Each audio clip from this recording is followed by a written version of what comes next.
Well, a very good morning, everybody, and welcome to Lord's Day 1 of this County Championship fixture in Division 2, the Middlesex Live enhanced stream here in the Media Centre at Lord's for what promises to be a wonderful, wonderful encounter between the side who are currently top, Middlesex, and the side who are very much favourites for Division 2, Nottinghamshire. Your commentary team for this one, myself, Kevin Hands, and Matt Kabir, Floyd. And Floyd, I have to say, this is one that since the season fixture list came out, I think everybody probably looked at this and thought, yeah, Notts at Lord's, that'll be Middlesex's biggest test, and that's probably the way it's played out. Yeah, absolutely. I think so. I think, as you say, they are the bookies' favourites at the start of the season. Notts, they are still the bookies' favourites, actually, because Notts and Middlesex, the only two sides that have won 3 games so far. They've both won 3 out of their 4 matches, but it's Middlesex who are top because they've got the most points. Notts at the moment are 3rd behind Glamorgan, but Glamorgan have played the extra game. So, to all intents and purposes, this is the top 2 sides. I think there's 8 points between Middlesex and Notts at the moment.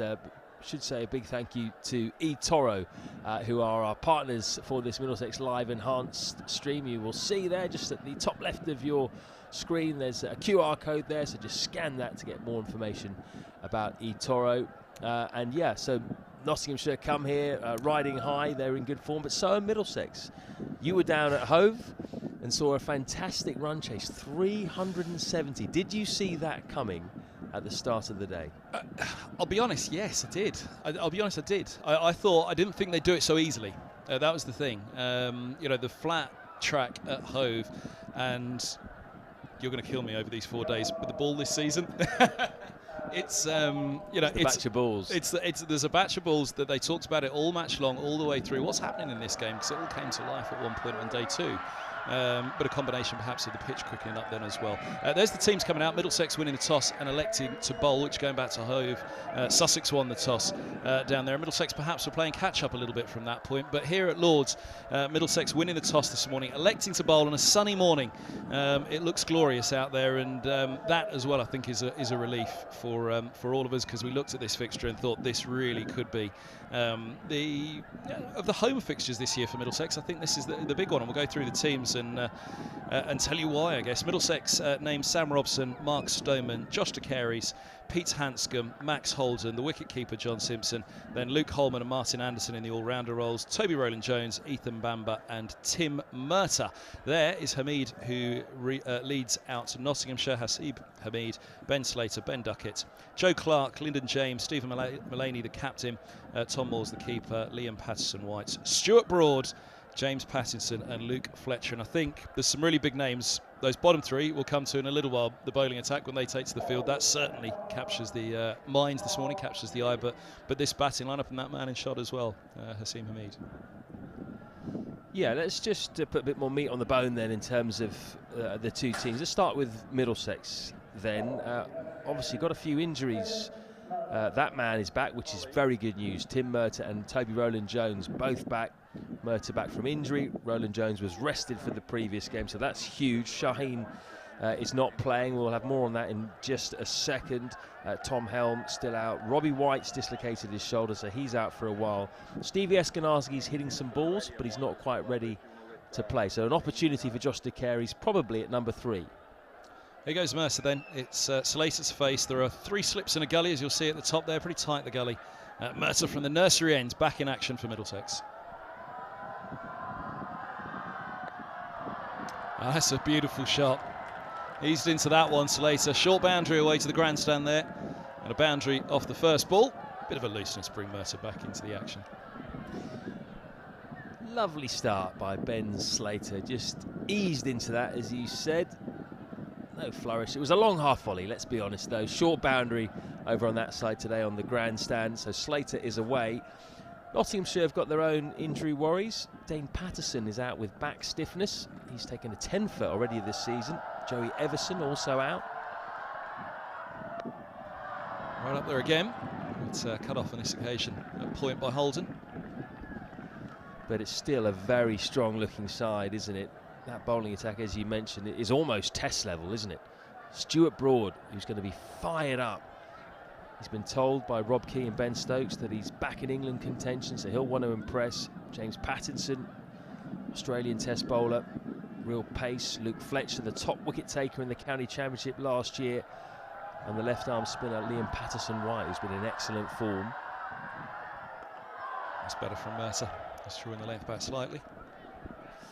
But they're going to bat first, and their batting's pretty impressive as well. They've been going well as a unit. Opening the batting, Hasib Hamid is at the other end, and Ben Slater.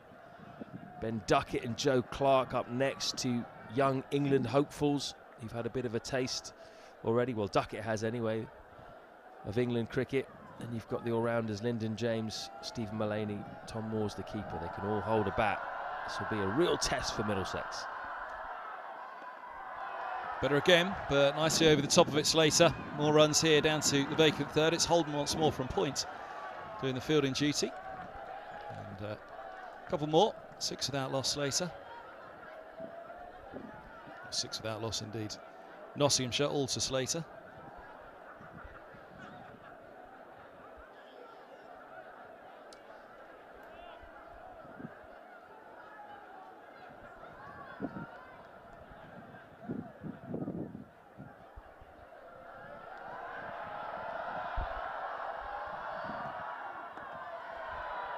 Bowled once more.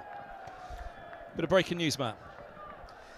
Yes, we've got some breaking news from Middlesex regarding Shaheen Shah Afridi. It's not good, I'm afraid. Middlesex have released a statement.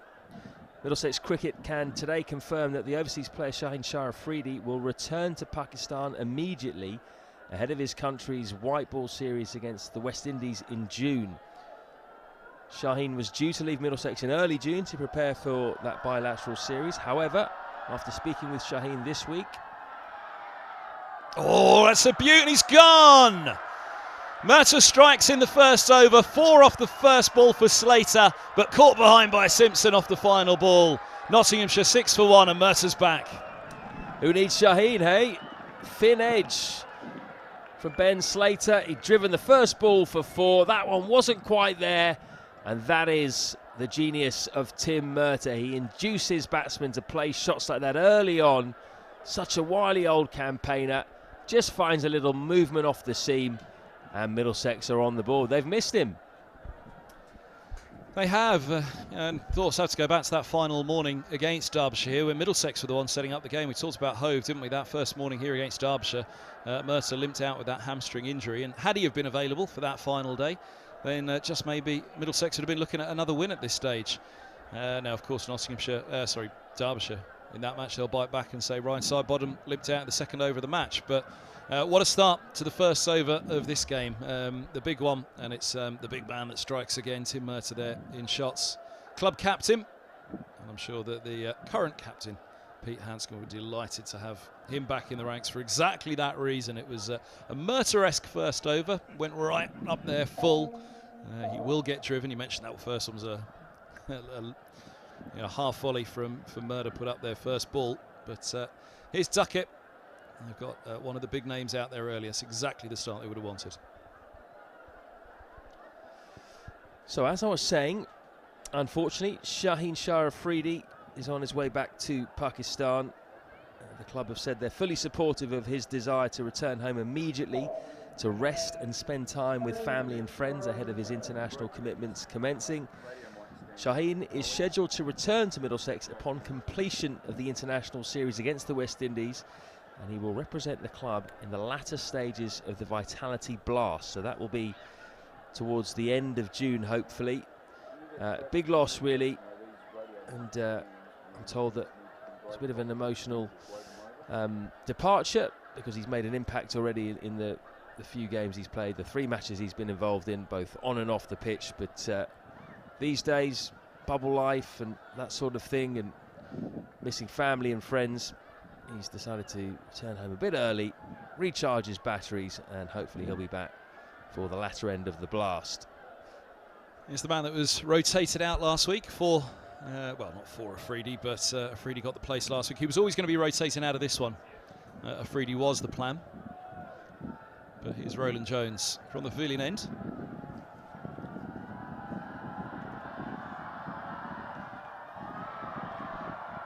Hamid off the mark first ball, just a single down to long leg. So yeah, reflecting on Afridi there, he'll miss next week against Durham. I think that's possibly the biggest blow for Middlesex, really. He'll then miss the first 3 blast fixtures, which he was scheduled in for, so he was here to be here for all of May. He wasn't to play this one, but he'll miss the championship game against Durham, and then the first 3 blast games at home to Gloucestershire, away to Hampshire, and at home to Glamorgan. And scheduled to be back the 14th of June to commence blast fixtures at that stage.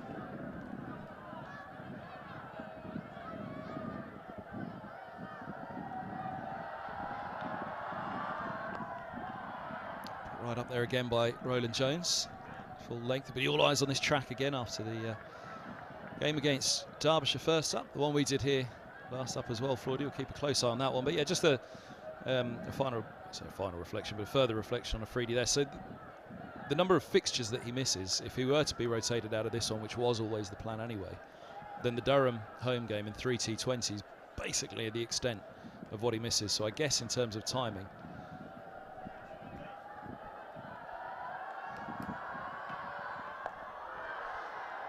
shorter. Duckett happy to get involved. Bamber the fielder at mid-off.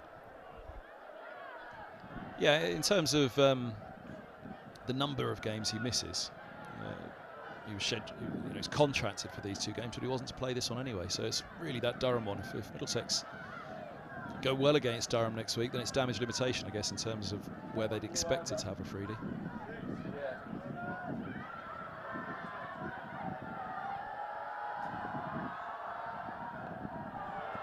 Played. And a backward point coming in again. And with him gone, that obviously increases the onus on the likes of Tim Murtagh and Toby Roland Jones to step up to the plate, the senior bowling men. Roland Jones has been in good form. Leading wicket taker so far for Middlesex in the county championship. 15 wickets in 3 matches at 20. Was given a rest for the game at Hove. Should be full of beans for this game. Sure he won't mind too much either, missing out on that game. Him and Murtagh, that was an absolute road of a pitch, wasn't it? Back-breaking for the fast bowlers. Yeah, it was. There was a little bit in it. Again, day 2 is the day for the bowlers, really, when the pitch quickened up and you wondered, well, will day 2 be the best day to bat? As it turned out, it was the best day to bowl. Just that little bit of extra bite in the surface. Saw it early on from Martin Anderson, getting a few to seam away. I haven't seen any seam or swing on day 1 at all.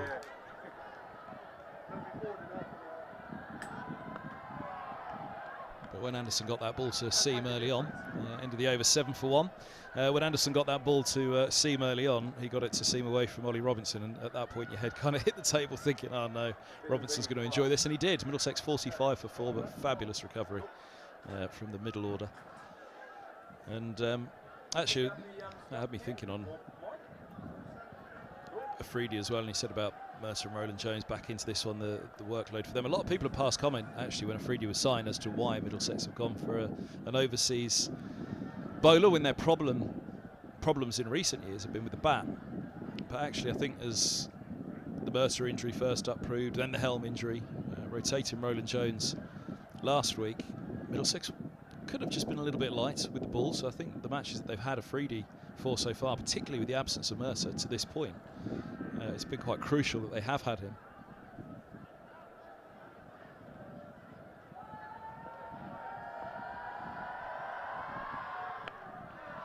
Hamid facing Murtagh for the first time, and he drives him hard. Down the slope it'll go, and should keep its pace going down the hill, and it does. 4 more Holden giving chase. Lovely shot. First ball of the first over, first ball of his second over, Murtagh. Both of them driven for 4. Both Middlesex bowlers have gone quite full so far, particularly Murtagh. Again, another half volley length, really. Not quite getting the length that he wanted, but well put away by Hamid. It's a long way out there. That ball got to the boundary fairly comfortably, just threw his hands at the width that he got.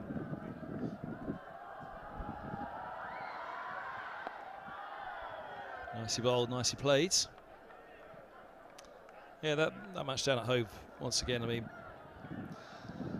You did wonder when Middlesex got close after that recovery in their first innings, whether there'd be any third innings pressure in the match, but Pujara basically put that to bed with a magnificent 170. It really was wonderful to watch that innings from Pujara. He really looked a class above, as he is.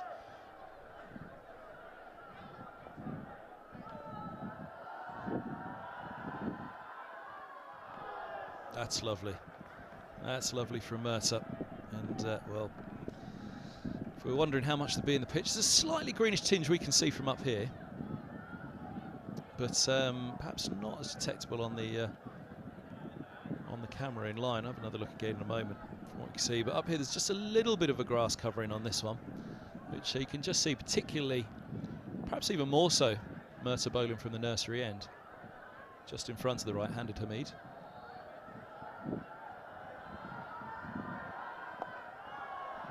Flipped away. A little risky from Hamid, but he'll pick up a couple. 13 for 1. Yeah, I think he played that shot on the length really more than the line. Quite adventurous for Hasib Hamid, who's not known for his quick scoring. He's got off to a positive start here, 7 off 5. Yeah, I must say I was slightly surprised that Middlesex won the toss and decided to bowl first. Sun's out, pitches have been good here so far at Lords in the 3 games that we've seen, or 2 games we've seen rather. This is the 3rd. I did think that the inclination perhaps for the side winning the toss would be to bat first, get some runs on the board given the overheads, but there is a little bit of dew out there. It's a little bit fresh this morning. The weather is due to improve, get even better, even warmer as this game goes on. So yeah, interesting to see whether Murtagh and Roland Jones can get a bit out of it early on and make this decision the right one.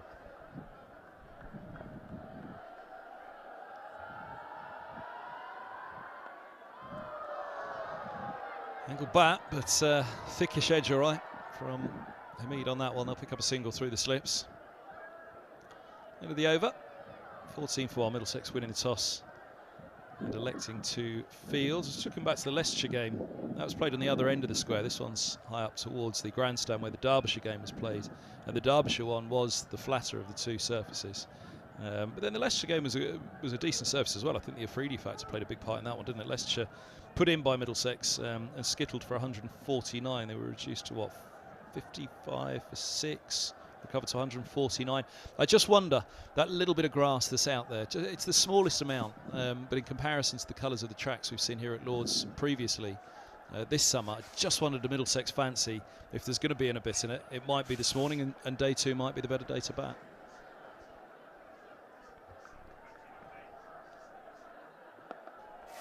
The flip side of that being, as we pointed out all the way through the last game that we were together sat here, Lords is a ground where you look up, not down, so there is an element of risk about this from Middlesex.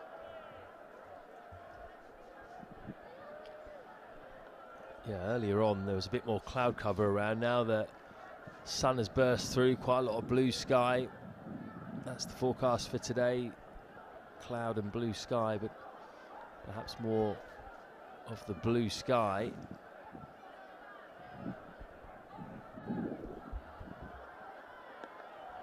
That's bowled once more. Solid length from Roland Jones.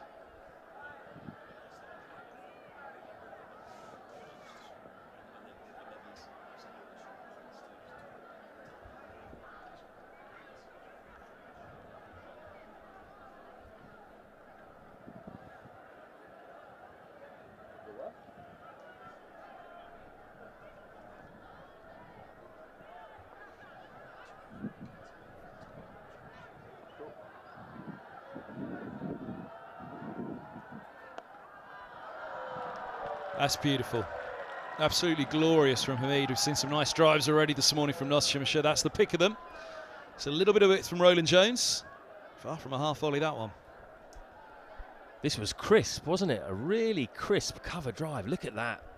Lovely flourish as well. He's looking in good nick, Hasib Hamid, early on. That raced away to the boundary as well. So it's been, despite the wicket, a positive start by Nottinghamshire. Middlesex bowlers happy to put the ball up there, give the openers and the number 3 the opportunity to drive. Roland Jones goes shorter, punched, but only as far as point and Holden.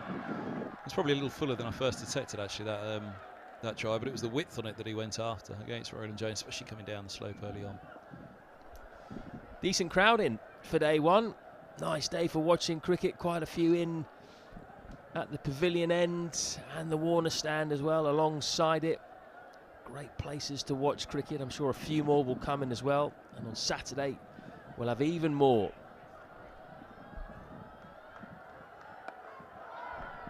Good length there. That's a good length for Roland Jones, but a big stride in from Hasib Hamid. He does get a big stride in, keeps his hands very low. See in the background there, we've got quite a few school kids as well in. We're going to have on day one of each county championship here at Lords county championship game, we're going to have quite a few school children in. Really adds to the atmosphere.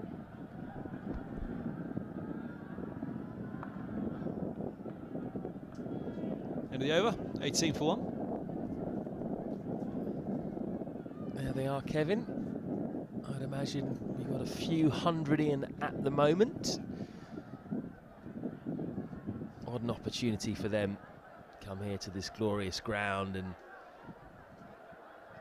watch some top-class cricketers go about their business. We've got Stuart Broad in today. We've got James Pattinson, Peter Hanscom of Middlesex, Tim Murtagh, the wily old fox. Lots of big players on show. That's a good spot as well, down on the end of the grandstand in the sun. Nicely bowled, well played by Duckett. Yeah, it's amazing, isn't it, the talent that's on show in this game and last week. Afridi, Pujara, Hanscom, Rizwan. Some really big names involved. We went through the number of test players that were playing in that game last week. I think it was 7, maybe 8. That were either current or past test players. Then you go beyond the internationals as well to Simpson and Co. A little bit of width. Given the treatment by Duckett. Happy to go after it early on. That's why I'd be too reluctant to give Duckett that width. First thing, there are 3 slips and a gully awaiting, but that was nicely put away. All hands, wasn't it? Yeah, just flashed his hands at that delivery. That's a strong area for Ben Duckett. He's in good form. Leading run scorer for Nottinghamshire this season. Coming into this game, 430 runs at an average of 71, 104 50s.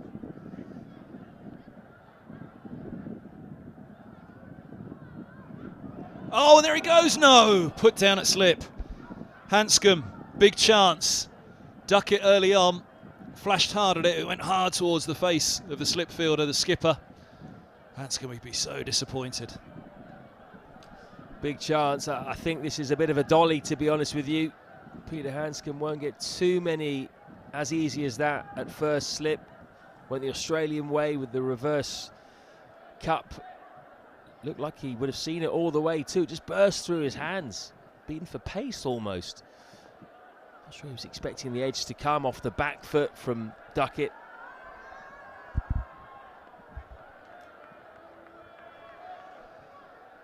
Yeah, that'll be a frustration. That would have been a huge scalp. A couple of wickets in his first 3 overs for Mercer. Quite the return for him as well. And that would have fully justified that decision, winning the toss and electing to field. We'll have to be wary of Duckett making them pay now. And Middlesex will hope that is not a big moment. Ben Duckett, very much the main man at the moment of this Nottinghamshire batting lineup. Beautiful. Glorious from Duckett. Cover drive in response to being dropped a couple of balls previous. Mercer again just giving him that width. A tempter, but Duckett putting it away nicely. Held the pose as well, didn't he? Checked his drive, held the pose. I spoke to him earlier on today. Saw him walking out to the pitch as we were doing our little piece to camera for social media handy earlier on. He said not played here for quite a long time. The last time I played here was for Northants, I think back in 2017 or something like that. But sun's out, home of cricket, what's not to love? He was really looking forward to it.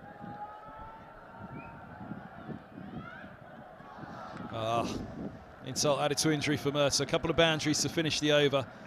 And the guy had all the time in the world on that one. Duckett.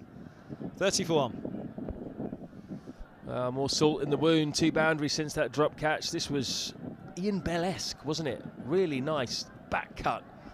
If from a left-handed batsman in Ben Duckett. You can see he is definitely in good form. He's put away the 3 not even bad deliveries he's received nicely. That wasn't particularly short by any means, but he just rocked back quickly, used the width, latched onto it. So 6 and over. Nottinghamshire going out. They've lost a wicket, but it hasn't bothered them at all. Yeah, a bit of carry there and a bit of seam movement up the hill from Roland Jones. Just needs to give Hamid something to think about, to show him that he's got the ball that goes away, as well as being able to nip it back down the slope here at Lord's.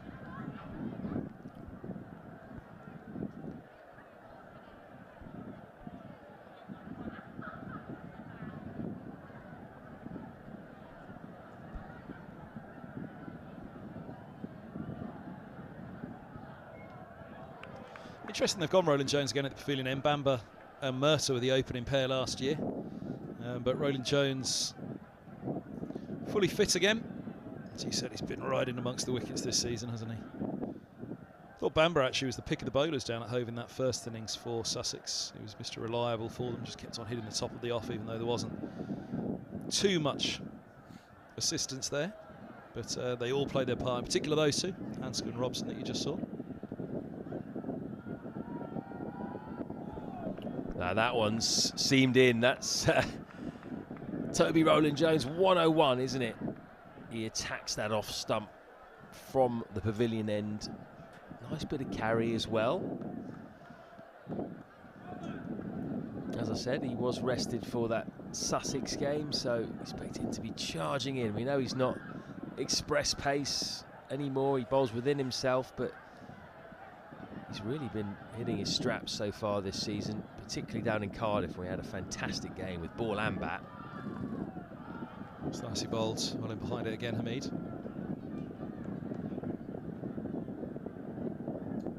Yeah, he's a huge player for Middlesex. It's not that I think it's the wrong decision that they've gone back to Roland Jones as the opening bowler. I think it's probably the right decision. He's done it so many times over the years. It almost seemed a little bit odd last year that Bamber had the Pavilion End ahead of him.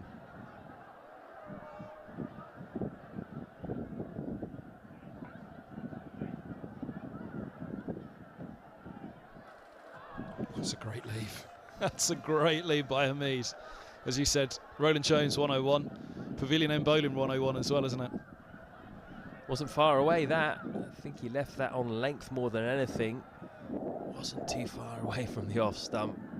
Got to be careful as a right-handed batsman when you're batting at this end. Ethan Bamber does that too, doesn't he? Runs the ball down the slope really well. You've got to protect your pads, protect your stumps.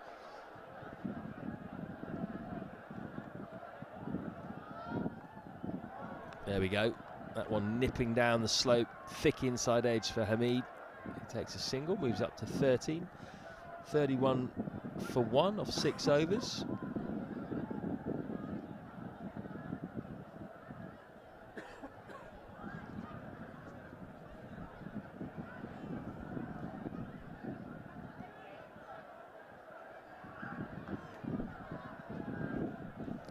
Two young England hopefuls at the crease.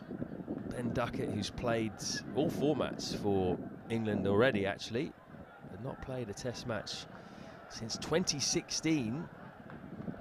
And Hasib Hamid, who of course got back into the side after a bit of an exile after his debut, but has been dropped after the Ashes series, both looking to get back in. I wouldn't say it's out of the realms of possibility. They're both still young men, Hasib is 25 years old, Ben Duckett 27. And it's not like there's loads of options in terms of opening batsmen for the Middlesex Test side, so if someone like Hasib gets back in the runs, he could be back in the frame. Looks like Ethan Bamber to bowl his first over from the pavilion end, nursery end rather. Oh, punched away just in front of the gully fielder. It's in the air for a while. Interesting move this to remove Mercer after just 3 overs when he had the catch dropped last over, but nice shot from Hamid. Yeah, punchy, controlled. I think it bounced well short of the man on the gully line. Nice shot from Hasib Hamid. Generally considered to be more of a front foot player, but he's been working on his back foot game as well. So Bamber, who we saw operating from this end in the first couple of games, or first game here, gets another go. Oh, squared him up a lot there, didn't he? Nice bit of bowling. He seemed to enjoy bowling from the nursery in the game against Leicestershire. Didn't have the new ball either in that game. Yeah, he did, didn't he? Really bowled a lovely spell of Freedy. And Roland Jones pushing him to the nursery end with no Mercer as well. So it's an interesting deployment. Mercer is still on the field. That should certainly be pointed out as well. He hasn't left the field. Bowled again right on the spot. Yeah, Hamid, I mean, it's Jeff Arnold's downstairs, the bowling scout for England. You could do with the batting scout in this game as well, couldn't they? Robson, Stoneman, Hamid.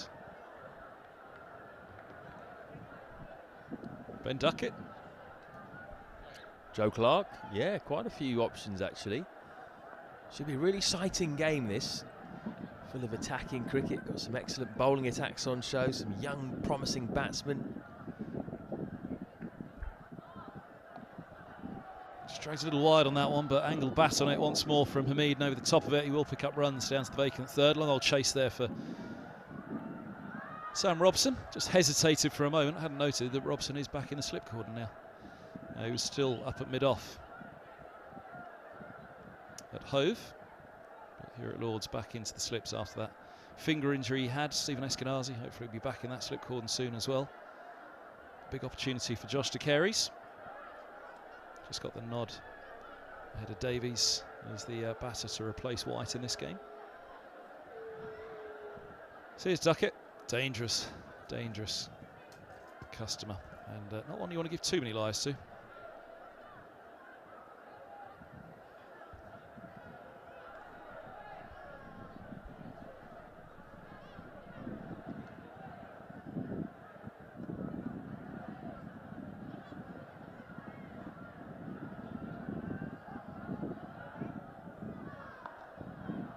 Straight away around the wicket to him, Bamber, which is an interesting change.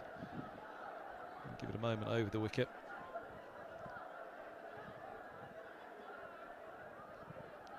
Such a devastating player when he gets going, Duckett. Perhaps wary of that short boundary to the offside, but early on you just fancy perhaps angling across him as Mercer did and saying, well, OK, I like the look of that boundary. We'll let you have a little look at it now, but you can close him down later. Yeah, I think that's a good point, really. Found the edge already. Conceded a handful of boundaries, but I wouldn't be going around the wicket too early. Having said that, probably come round and knock his off pole out right now, but I would have a look first over the wicket just to see if he can induce another edge. He's a player that goes for his shots, isn't he, Ben Duckett? And that's perhaps what the conflab is about between the two senior bowlers and the young man Ethan Bamber. What's the best angle? We've also got on the ground stuff coming out with a bit of sawdust, so it is a little bit dewy out there. I wouldn't say wet, but a little bit dewy out there this morning, so it could be a bit slippy on the pitch. Yeah, and that's where Middlesex, as you were mentioning, winning the toss and bowling this morning, they've got to make sure that they capitalise on whatever it is that they've identified this morning, whether it is just a little bit of grass. Again, it's hard to see it on that camera there as we're looking out With the naked eye, I think it's perhaps easier to detect. Just only a fraction more grass than there has been.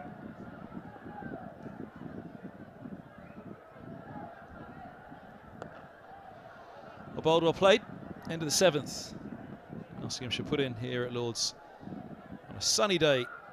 That one chance so far that Duckett's offered to Hanscom at slip, shelled by the skipper, but Mercer also in early with the wicket of Slater for 6, caught by Simpson.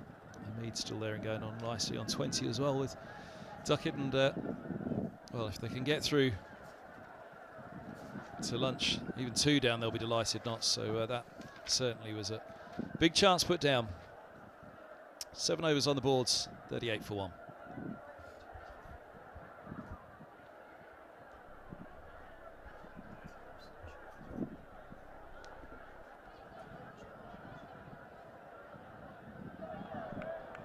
Again, another good leave from Hamid, who started really nicely.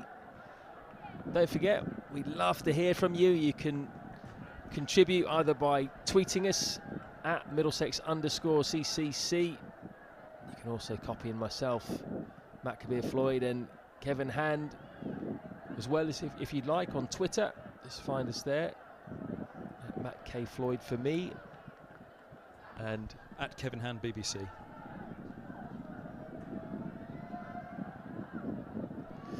And you can also put some comments in the comment section of the YouTube channel if you're watching via YouTube, as I know a few of you are right now. You got any questions, just fire them in. We'll see if we can answer a few. Any points, any questions? Just having a quick look now. David Frederick Yellen says, Hamid, great soft hands player. Yeah, I agree. He plays really soft hands, doesn't he, David? And really low hands. He has a real angled bat, as we saw in the previous over. Oh, like that. You see there, he almost withdrew the bat there a little bit, but he plays it late, plays it right underneath his eyes, and with an angled bat. That's why a lot of balls go down to third man. Just got to be careful a little bit on bouncier tracks. That's why perhaps he struggled sometimes in Australia with those low hands. If the ball does bounce, you can get in trouble. But he is a good player to watch when he gets going. Got a nice technique.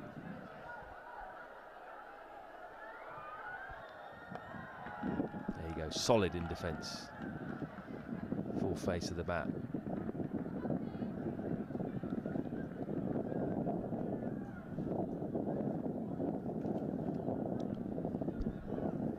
Simpson, one of the heroes of Hove in the first innings anyway. Dropped down the order in the second. They sent Anderson up in that run chase, which again was an interesting move. Wondered whether there was an injury at all, but perhaps it was just the right-handed, left-handed combination to keep that going at that stage.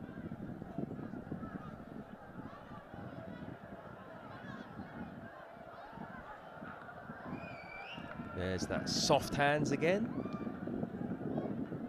David Frederick Yellen mentioned in the comments. That ball down. Some questions from Middlesex fans already asking, why did we put Nottinghamshire into bat here? That's what Henry Smith has asked. Yeah, well, I guess time will tell. We'll see by the end of the day how good a decision that has proved to be. It would help to hold the catches, that's for sure. It'd be a different story right now if Duckett was back in the pavilion. 8 overs gone, 38 for 1. Yeah, Middlesex are going to have to hope they don't live to rue that drop chance. It feels already like a big one, doesn't it? Because in terms of the decision, why field first? Well, if that wicket's column read 2 right now, then there'd be no doubt about it. It was the right decision. It'd feel like an awfully long morning session had that catch been held for Nottinghamshire. And he's a danger man, Duckett, isn't he? A century and 450s this season in, what, 6 innings?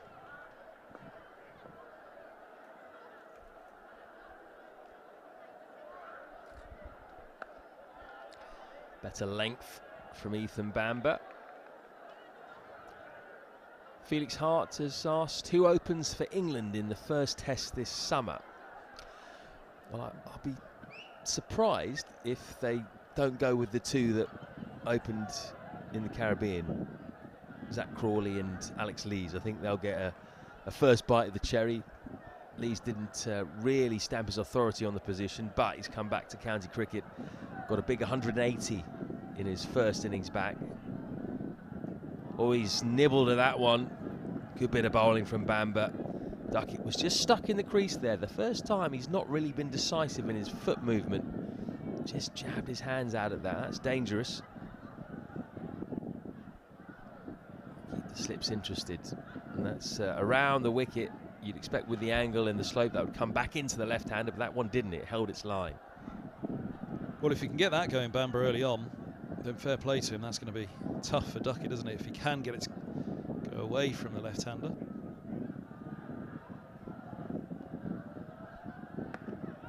Late decision to play at that one. Dot ball. So in terms of England's openers, I do think Haseeb Hameed is not out of the picture, but he'd have to have a run of good scores, I think, and a very good, say, first half of the season. Maybe get back in the back end of the summer if the incumbent openers are not scoring runs. Who else would be the options? Tom Haynes maybe at Sussex if he continues his good form. If they want to go with a young player, I know Rob Key rates him. What chance the Middlesex pair? Robson and Stoneman. Richard Johnson said if England are looking for test openers, the Middlesex have two ready-made ones, and well, that Robson innings at Hove last week was brilliant, absolutely brilliant, against Ollie Robinson as well. I think there'd be outsiders probably at this stage, just because of the age, and Rob Key might want to try and go with someone a bit younger, but you never know, you know. Continue to get runs. Nice drive, finds the gap, short boundary, 4 runs for Ben Duckett. He's looking very strong through the offside, as he often does. That was gifted, wasn't it? That really was.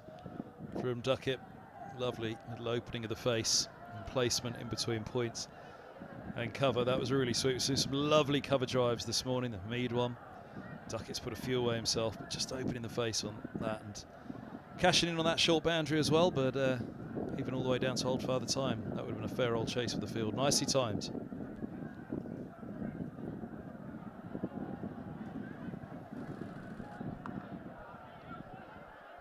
This time he can't drive that one.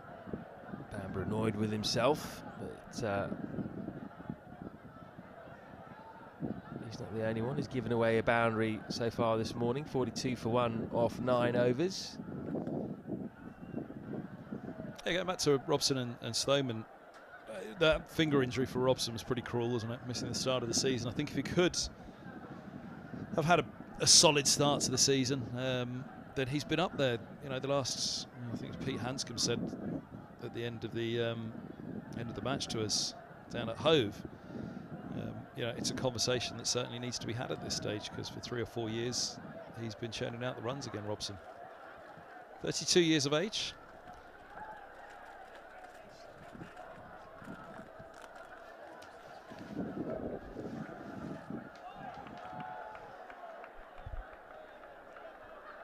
Interesting question from Daniel Hatt. Who has more chance for Middlesex of a place in the Test team, Rocky or Robson? Rocky, for those that don't know, is Mark Stoneman. That is a good question, actually, because they're both very evenly matched, you'd say. They both got very similar first-class records.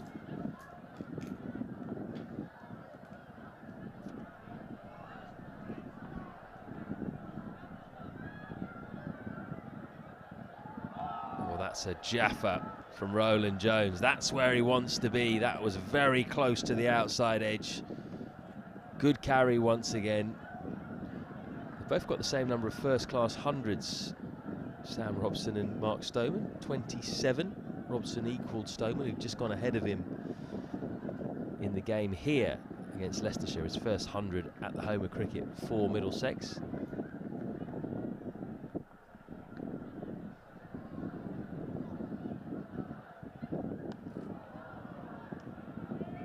I think it would just go down to, really, because the records are so similar, they're of a similar age as well.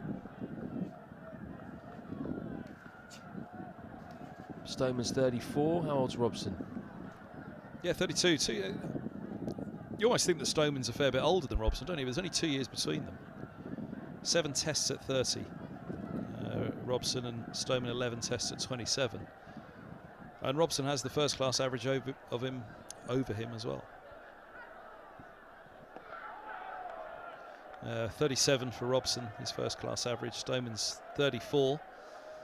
So, he's got an average 3 better in test and 3 better in first class. Robson, he's got 2 years on him. You could make the argument, of course, for Stoneman that he played the majority of his career at Chesley Street, very bowler-friendly surface when you look at his first-class average. But likewise, as we know now, in recent years, Lords has been a tough one, hasn't it, for batters?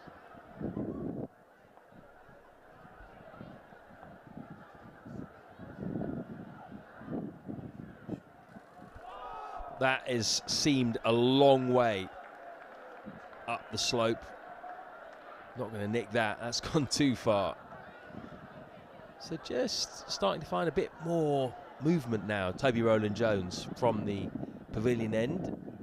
Generally, he's getting it to go up the slope at the moment. I haven't seen too many that have nipped in.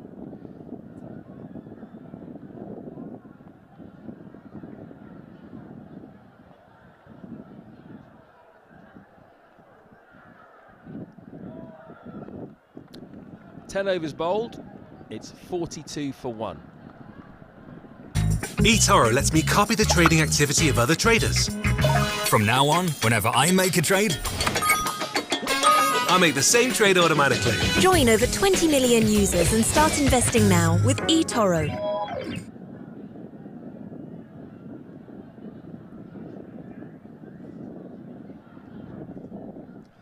And the other thing to bear in mind as far as England's opener is concerned is who the Test head coach is going to be. Now we're hearing it's most likely going to be Brendan McCullum, and it's probably going to be announced before the end of the week. Could even be announced today, you never know. We'll try and keep you informed if we get any information. If Brendan McCullum is the head coach, I'm not sure he's going to want to go with a blocker or a couple of blockers opening the batting. Oh, that's very lucky from Ben Duckett. Big inside edge. Went for the drive. And it wasn't quite there to drive. On the angle as well from Bamber. Good bit of bowling. Unfortunate there. That wasn't number 2 for Middlesex. Yes, you can't call it a couple of lives for Duckett, but certainly big heart-in-mouth moment for him following that early drop at slip. Middlesex will feel there's a chance here. Get Duckett early, he'll be playing, the ball should be doing a bit for them.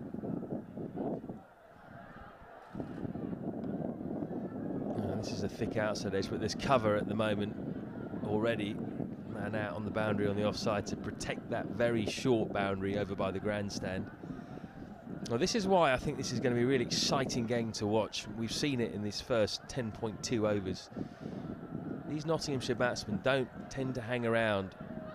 Hamid may be the exception, but he's scoring quickly at the moment. And they like to have a go, the likes of Duckett and Joe Clark, Mullaney later on. Exciting players. We've got 2 strong attacks. No quarter will be given. Oh, that is an exceptional leave from Hamid. I think that's the riskiest that we've seen so far. I wasn't expecting that one to come back in so much. That's come back in a mile, hasn't it, for Bamber? I wonder, is it partly why he decided to go around the wicket so early to Duckett? If he felt he was getting that much movement, then trying to get it away, to go away from the left-hander, immediately to go around the wicket to the left-hander as he did. Maybe he felt it would be more advantageous to do that than over the wicket.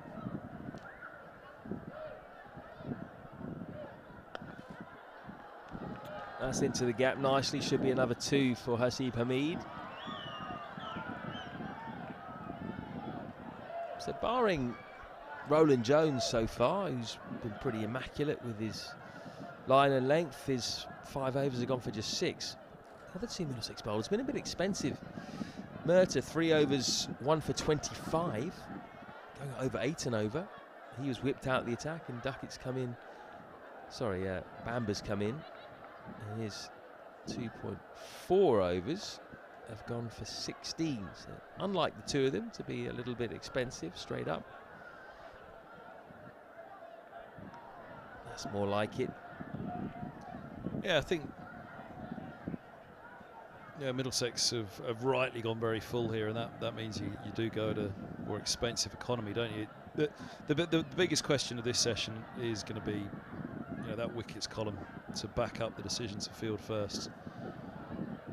If they've got them 3 or 4 down at lunch, they'll be reasonably content. 3 down, obviously they'll still be ruining that drop, I'm sure.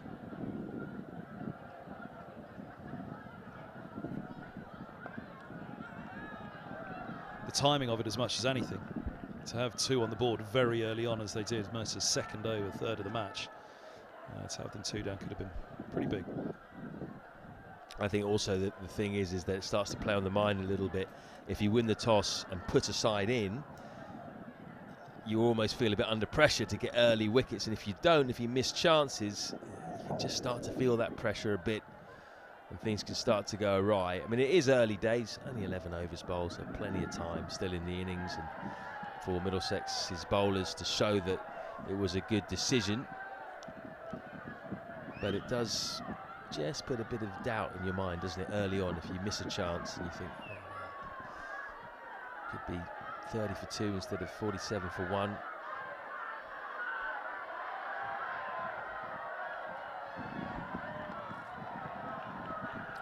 Interesting point from Felix Hart. Says, will Crawley be at number 3 now that Root's gone to number 4 in the England Test side?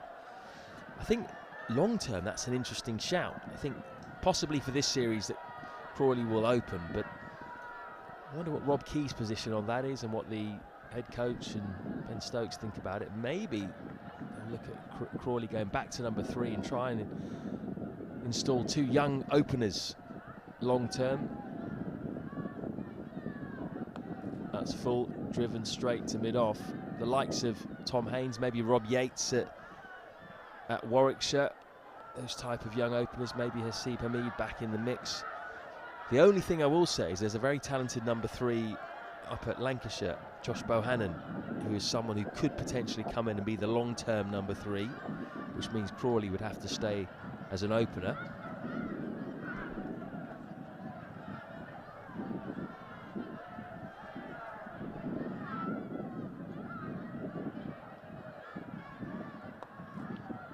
How about Ben Duckett at number 3? I was just going to say, his first-class average is 40, Ben Duckett. Only 27, it's only coming into his prime now. Those 4 tests, 56 was his highest score, but 110 in total, so an average of just 15. Test debut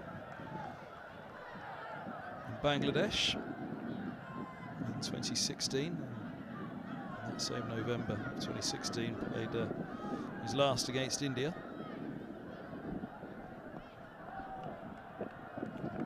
I think he's been a bit unlucky, to be honest with you, Ben Duckett. Those 4 test matches against Bangladesh and India in 2016 are not seen since. When you look around the county game, there's not many young players with an average of 40. That is quite exceptional in this day and age. And yet he's not really been considered since. He's played T20 internationals and ODIs as well, just a handful.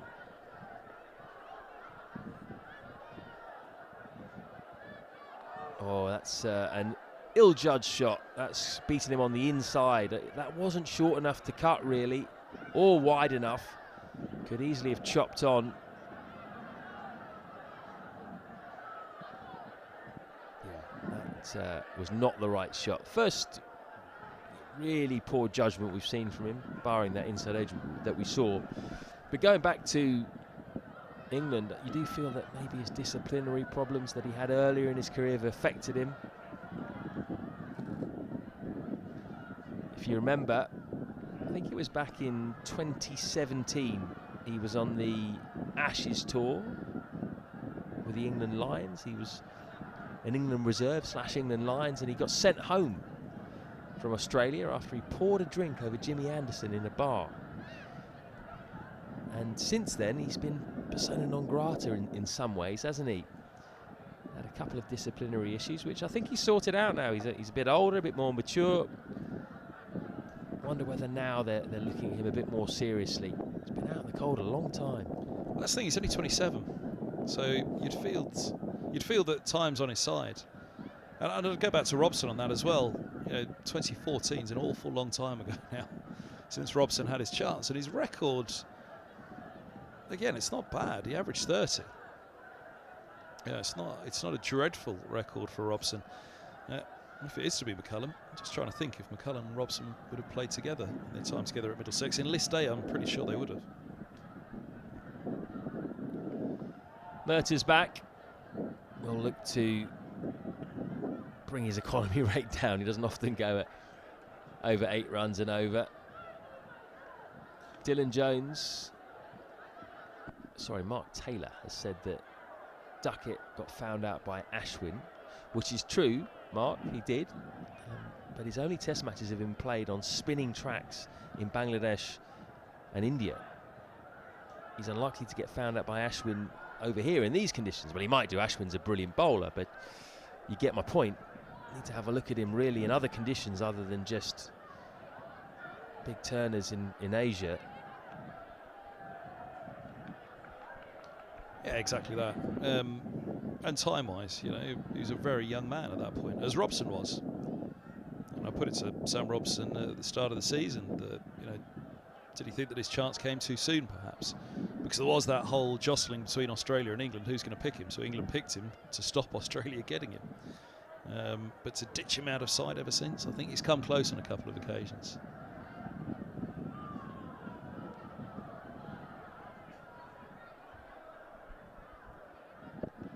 Oh, big inside edge.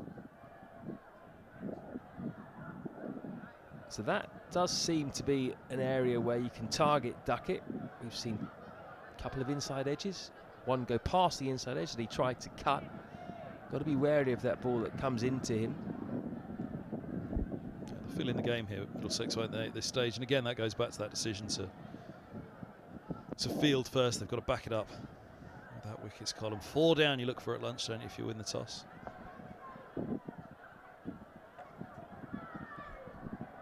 Short. And hit straight to the fielder. Josh Duckett back in the side. I think we'll bat at number 3. Exciting times for him against the top quality attack. His father, Mike Atherton's here. He's in the media centre. He's come down to write for the Times and check on the young boy. The last time he came to watch day 1 of a match to see Josh, it was the same situation. Josh was in the field all day.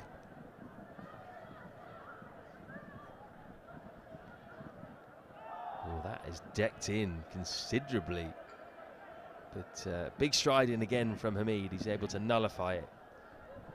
He's done as best he can there, Hamid. He's given himself every chance, hasn't he? Because he did not know which edge was in play there, inside or outside edge.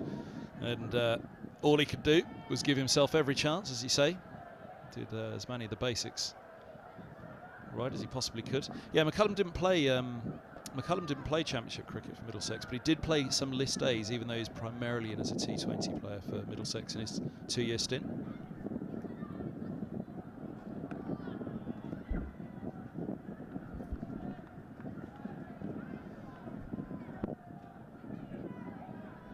Dylan Jones reckons under McCullum, Livingston and Butler will be opening the batting. We'll get 200 before lunch.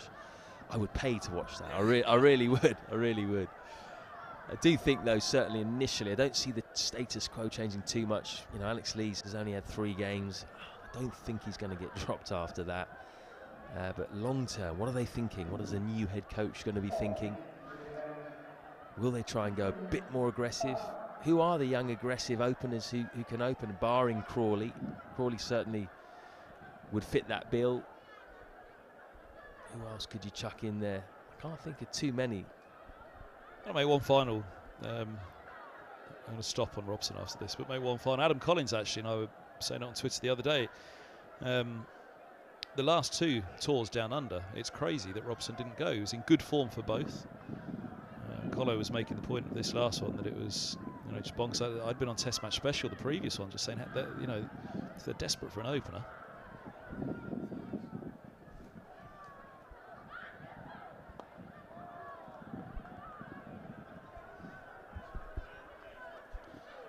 back in from the pavilion end, so that just tells us a little bit on the deployment of how they've gone about it this morning. But yeah, the you know, how to make exactly the point on this last tour that who else, who better than Robson to take down under for those. And I do think that it would be crazy to think that was his last chance in 2014, that he's not going to get a chance again, Robson.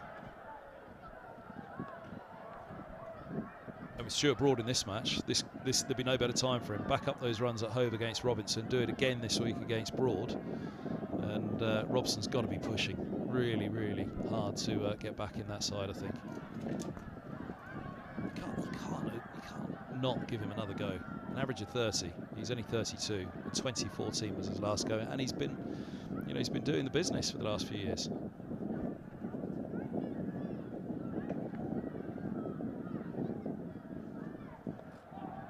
Oh, squared up slightly there. Yeah, I agree. 32's not old at all for a batsman. In fact, there's a strong argument to say it takes you a while to really understand your game. A lot of batsmen get better the older they get, from 30 onwards. I'm thinking the likes of Mike Hussey, Chris Rogers. Those guys got better and better. They aged like fine wines. They understood their games. Maybe Sam Robson is starting to go that way as well. That's clipped away nicely by Duckett. That was all timing, wasn't it? Minimal effort, and it's gone wide of the wide mid-on. Just a little flick of the wrists, wasn't it? Pure timing. I feel a little bit here for Bamber. 3 overs from the nursery end, back up to the pavilion. Right, 3 overs up there, we'll probably have. Just how they're going to work out this deployment with Anderson being the 4th seamer. I think they'll want to really get through a fair bit of Murtagh and Bamber and Roland Jones before they do turn to Anderson, who can be a little bit looser. And he's asked to be, indeed. He's asked to be a bit more aggressive.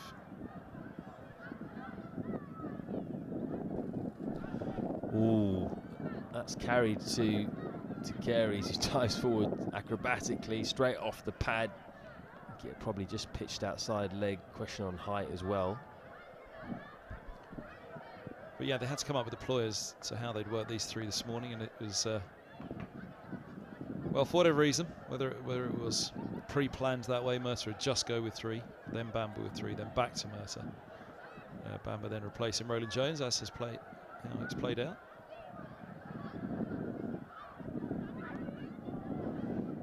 Not been the most comfortable over, I think, for Duckett. Shakes his head there, a couple of thick-ish inside edges. There was the one lovely bit of timing for 4, but apart from that, just looked a little bit vulnerable on his inside edge.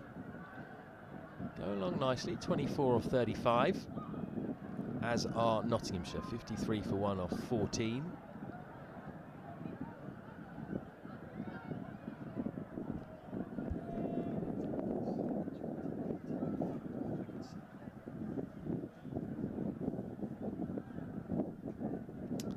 This man will be making a case again for sure, Hamid.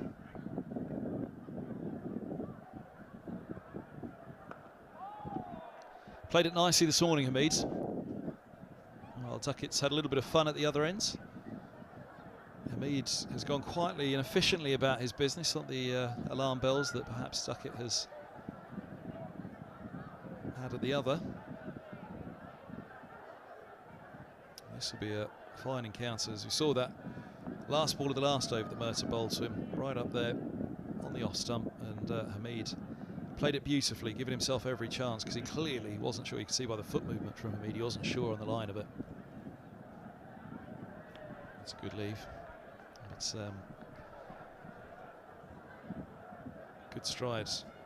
As Matt had said, he was wary to go too far across on that last ball of the last over.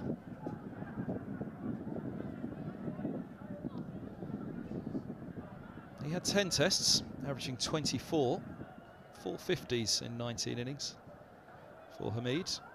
Just 25, again, very young.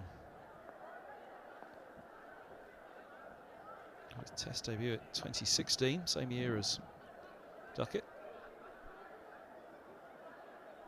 Beautiful from Murtagh. Lovely line and length, and Hamid's pretty much done everything he needed to do with that, everything he could do. with that. Got his line right, got in behind it. The ball nips away down the slope. Wonderful. Wonderful from Mercer. But yeah, 2016 was his first, 2022 his last. And in Sydney for Hamid. So what will the future hold?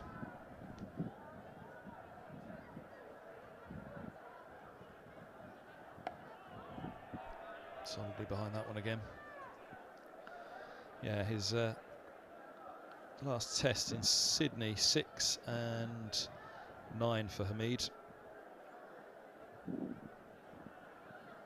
Bowled Stark in the first innings.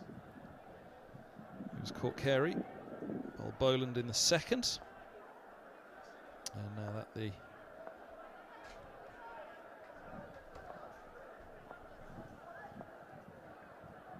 last of it for Hamid in the test side.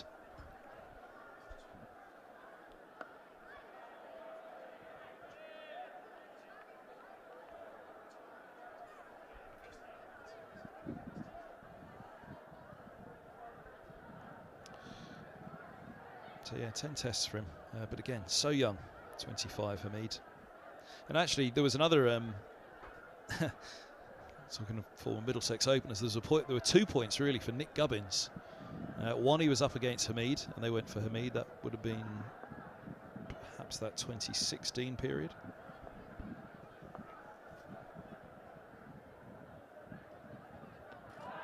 Oh, that's got to be close, done too much. It's drifting down. With the slope, it had an even better chance, but I think you could see a fair bit of off stump on that one for Hamid. Yeah, this went a long way, didn't it? Hamid was pinned on the back foot, but it just went too far. I think Merton knew it as well. Wasn't too disappointed. That's exactly what he wanted in terms of length. It was almost the perfect delivery. But yeah, it was like an off break, really. Went a long way. Definitely missing the leg stump. Maiden over, though, by Tim Merton. Back doing what he does best, keeping things tight, hitting the seam, nibbling away. No need to panic here, Middlesex. Having won the toss and put Notts in, they've started to rein back the run rate considerably. It's now well under 4 and over. Does seem to be a bit in the pitch. We've seen a little bit of seam movement, bit of grass on it.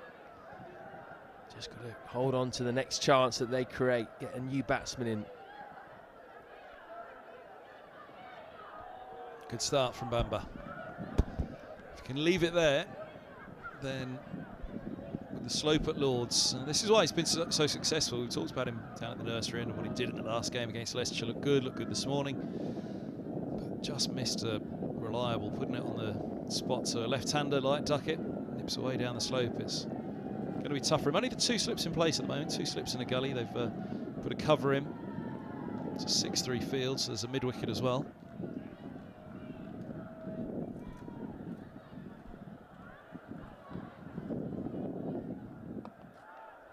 Sharp.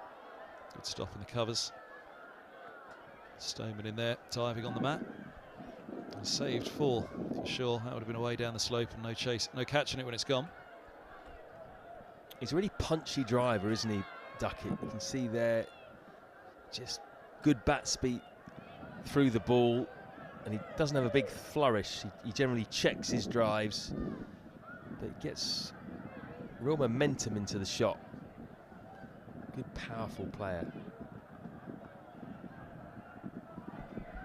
And we've just gone through the 2 Nottinghamshire openers and Duckett in frame there. The man that just denied him that boundary, Stoneman. The one thing I'd say on Stoneman as well is when he looks good, Stoneman, goodness me, he looks good. And having watched that innings by Pujara, I'm not going to put him in that class, but having watched that innings by Pujara, you know, he just watched a master at work last week at Hove.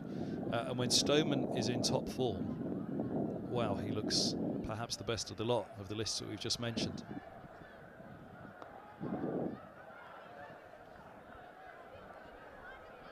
Plenty to think about for England. Plenty to think about for that man at the moment. Just trying to help see through to lunch. He said, if you know that question from one of our correspondence on the live chat on the stream. If you win the toss and put a side in, you're really saying minimum 3 at lunch. 3's a pretty even session, but you're really wanting 4. Side put in, get in, 2 down, they're pretty happy. Nice shot up the hill. Quite time it to perfection, but enough. And Duckett moves to 28, 57 for 1. Again, it's that last column that'll be worrying Middlesex as much as anything. Nice shot, but this was a freebie, wasn't it? Leg stump, half volley. Ben Duckett is not going to miss out on that all day long. Short boundary as well. Just drop the bat on it. Bamber will be disappointed. So he's going at almost 5 and over from his first 4.5 overs. That's a good one to finish. 57 for 1. Yeah, it's not like Bamber. He's, as we've been saying, Mr. Reliable, Mr. Economical, as Mercer is. But I do feel for him a little bit that he had 3 at the nursery, 2 at the pavilion, just, you know, getting into a rhythm with that change of end. You can see Pete Hanscom there is having a long chat with Bamber. I think here at Lord's, more than any other ground, the way the slope works, changing from end to end, it does just take you a little bit, even for Tim Mercer. If you just throw the ball to him now and say, actually, give us a stint from the pavilion end, will you, Tim? He'll serve up a few with the change for the bowler, and that's why that Merchant Taylor's school facility, where they're trying to get the nets to replicate Lord's, is so important, I think, for Middlesex. Comes back in again. Be interested to watch this over now, because I think Mercer will really start trying to get that working on Hamid, try and get a good over at him to try and work that outside edge and the one that comes back in. Saw there on the side on angle with Hamid practicing his shot, how far forward he gets. It's a really good lesson for any youngsters watching. He does not leave anything to chance. He gets a big stride in, so if he does get hit on the pad, he's got every chance of surviving. That's lovely. Gets the stride in for the drive on this one. He's done well there, because that wasn't a bad ball for a Mercer. Again, the shape, the placement of that for a Mercer would have been there or there. Bounce where he'd want it. That big front foot step from Hamid, though. That's from that living room in Bolton, isn't it? Dad doing all those throwdowns in the living room, getting him to plunge forward on that front foot. Practice his defence. Andy, a lot of debate amongst the Middlesex fans in the comment section of YouTube about this decision to bowl first. Nice shot, good stop by Holden in at cover. There is a deep point put back now, Holman, but Holden there doing the job. Generally not too in favour at the moment, given the score and the scoring rate. What I will say is that there was that drop catch, of course, so Hanscom takes that. It's a different story at the moment. A lot of people saying they want 3 wickets before lunch, otherwise they don't think it's a good decision. I mean, still, you've got to give a bit more time than that to make an overall judgment, but I totally get that point. You're probably right. You want generally something like 3 wickets at lunch to justify the decision, as it were, early on. There does seem to be a bit in the pitch, which is good news. Interesting that Ian Games here says, I'm 2 miles away looking up at thick grey clouds. From the look of the feed, these clouds are getting to St John's Wood and magically dissipating. Yeah, I think you're right at the moment, Ian. We've got a few clouds around, but a lot of blue sky as well. I wonder if the cloud will come in. That will please Middlesex if it does happen. Yeah, certainly please this man, Tim Mercer, isn't it? Yeah, I remember Gus Fraser talking about it once, you know, the difference between 4-day and 5-day cricket. In Test cricket, you put a side in and you look to have them 7 down overnight on day 1. And you come back in the morning at day 2 and rattle past the final 3. In Championship cricket, you put a side in, you expect to be batting before stumps on day 1. And that also means 4 down at lunch. If you're going to really justify your decision. Certainly 1 down at lunch would be a massive, massive boost for Nottinghamshire in this game. 17 gone, 58 for 1. Wonder what Notts would have done had they won the toss with that bowling lineup as well. Almost a test attack, isn't it? Stuart Broad, James Pattinson, Luke Fletcher.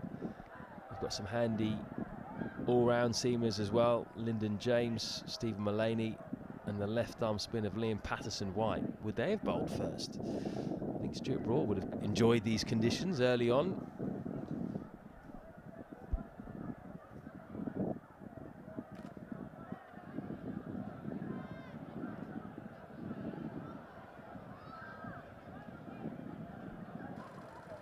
That's lovely again.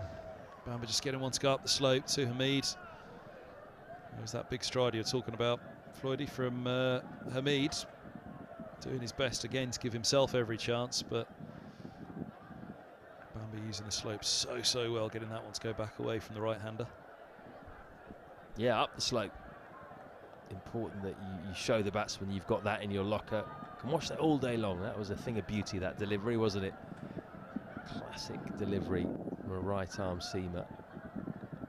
And almost again, this time he played it with those soft hands, and late again, he'll pick up just one. I think that might come off the glove, maybe.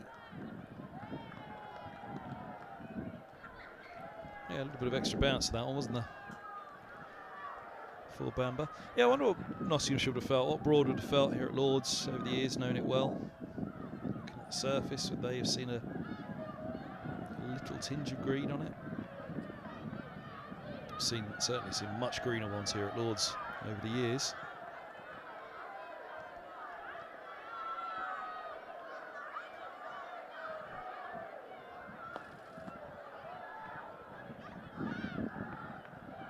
Quite low down on the bat, I think, for a Duckett. Didn't quite get it. Just bobbles up straight of Roland Jones coming around.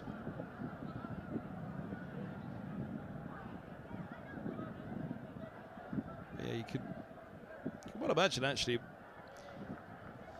You know, the sun's the other thing. Look up, not down at Lord's, and it was glorious sunshine, and it has been up until this point. That cloud cover that our correspondent mentioned has just rolled over the top of us here in St John's Wood.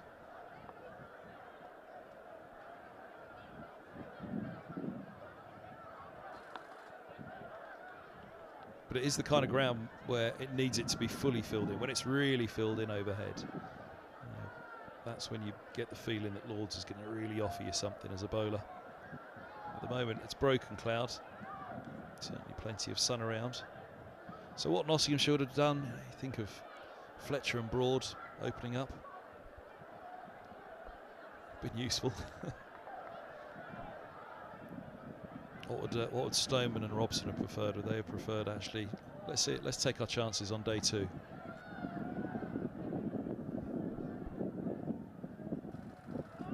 Good again from Bamber. Can he just settle in here against the right-hander? Bamber settle in. He hasn't had much luck against Duckett from the pavilion end. Just over-pitched on that one that was clipped away in the previous over for 4.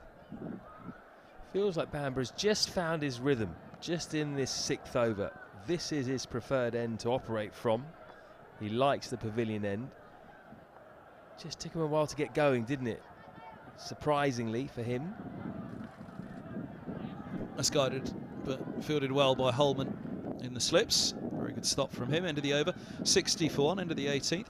I remember actually Roland Jones having a stint, and was it the Leicestershire match, Floydie, where he started down here and then he went up to the pavilion end. It took him a couple of overs to settle, but I'm trying to just scratch my brains as to whether it was actually the Leicestershire game or the Derbyshire game, whether I'm blurring the two now. But exactly it was the same. The Leicestershire game, it took him 2 overs. Even when he got back to his preferred pavilion end, it took him a couple of overs to settle, and that's why I've got sympathy this morning for Bamber. But that's the equation with Helm missing at the moment, and Shaheen Shah Afridi, although he was always going to be rotated out of this one. A bit of a reminder, and if you've missed that news early today, that Afridi is returning to Pakistan a little ahead of schedule.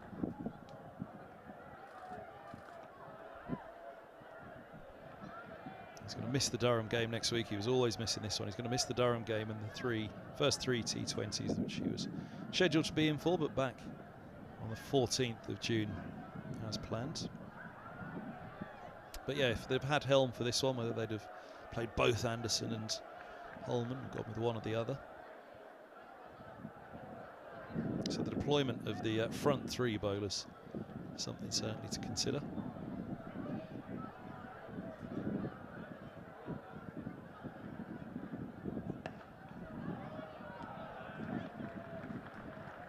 Quite to that one. Duckett, he got a fair chunk of it, but wasn't it quite over the top and in control of it. Holden in the slip, Holden in the covers. He seems to have been everywhere this morning, Max Holden.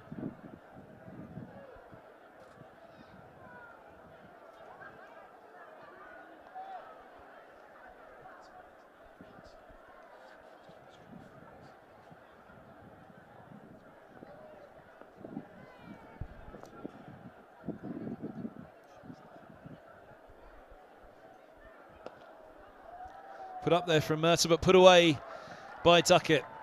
Just given the chance by Murtagh to test the left-hander. He was more than equal to it, and he picks up 4. Down towards the Edrich. 64 for 1. Second boundary for Duckett through that area. Just through wide mid-on, really. Straight mid-wicket, wide mid-on.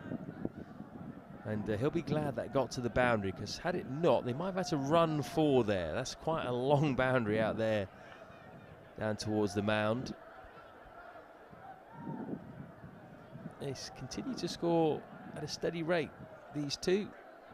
Not quite as quick as before, but it's been good. Run rate 3.46. Guided to backward point and down to 2 slips as well, Mercer to Duckett, which tells a little story as well. Both Bamber and Mercer are down to 2 slips at the moment, having won the toss, Middlesex, on the first morning. Part of that will be the run rate. We've got mid-wicket and cover both blocked at the moment, or attempting to block mid-wicket and cover. Deep square put back to that short boundary, in particular for Duckett when the bowling's right arm over to the left-hander, as it is at the moment.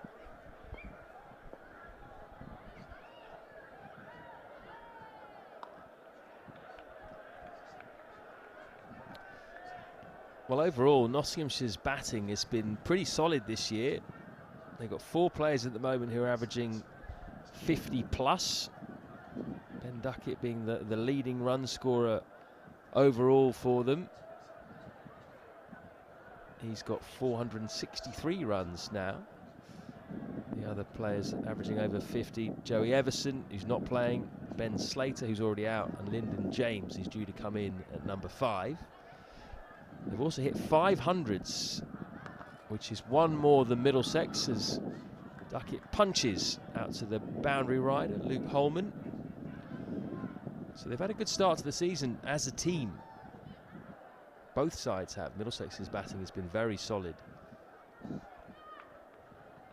And Nottinghamshire's bowling has always been a strength, really, hasn't it? They've got seam options galore, particularly when Broad is around. Dane Patterson is not playing. He could be playing. That really would be a test attack if he was involved. Patterson, Pattinson and Broad. Wow. And make no mistake, they are a very good side, and this is a real test for Middlesex, and arguably, when you look at the comments on the YouTube section, most people agree, arguably the 2 best sides in Division 2. This could have a big impact on who goes through, who gets promoted to Division 1 at the end of it all. We've got a long way to go, of course. Yeah, I think squad-wise, when you look at Middlesex at the start of the season, you know, it's easy to sit here and say it now. It's hard to see why they don't get promoted. But Middlesex's biggest problem has been inconsistency, particularly with the bat. But they've been up and down. They haven't hit the heights that they should for the squad that they've had for a number of years since 2016. So they started the season well, and I think that's why it's fair at this stage to look at the pair of them as the favourites. Yeah, it's true. Nottinghamshire have been a bit more of a white ball side of late, haven't they? They've had quite a bit of success. 3 white ball trophies since 2017. 2017 they won the Royal London Cup and the T20 Blast. In 2020 they won the Blast as well. But the last time they were county champions in 4-day cricket, 2010. That's something they'll want to rectify. Got a very talented group at the moment. They often seem to be fair. And in reality, when you look at it, they shouldn't really be in Division 2, Nottinghamshire. It's in my opinion, faintly absurd that they are, because we went back to the 2019 results. They actually came third in Division 1 last year and won the most games of any side in Division 1. They were just 1 point from getting to the Bob Willis Trophy final. And yet, because we're using the 2019 results, when they were relegated from Division 1, they have to start in Division 2. Yeah, it was an ECB nightmare, wasn't it? If Nottinghamshire had won it last year, then what on earth would they have done? Yeah, that doesn't make a whole load of sense to me, to be honest. So Nottinghamshire, quite rightly, will be viewed as favourites by a lot of people. But the way that Middlesex have started, the way that the confidence is flowing through the batsmen again. It's been a while since we've been able to say that. And with the attack firing, bit of a shame that Shaheen has gone and won't be back till the end of June. That's a big hole, but there are other bowling options. So Middlesex, quite rightly, will be viewed as one of the other favourites to go up with Notts. You'd think that whoever wins this game, if we get a winner, will be in a great position already, because they'd have won 4 out of their first 5. Other sides have generally beaten each other. Glamorgan have already been beaten soundly by Middlesex. That was the cat amongst the pigeon one, wasn't it? Glamorgan beating Nottinghamshire at Trent Bridge. That was the one that perhaps blew this division open early on. End of the over, 65 for 1, 20 gone. So what have we got? 40 minutes to lunch, and Nottinghamshire will be sitting happy now. That drop of Duckett in the 3rd over is feeling a little costly right now for Middlesex. They need to find something from somebody. Just going back to the reasonings.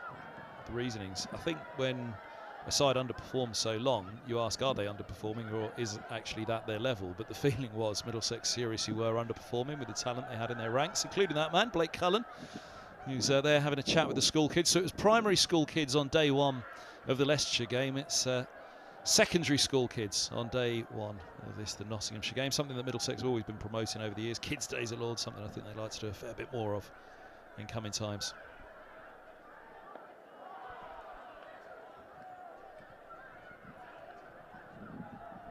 So invited in by Middlesex, all these schools for free, which yeah, it's been great. They remember there was one year they had the lower tier of the Edgeridge. In fact, was it the lower tier? It may have been the lower tier of the Mad. Absolutely full all day long, and I'm pretty sure it was 2,000 in the Leicestershire game. I'm pretty sure that day they had 5,000 through the gates that day, all for free. The schools coming in, and something that they're very keen to do more of. Beaut from Murtagh, absolute beaut, and it's there for Middlesex, isn't it? This is the other thing, going back to winning the toss, Floydie, that it's been there for them all morning. They have beaten the edge a lot, and that was why I was a little bit worried about taking just down to 2 slips. What you really don't want now is an edge flying through 3rd.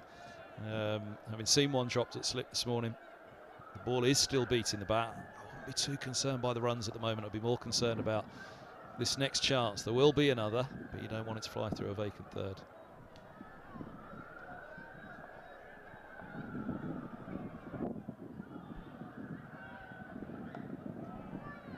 Yeah, that's exactly right, isn't it? If you don't buy a ticket, you can't win the lottery. If you're going to win the toss, you're going to put a side into bat, then I think you need to be as brave as possible with the fielders and the way that you bowl, pitching the ball up as much as you can. Shouldn't get too spooked by the net run rate. Sorry, not net run rate rather. Thinking T20 already. But just got to hold your chances too. Will Middlesex regret that Peter Hanscom drop? Width from Murtagh, and that's a lovely flowing shot from Hamid. Hasn't got all of it, driving square. Point will catch it up. Max Holden. Run 2. Hamid on to 27.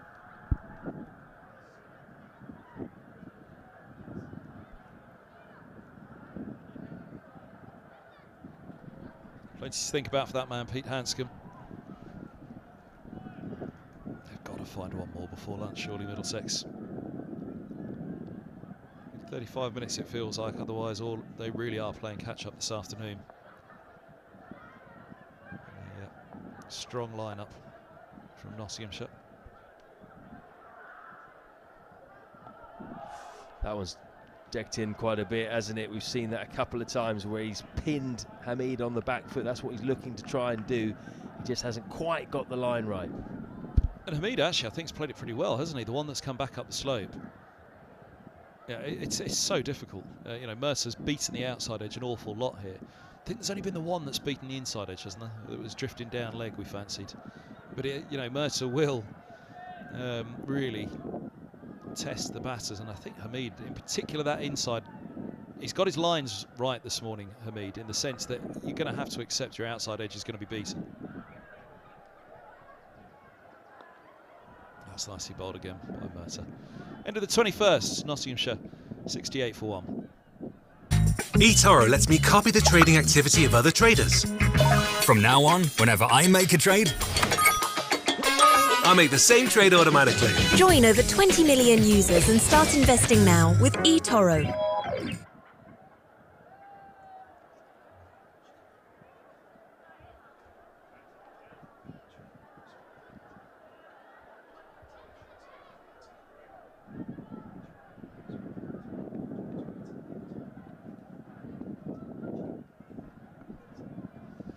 Owen Morgan's in the house. England's white ball captain. There he is on the left. Saw him earlier. Said he's come to use the gym. Get a bit bigger. Looking cool as ever, Owen, with his shades on. Tom Helm on the right with Robbie White in the middle, who's dislocated his shoulder, unfortunately, and is out for a little bit of time. That's a bit of a blow. And then Jade Dern back on the end. Ex-Surrey fast bowler. He's now Middlesex's bowling coach. Good to see Jade making his first steps in coaching. A lot of eyes on Morgan on the left. I was tempted to ask him, actually, who the new white ball coach is going to be. But didn't have time. It's nicely steered for a single by Hamid. It's going to be cheeky.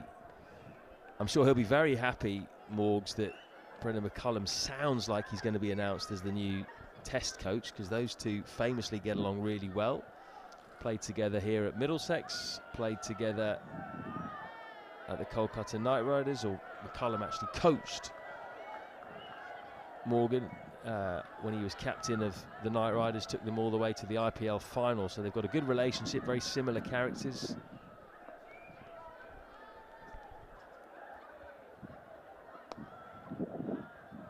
Just got something on it, Bamber. They'll pick up a single, think about two, but one will do.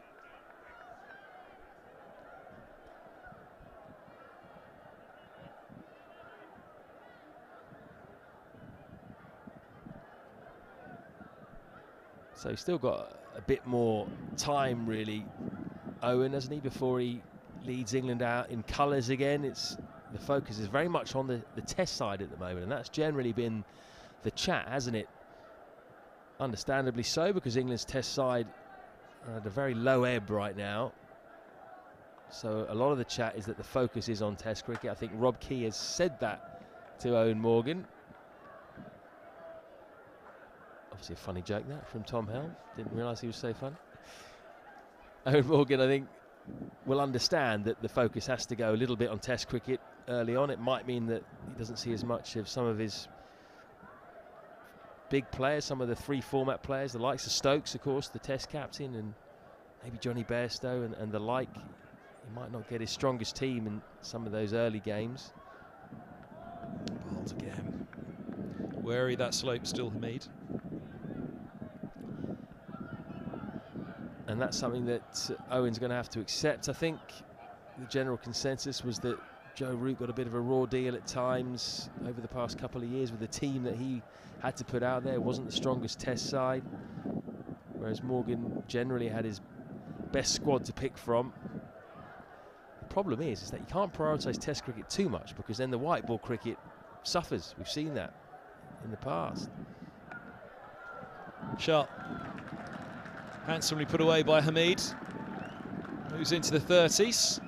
Short boundary to point there, but he really gave that everything. Hamid in control of it all the way as well, though.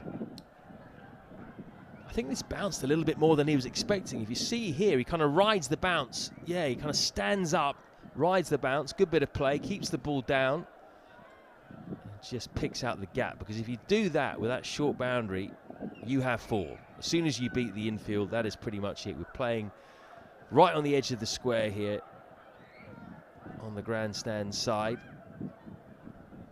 Yeah, I think that's got to be factored in, that short boundary as well, in the run rate this morning. Same at Hove last week. It was a very short boundary to the old scoreboard. Martin Anderson into the attack for the first time. Myrtle 1 for 36 from 8. One put down other than the wicket of Slater. Put down at slip Duckett. Off the bowling of Myrtle by Hanscom. So over to Anderson, see what he can do. He took the ball one morning at Hove, which surprised a few. When he opened up. Second morning with Afridi. Did bowl well. They all played their part.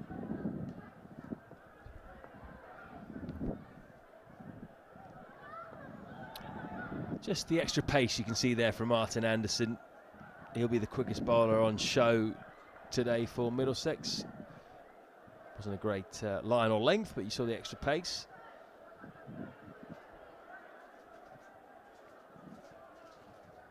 So Owen Morgan will have to take just a bit of a back seat while focus is on the test side.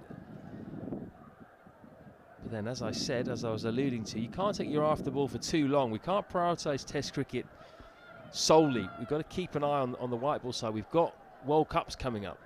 We've got another T20 World Cup. Oh, that was a full toss in the end, which is reasonably well timed by Hamid, reaching forward. And he's going to come back for 3 as well.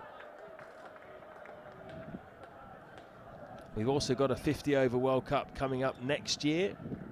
England, of course, the defending World Cup champions. So we can't let it slip. We can't just say all the eggs are in the Test cricket basket. Forget about white ball cricket just because we're doing well at that. Things can very easily change. We've seen that before.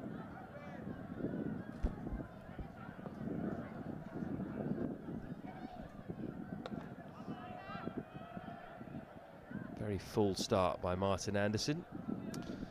Yeah, I think one thing about McCullum potentially being appointed as well, you mentioned just how big a mates Morgan and he are.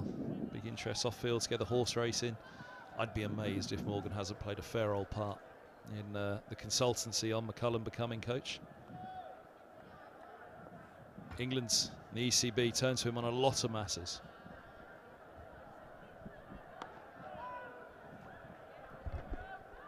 And I'd be staggered if his close mate Brendan wasn't getting some rave reviews from Owen Morgan. They do really respect and value Morgan's leadership, his management. Actually, he put some of his early leadership skills down to McCullum, didn't he? I was reading last night.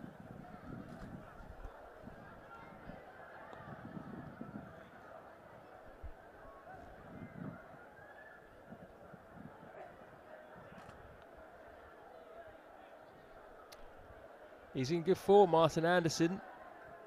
Had a very good game down in Hove with both bat and ball. He's an important player for Middlesex. Really balances the side when he's playing well. Genuine all-rounder.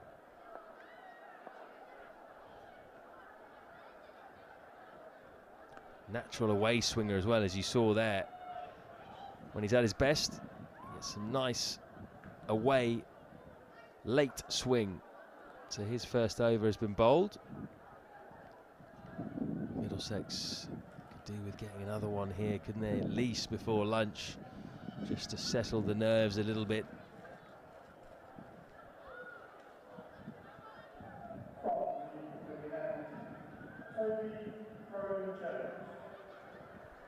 Yeah, I think it will be nervy, this.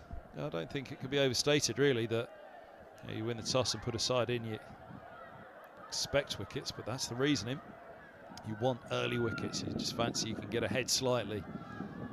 Even on sometimes the most bowler-friendliest of days, you can see skippers win the toss and elect to back. The feeling is by batting first, you boss the match. You're the side that are in control. Much as Sussex were at home. Sussex got in, went big. Middlesex were able to equal them. And Sussex in the third innings able to set the chase. And we avoided that third innings wobble. Here's Roland Jones back.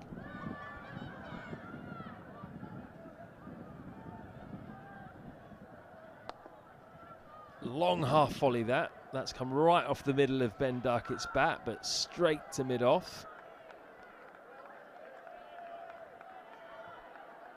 Roland Jones will be the man. I think the Middlesex will look to break this partnership. He's been really good so far this season, leading wicket taker in the competition. 15 he has in 3 games so far.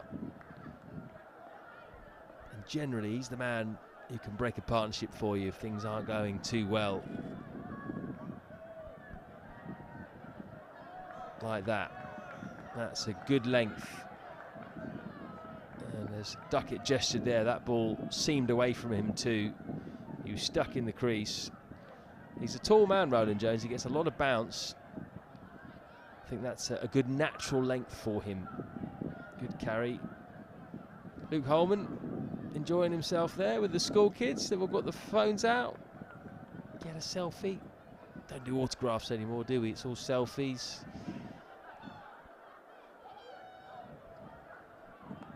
Oh, that's a big drive. And that's not gone exactly where Ben Duckett wanted it to go. Just splayed away off the outside edge to Josh Carey. He's in a strange position, really. He's almost a fly gully. So, quite hard for it to carry. I wonder if it had been regulation gully, whether that would have carried. I think it might have done, you know. Let's just go back to what we were saying about could Middlesex be a little bit braver with the field setting this morning. Braver, and yes, a few more runs might get through.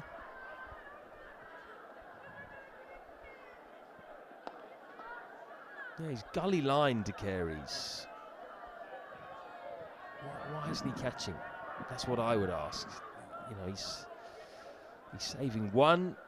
But if he's going to be there, why not get him forward? Give him the opportunity of taking a catch.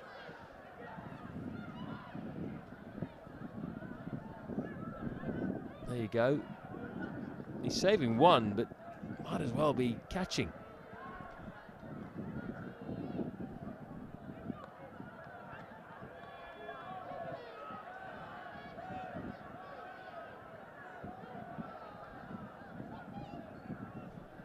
See that man Robson back in the slip cordon catching. That means that thumb's fully healed and they're happy with it. He's been at mid-off for every game so far. He's at second, Hanscom the slip. Yeah, I think the runs are obviously on the skipper's mind by the way this field spread.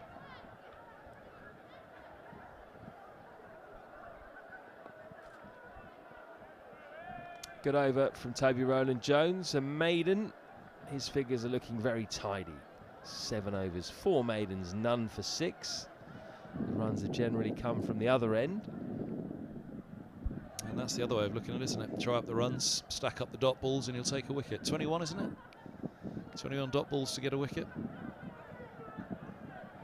I'd say Middlesex are quite at that stage yet, especially with Anderson having his first spell. Roland Jones in the form he was in that last over. I mean, look at that, none for 6 from 7 from Roland Jones. 4 maidens, he's really playing his part.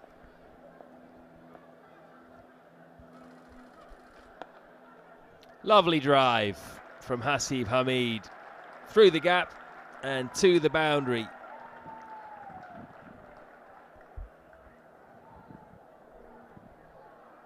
Bit of while for him. Got off to a very quick start. Saw some crisp cover drives in his first 20 balls or so.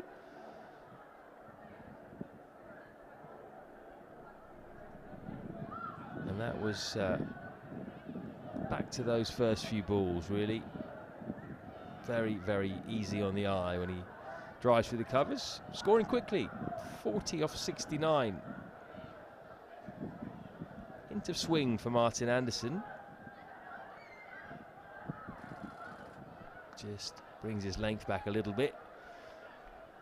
As I said, Anderson should be pretty confident coming into this game. He picked up 4 wickets against Sussex in that famous victory, run chase down at Hove, and he also played 2 crucial knocks with the bat. 55 in the first innings, and then a very important aggressive 44 not out of 39 balls in the second to see Middlesex over the line alongside Max Holden. And with Shaheen Shah Afridi back in Pakistan, or on his way back to Pakistan, that might give an opportunity, or more of an opportunity, to Martin Anderson with the ball. He won his day, can make a real difference for Middlesex when the ball's swinging. And he's got a bit more pace as well than the bowlers on offer today.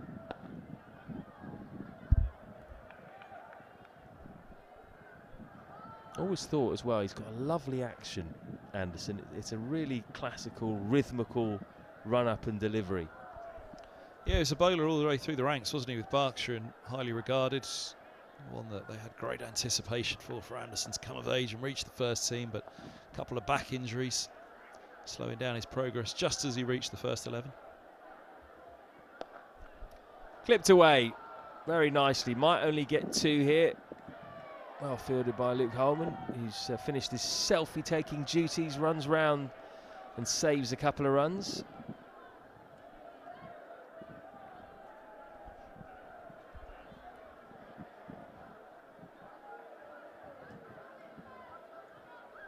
Lunchtime already for the teachers. Have the kids been allowed to eat yet? I was just about to say, there's a few teachers in there. It's not a bad gig, is it, for a teacher? You put your hand up for that one, wouldn't you? Day out, Lords. Yeah, I'll take him. Long half volley. This time he doesn't find the gap. He'll be annoyed with himself there.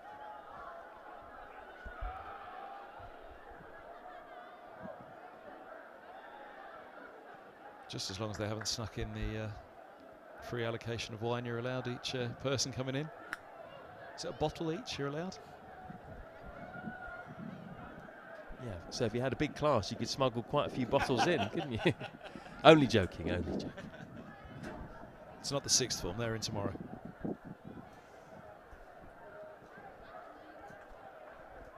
Yeah, good crowd in though for day one.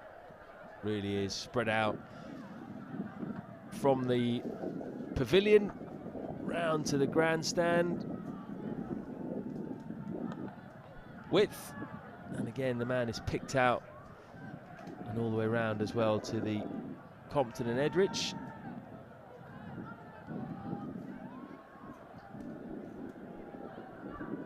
I'd imagine Saturday and Sunday as well we'll get a few more in, particularly if the sun comes out. We believe it will do. Believe it's going to get hotter over the weekend. That'll be a sight, won't it? Stuart Broad bowling with a decent crowd in on a weekend.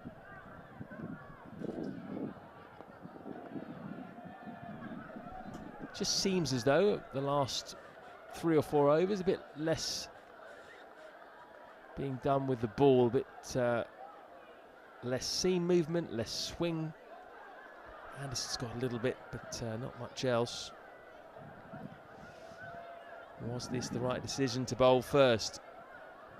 Just 25.2 overs in, but at the moment, Notts will be the happier side.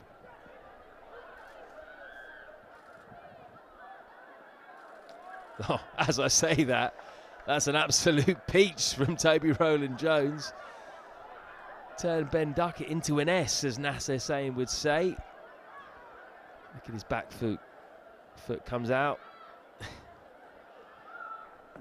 Yeah, not too much you can do about that, but we haven't seen that too often, have we? No. I was going to go actually to Roland Jones's economy. None for 6 from 7.3. He hasn't been hanging it wide outside off though. This isn't, you know, a 5th, 6th stump line with batters leaving the ball well alone. Full, and this time Duckett pierces the gap. Is this going to run away to the boundary? Quite long up that side as well. I think it's going to be hauled in. It is by Ethan Bamber, and they take 3. They thought about taking 4 there, and it's a no ball. There goes the economy rate.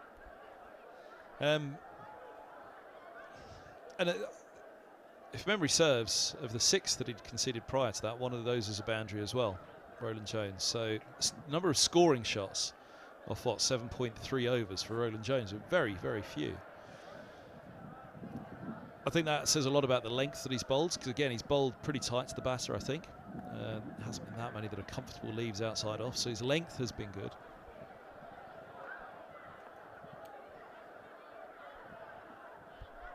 Again, that's another tight leave from Hasib Hamid. I think he's done that about 5 times already in this innings. Occasionally leaves on length. Sometimes he just gets it a little bit, I wouldn't say wrong, but it's a bit tight. We've seen Toby Roland Jones knock poles out the ground like that with balls that have seamed in viciously from the pavilion end. You don't want to be added to that list. But overall, his judgment is pretty sound.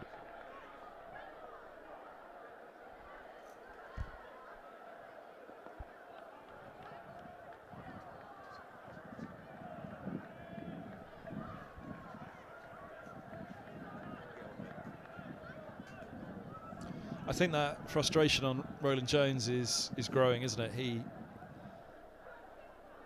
I think he feels this spell deserves more for him. So overall, I don't think Middlesex have done, from a bowling perspective, a lot wrong this morning. I think they have pretty much been there or thereabouts.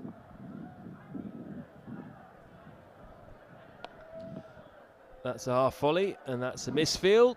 And that's going to be at least 1 for Hamid. It's going to be 2, in fact. I think that might have whacked Tim Murtagh on the knee or the wrist. Yeah, wrist.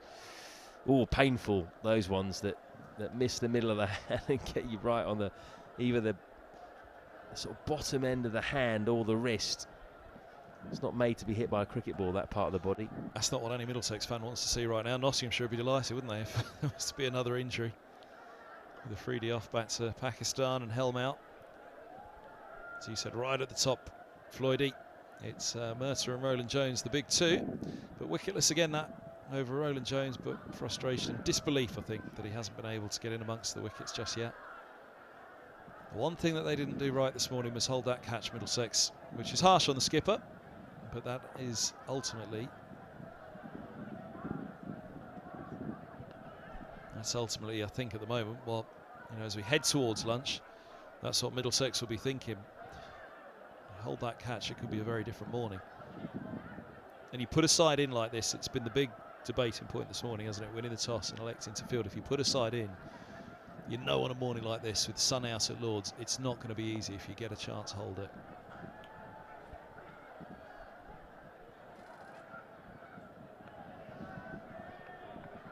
And that will be playing on Peter Handscomb's mind at the moment. That's the irony of it all. He made the decision to bowl first. He's the man that could have made this look very different had he held that catch. It wasn't a tough catch either. It was straight to him.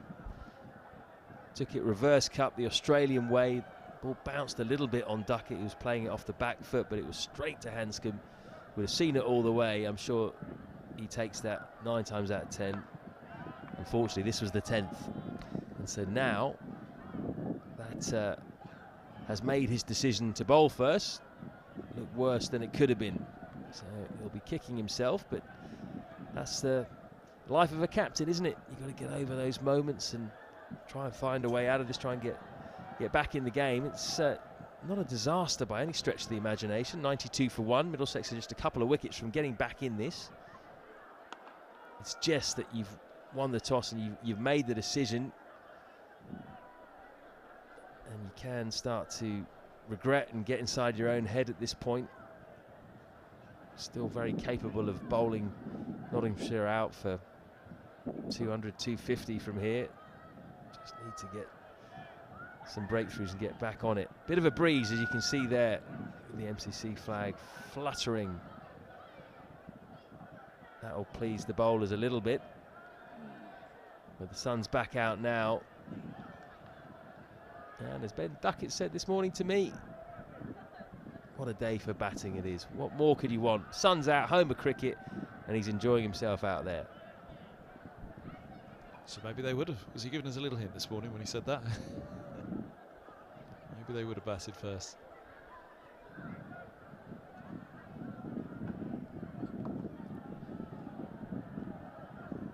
Duckett into the 40s. One off that Anderson over. 93 for 1, 27 bowled. We've got about 9 minutes until the lunch break. What are Middlesex going to do here? How are they going to try and rustle up a breakthrough? Looks like Roland Jones to continue from the pavilion. Will they try an over of Luke Holman? Bit of leg spin perhaps, that old chestnut. One over a spin before the break. Rarely works. They've got 4 seamers today, plus Holman. 4 right arm seamers. That's the big miss with Shaheen, really, is it gives you that variety with the left arm and also pace. So when it is looking a bit flat, later in the innings, you can go to the raw pace of Shaheen. They haven't got that option today. Lovely straight drive for none.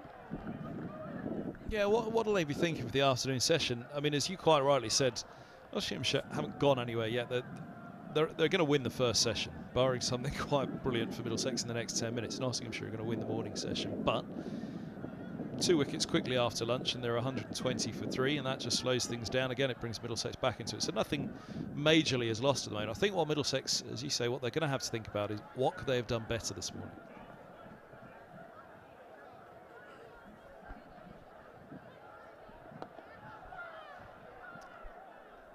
And if the summary is did a lot right, there's not too much more to do about it, then what are the other options? And that left arm pace of Freedy is heavily missed at the moment. He wouldn't have played this game. We must remind ourselves again, mustn't he, that he would have been rotated out of this one, was the plan as they went through how they'll work their bowlers through these April and May fixtures. But the other thing we came to is those number of dot balls, racking up the dot balls, and that might be something after lunch that Middlesex, I think, will be tight on their mind and say, look, this is a track where you are going to have to be very disciplined.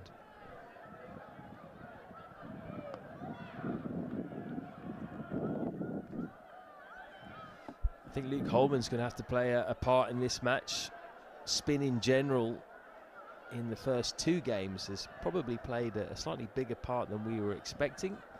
Holman played a decent part in the win against Leicestershire in the second innings. Picked up a wicket in the first innings as well, actually. And we saw the off-spinner of Derbyshire, Alex Thompson, pick up 4 wickets in the first innings in the first game. So maybe with these pitches this year at Lord's, which look to be slightly better for batting than they were last year, generally pitches around the country are looking that way, aren't they? Maybe the spinners are going to come into it a little bit more during this county championship season. I don't think anyone would be too disappointed with that, really. It's been a tough few years for spinners, particularly in April and May, traditionally.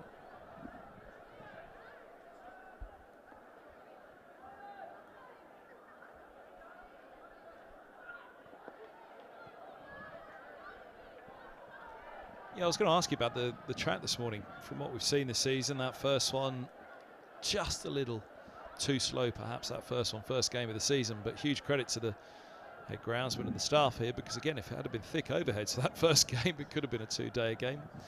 Who knows? You know, the last game here as well, pretty decent wicket. If this were a test match, if this were a 5-day surface right now, approaching lunch, 94 form, we say, you know what, I think everybody would be reviewing, saying this surface has played pretty well this morning. And you'd have probably said that about the pitches in the first 2 games. They've been good cricket wickets. You can get runs if you get in. We saw Mark Stoneman do that against Leicestershire, when Leicestershire had struggled on day 1 with the bat. They were skittled out by Middlesex for what, about 150, something like that.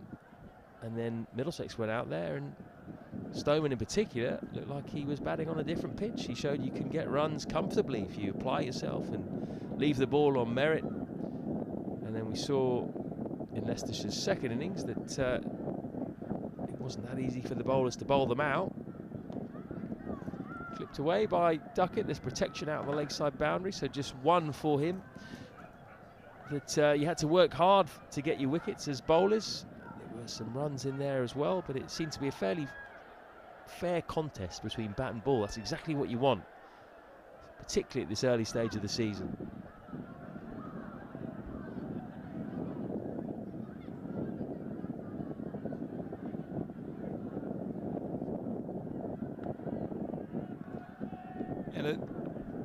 That Hove track last week and last year, Middlesex winning both times down at Hove on a surface which possibly favoured the batters slightly too much. But again, you know, Manny made the point, look, that's a good cricket wicket, that's a proper cricket wicket. It teaches bowlers how to bowl, which has been one of the big talking points.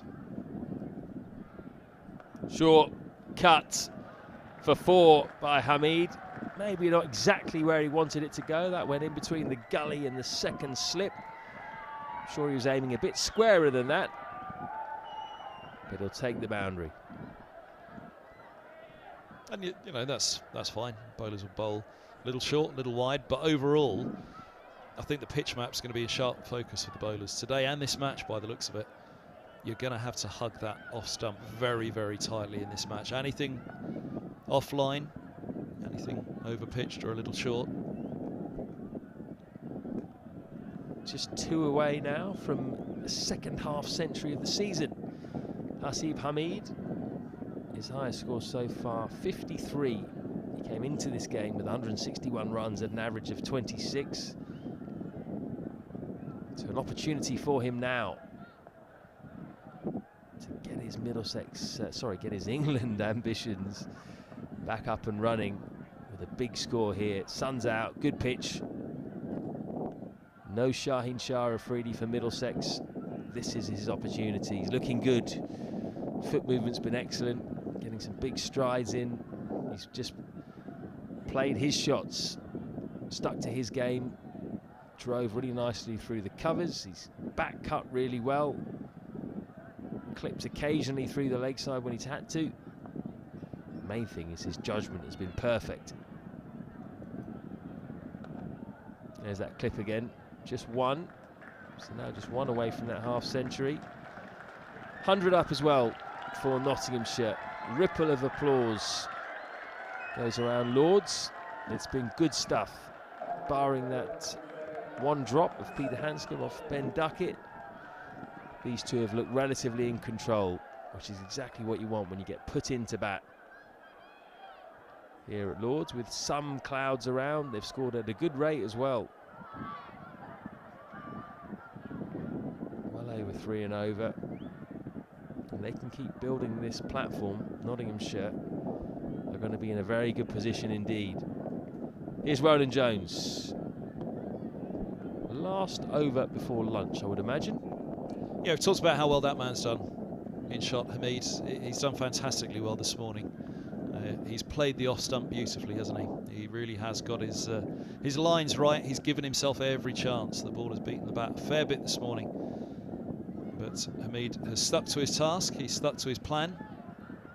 And he's done the basics right.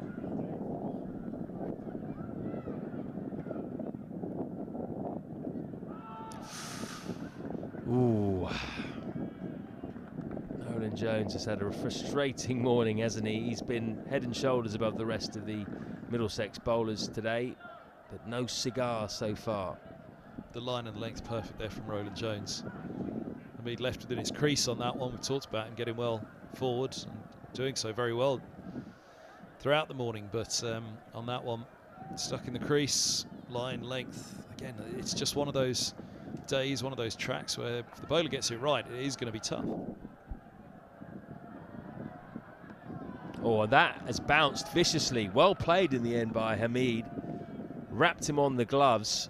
That's what Roland Jones can do occasionally. He does generate bounce. He's this kind of bowler who hits the deck hard, who hits the bat hard. Bowls a heavy ball, they say. Let's see this next one. Go a little bit fuller and see if Hamid's still got that same stride, and I'm sure that's what Roland Jones will be thinking.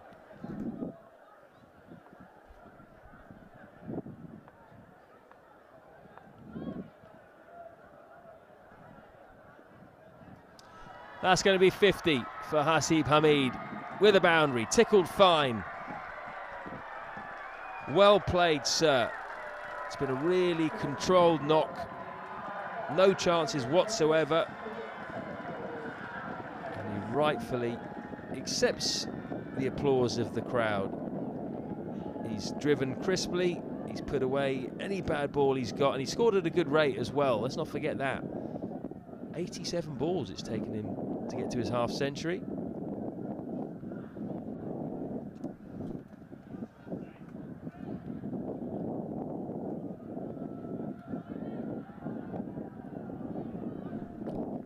That's the ball I thought he'd have gone with last up. If it pushed him back on the 2 previous deliveries, instead he went for the one to try and bring it in back down the slope and just started 2 straight. At that point, Hamid's got his 50 and went forward. Easy game from up here though, Floydie, isn't it, as we always say. There haven't been many wickets around the country today. There have been no more than 2 to fall anywhere. And in fact, in Division 2, a couple have just gone to take Durham 2 down, Leicestershire 2 down, but for the most part, it's been a 1-down morning across the country. Oh, that was close to the outside edge. What a way to finish the session by Toby Roland Jones and Middlesex. But overall, it's not been what they'd hoped for. Peter Hanscom won the toss, put Nottinghamshire into bat. Was hoping for a bit of assistance for his bowlers. There was some out there, a bit of seam movement. The occasional ball has swung. But overall, Nottinghamshire will be enjoying their lunch today because Ben Duckett and Hasib Hamid have knuckled down. Hasib Hamid probably looks the most secure of the 2 at the moment. He's the man that's gone past a half century, 53 not out off 89 balls. Duckett's also scored quickly. He's on 42 off 86. But he's looked like offering up the odd half chance occasionally, and the one big chance, the one big moment that we've seen so far was when Peter Hanscom dropped Ben Duckett on 4 off the bowling of Tim Murtagh at first slip. A pretty simple regulation slip catch as well, straight to him, but he spilled it. And since then, there's been no looking back for both Hamid and Duckett. 104 for 1 off 30 overs. How do you sum up what you've seen there, Andy? Do you know, I think that last over sums it up perfectly, doesn't it? I think we saw everything in that last over before lunch. If anybody's missed the entire morning session, that final 6 deliveries there from Toby Roland Jones tells a pretty good story from me. He's done an awful lot right there. You're slightly offline, and all of a sudden, thank you very much, 4 runs. Hamid goes nicely to his 50, despite having pushed back those last 2 deliveries, and then last ball before lunch. There's enough out there for the bowlers. They've got to stick at it. I think Middlesex will look at this morning and feel that they probably could have had 4 this morning, but to really have achieved that, you want 2 early, you want 2 quickly, and they could have and perhaps should have had it really with that catch put down at slip. Duckett has made the most of it. He's gone to 42. He said about it thereafter, didn't he? Hamid with 53, a more patient approach, but he's the man that reaches his 51st. It's been a very, very good morning for that pair. Slater, unlucky, an opener goes out there, you know you're going to get some good ones. Again, Middlesex, I think, will feel that those 2 good chances that they produced in Murtagh's first 2 overs, if they'd have had Nottinghamshire 2 down, it could have been a very, very different morning. But I think the runs per over, interestingly, Murtagh 1 for 36 from 8, unusually expensive from him. But again, he's the man that could and should have had the 2 wickets. Roland Jones has been fantastic. And Bamber, none for 32 from 8. I feel from him a little bit with the deployment. I think perhaps we have seen pick an end and leave him there. Because it took him a few overs to get going when he came back from the pavilion end, didn't it? Yep, it's been interesting, hasn't it, watching how the bowlers have operated. Toby Roland Jones, hands down, the pick of the bowlers so far. Economy rate just 1.8. Murtagh and Bamber, uncharacteristically expensive. And Anderson's just bowled the 4. So we haven't seen any spin yet. Wonder if he will do in the second session of the day. It's been a good start to this match. 2 good sides, but you'd say that Nottinghamshire at the moment have their noses in front. We're going to take a break now. Go and grab some lunch. I hope you can do the same as well. Yep, absolutely. We'll be back in a little while. Our thanks to the stream partners, eToro. Scan that QR code on the top left of the screen to find out more. Matt Floyd and myself, Kevin Hand, will be back in just under 40 minutes. Nottinghamshire at lunch, 104 for 1.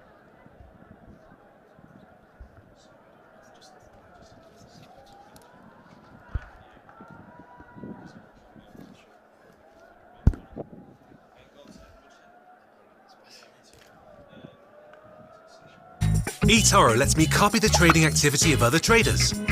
From now on, whenever I make a trade, I make the same trade automatically. Join over 20 million users and start investing now with eToro.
Welcome back to Lords. Play about to get underway in the afternoon session on day one of this county championship match in Division 2. Nottinghamshire put in by Middlesex, 104 for 1 at lunch. Hamid with a fabulous 53, Duckett with a fine 42. Just that 1 wicket to go, Slater was out to Tim Mercer. 6 for 1 it was at the end of the first over. And we've gone for 4 off the first ball of the match. Mercer, he came back with a wicket caught by Simpson.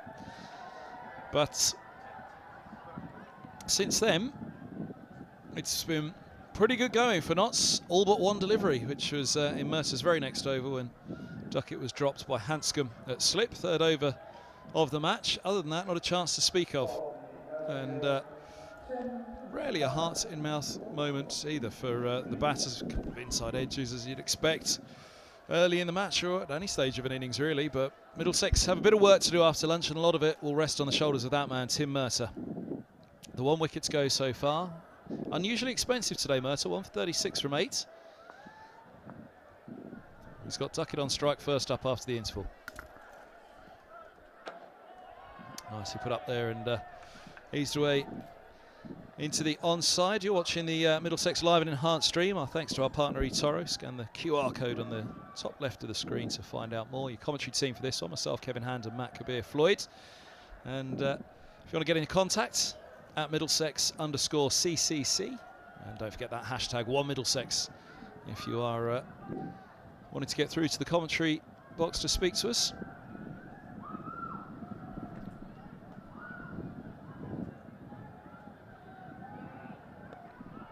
Don't forget the comment section of YouTube as well if you're watching the live stream via YouTube. Any questions or points you want to make, myself and Kevin will try and answer them, get a bit of a debate going. Doesn't have to be about Middlesex, can be about anything you want. Test cricket, lunch, steady, no politics, nothing like that, but comedy, we'll have a bit of comedy, as long as it's funny.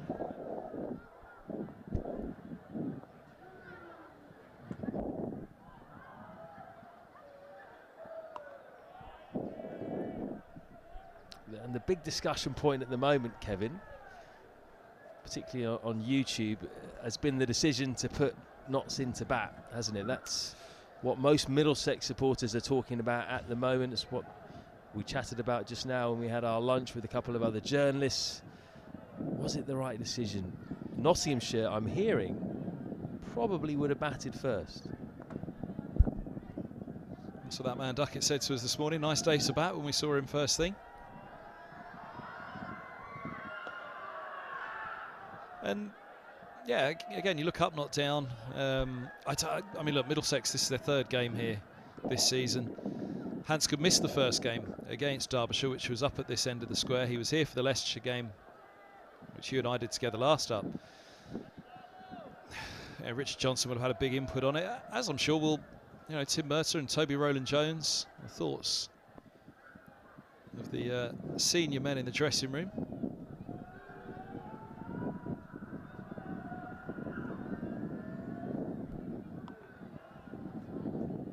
Again, will day 2 be the best day to bat? Well, that's the debate. It's often at a toss, isn't it?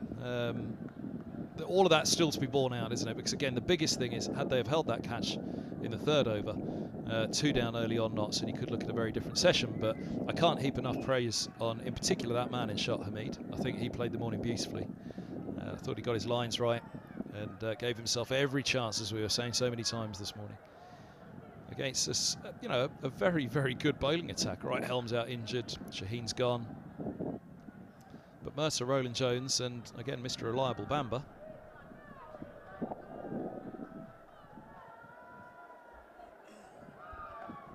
Edged and short.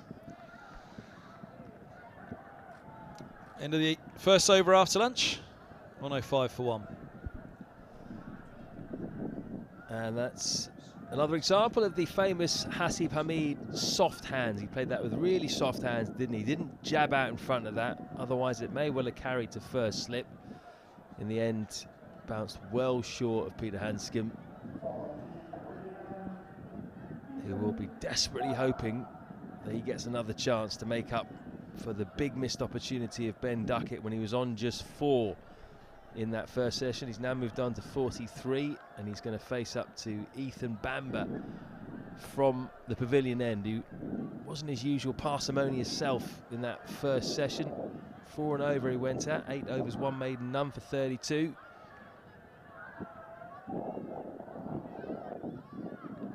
Edged and gone. Bamber strikes first ball after the interval, back at his favoured pavilion end, 105 for 2, and Duckett departs for 43. Fine ball right on the spot from Bamber, and given his preferred end, and he's given Middlesex just what they wanted. What a start by Bamber. This is perfect, isn't it? Coming in from the pavilion end to a left-hander. He's got to play at that, hasn't he? That's just gone down the slope slightly, faint edge. That is the absolute perfect delivery that you want to start off a session, and that was much needed, wasn't it, by Middlesex? Ben Duckett, the danger man, is gone for Nottinghamshire, leading run scorer for them in the county championship this season. He made a bright and breezy 43 off 92 balls. Now the door is ajar. Can Middlesex take advantage here, having won the toss and decided to bowl first? They've got a new batsman at the crease. If they can just go bang bang here, get a third, then their tails really will be up. They'll start to think, right, we can justify this decision to bowl first. But the man coming to the crease, Joe Clark, is one of the most promising young talents in the country. Mainly you'd say in white ball cricket, but he's an impressive red ball player as well. He's had an okay start to the season, 151 runs, 150 at an average of 30. But he is someone who want to put his name in the frame as far as England's selection is concerned, particularly in white ball cricket. But he's a very talented young player, just 25 years old. Wicket with the 6th ball of the morning, a wicket with the 7th ball of the afternoon. What Middlesex didn't do first up today was back it up. They've got to do it this time, you fancy. This is their chance, as you say. That door is slightly ajar for Middlesex now. They're playing catch-up, but if one turns into 2 quickly after lunch, then they'll certainly at least be able to slow knots up after the interval. And you would fancy that, as you mentioned, Bamber wasn't his economical self this morning. You'd fancy that certainly the front 3 for Middlesex, but Anderson, as he showed down at Hove as well, will be able to tighten it up if that's what the order of the afternoon is. But this has given them the opportunity to get back to first thing this morning, try and really get at Nottinghamshire, which was their hope when winning the toss.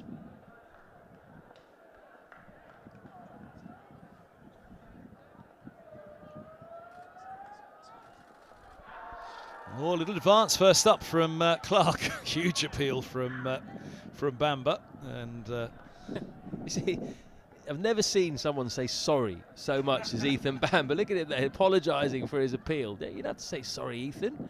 He did come a long way down there, didn't he? Interesting tactic, wasn't it? First ball, just trying to negate LBW decision against the apologetic Ethan Bamber. He's probably the most polite person. In fact, I'm going to bet my house on the fact he's the politest county cricketer right now. We've got Ricky Elcock stood behind us. I'm going to ask him, or you'll ask him in a few moments. How many times have you ever apologised to a batsman? Oh, and that one swung away a little bit as well. This has been a really on-the-money start this session by Ethan Bamber. Yeah, we've got ex-Middlesex bowler Ricky Elcock with us in the comm box. He's going to be on pretty soon. Just have a little catch-up with him, so we look forward to that. I wonder if Middlesex can get another wicket. He's good luck, isn't he? Having him in here, Middlesex searching for a wicket. Ricky Elcock comes in, gets one straight away. See if he can get a second.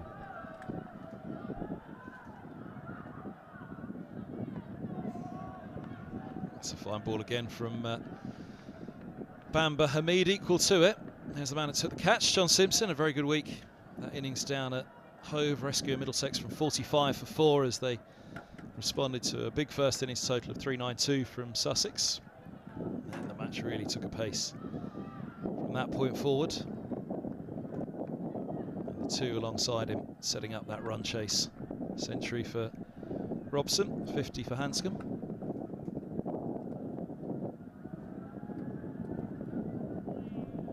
Ball down the slope again from Bamber. Yeah, if another one falls at the moment, we might be gluing Ricky Alcock to that spot. You're not leaving it all day.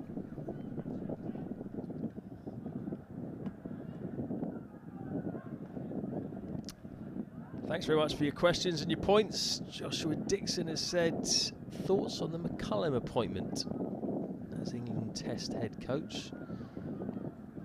Get back to that in a second.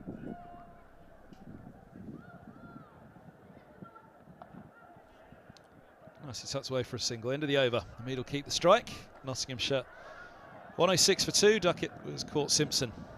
Bowled Bamber for 43. Well, my thoughts on the McCullum appointment, I don't know about you, Kevin, but I think he's going to do a really good job. I think he's a great appointment. I know a lot of people point to the fact that he's never coached a first-class side or a test side before, but I don't think that's that important. He's played test cricket at a very high level, was a very good captain for New Zealand, played over 100 test matches, very aggressive captain and a very aggressive player. Played it in the right way, in the right spirit as well. And he is an experienced coach when it comes to T20 cricket and franchise cricket with Trimbago Knight Riders and Kolkata Knight Riders. He's had plenty of success with both of those. He's played a bit of county cricket as well for Birmingham Bears and Middlesex, admittedly not in four-day cricket, I don't think, but he certainly played T20. But I think he could be exactly what England need in terms of someone who's going to bring an aggressive mindset to test cricket and not going to hold back. He's also a very good bloke, which I think makes a big difference. I think the players will get on with him. He's very straight down the line, easygoing. Played by Hamid again. Murta bringing that back up the slope. He's just giving himself every last chance, Hamid. He knows it's tough out there, and well, he welcomes that as well, I'm sure. Hamid, he's practicing at the non-striker's end. Exactly that. The last comment you made there, you know, none of us can predict the future, can we? But overwhelmingly, Brendan McCullum is renowned as a very, very good human being. And again, you look at the people that he's close to or are close to him. Owen Morgan, can't speak highly enough of him. Owen Morgan's captaincy doesn't need any introduction, does it? And I think that those kind of leadership and management skills, I think, are exactly why he's being brought in.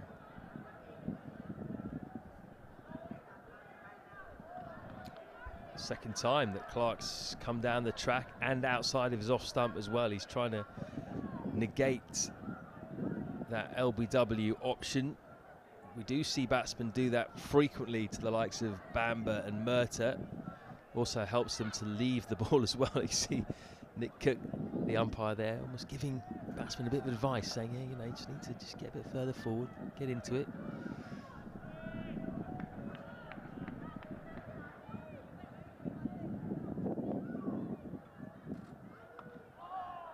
Is that one away to backward point? Of course, we should add the appointment hasn't been confirmed yet, has it? But it would be quite the turnaround, it would seem, now if the official announcement isn't made. I'm sure probably timing required as well in terms of what he's up to at the moment. What I will say is I thought he was going to get offered the white ball job. I would have said that would be the more natural fit.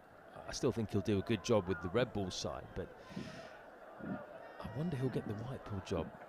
Simon Katic, Paul Collingwood, all in the running, I think.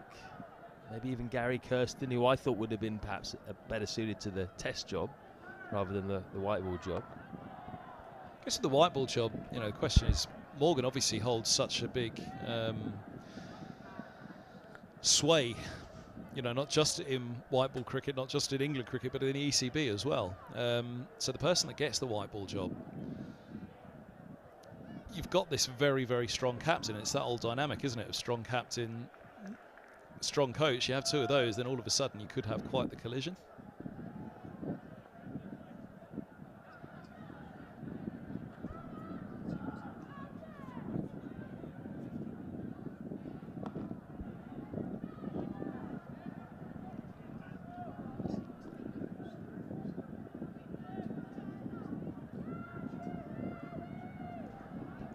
Yes, I, you know, you've seen it many times at this level in particular, but same at the very top level. You generally have one that takes a little bit more the power out of the coach and the captain, don't you? And white ball, it's hard to see a really big name coming in above Owen Morgan and starting to pull a lot of strings over the top of him.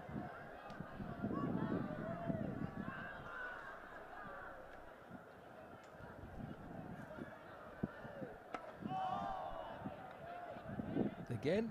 Clark coming down the track.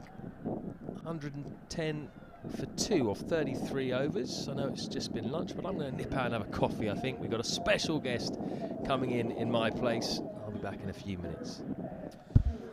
110 for 2. Thanks, Matt. Kabir Floyd alongside myself. Kevin Hand on the live enhanced stream from Middlesex. Hope you're enjoying the coverage. Nottinghamshire enjoying by far the spoils of the morning session. 100 on the board at lunch, just the one down. Quick wicket after lunch though, removing Ben Duckett and now Hamid. If they could get past him quickly after the interval, then all of a sudden this afternoon session could take a very different shape to that of the morning.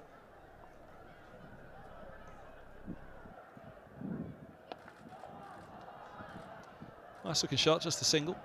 110 for 2. Ricky Alcock, as you heard, is alongside us in the commentary box. Good to see you, Ricky. How are you doing? Very well. Nice to be back at Lord's after a number of years, but I'm doing very well. It's Bamber up at the pavilion and about to set off again.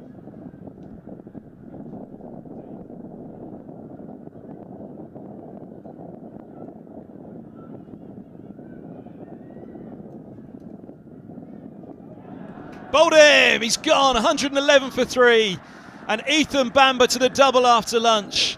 Goodness me, Clark's gone, 7th ball. That one nips back in with the slope from the pavilion end. And Ethan Bamber, well, it was a slow morning session by his standards. Just takes the inside edge. And Clark with that advancement outside off stump, he's gone. And 1 does become 2 very quickly after the interval, just as the host needed here at Lord's. Top of leg, struck by Bamber. And Middlesex will be mightily relieved to have picked up a couple just to get them into this session early on. Just not full enough to drive, isn't it? Just nipping back down the slope and taking the inside edge, just dragging it on. But lovely delivery. How much of the morning session, that was going to be my very first question, how much of the morning session did you see this morning? I didn't see any of the morning session. I came in just around lunchtime, so I missed basically the morning session. I understand, I meant about the toss and Middlesex putting them in and stuff like that, which seems a little bit contentious, but I'm sure they got their reasons. Absolutely. Well, again, there was a catch put down. Tim Murtagh in his 2nd over, 3rd over of the match, the skipper at slip puts it down, and of course 2 down in the 3rd over. It's a fully justified decision to win the toss and bowl, isn't it? But Shellid 1 down at lunch, people are asking questions, but this is an opportunity now for sure. James comes out to join Hamid. And as I was just saying before he took that wicket, if they could put Hamid on the board now, Middlesex, or back in the... yeah, put him back in the hut should be nice. As Boyce used to always say, a couple of wickets on that looks very different. They're 111 for 5. It's a very different game than 111 for 3. And of course, you're the lucky charm, so you now can't leave the commentary box for the rest of the day. I wish I was this lucky when I was playing.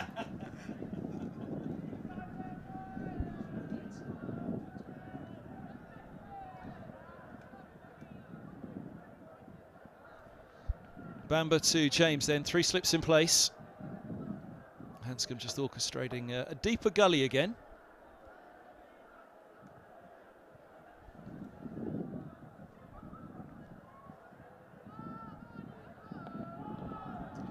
Just started a little straight and off the mark. First ball with the couple, James. Yeah, you're here today because you're writing your autobiography with... are we allowed to say who's ghosting it, or is he? Yes, Dave ghosting it, but it's should be out late in the year, early part of next year, so quite looking forward to that. Spent the whole of lockdown doing the writing, so it's fairly much there now.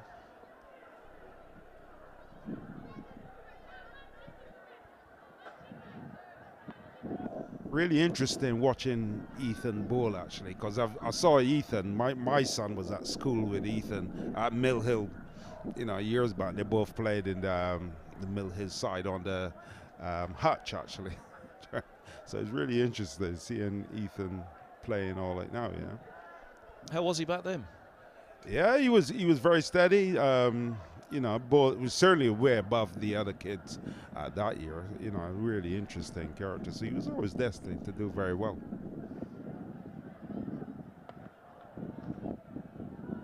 And it's been an incredible start. More than 100 first-class wickets, an average of 23 at the age of 23. He just got his chances, never looked back. Yeah, absolutely. Well, I mean, even back then, people were putting him in the same kind of class as Gus, actually. And, you know, obviously not as tall as Gus, but certainly bowled the same kind of lengths, hit the, you know, good areas. So he's always done that right from a very young kid. Lovely shot, straight down the grounds. And James's first boundary, 119 for 3. Not quite as grumpy as Gus either. Although Gus was well known for apologising all the time out in the middle, wasn't he? Getting LBWs turned down and then apologising. Sound a lot like Gus, really.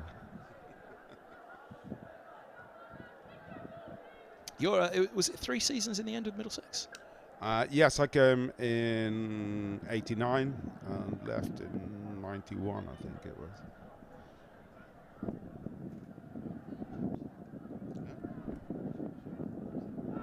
Oh, it's a beaut from Bamba.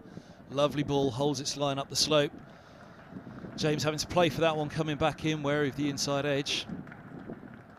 19 for 3. End of the 34th. Ricky Alcock alongside myself, Kevin Hand on the mic on the live enhanced stream for Middlesex.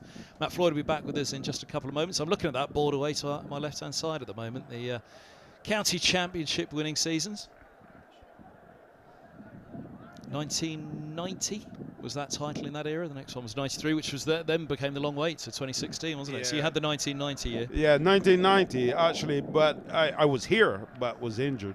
I'd obviously come back from the West Indies with a very serious injury, which eventually put an end to the whole career. But I remember that season very well. Just a single out to deep square. I mean, that was the... You know, when you were arriving for the golden era of Middlesex cricket, really. Yeah, absolutely. As a matter of fact, in '89, we probably should have won the championship as well. We did. We were very, very close in '89. Remember a game I think against Notts actually at Trent Bridge in '89 when we probably needed to win that game to push home the advantage to win the championship, and that game ended up drawing. So we sort of missed out that year.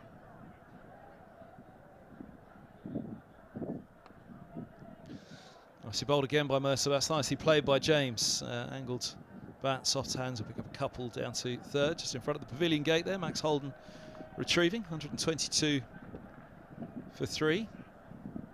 Yeah, that was, well, you see across the board in front of us there.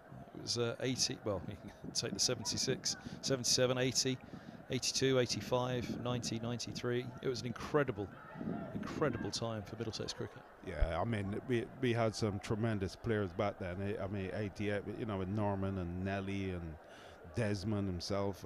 You know, they were just you know, rolling at the tail end of his career. It was just you know, Rampa Cash. I forgot him. You know, lovely players. Great ball by Mercer again. Just Middlesex cranking up the pressure here after lunch. You'd expect them to. Yeah, it was. I mean, you know, having done this job all the years that I've been doing it, the amount of times that we get emails and tweets and messages about those days, they were incredible, wasn't it? I was trying to think. Was it? There was the season that you said you should have won. It was '89 as well, was it? Yes. That went close. Yes. '89. We came very close. We needed the full points at Notts, I believe, and just struggled to bowl them out in the last innings. And ended up falling a little bit short. But that was a really good year. Was my first year here, actually.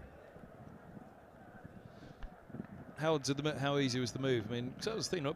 Players didn't move that much back then, did they?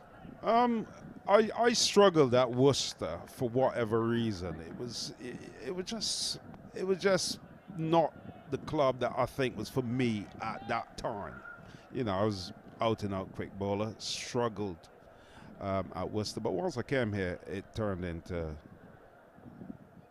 once I arrived at Middlesex, it was just the club that I felt very comfortable at. I think why I felt clever was actually Gat. You know, Gat was a fast bowling captain. He loved fast bowlers, and I just fitted in nicely with him. Yeah. And of course the England call-up. Yeah, England's called up at the end of that year actually, and which was totally out the blue. But having said that, I was always on a slippery slope with the injury-wise, you know.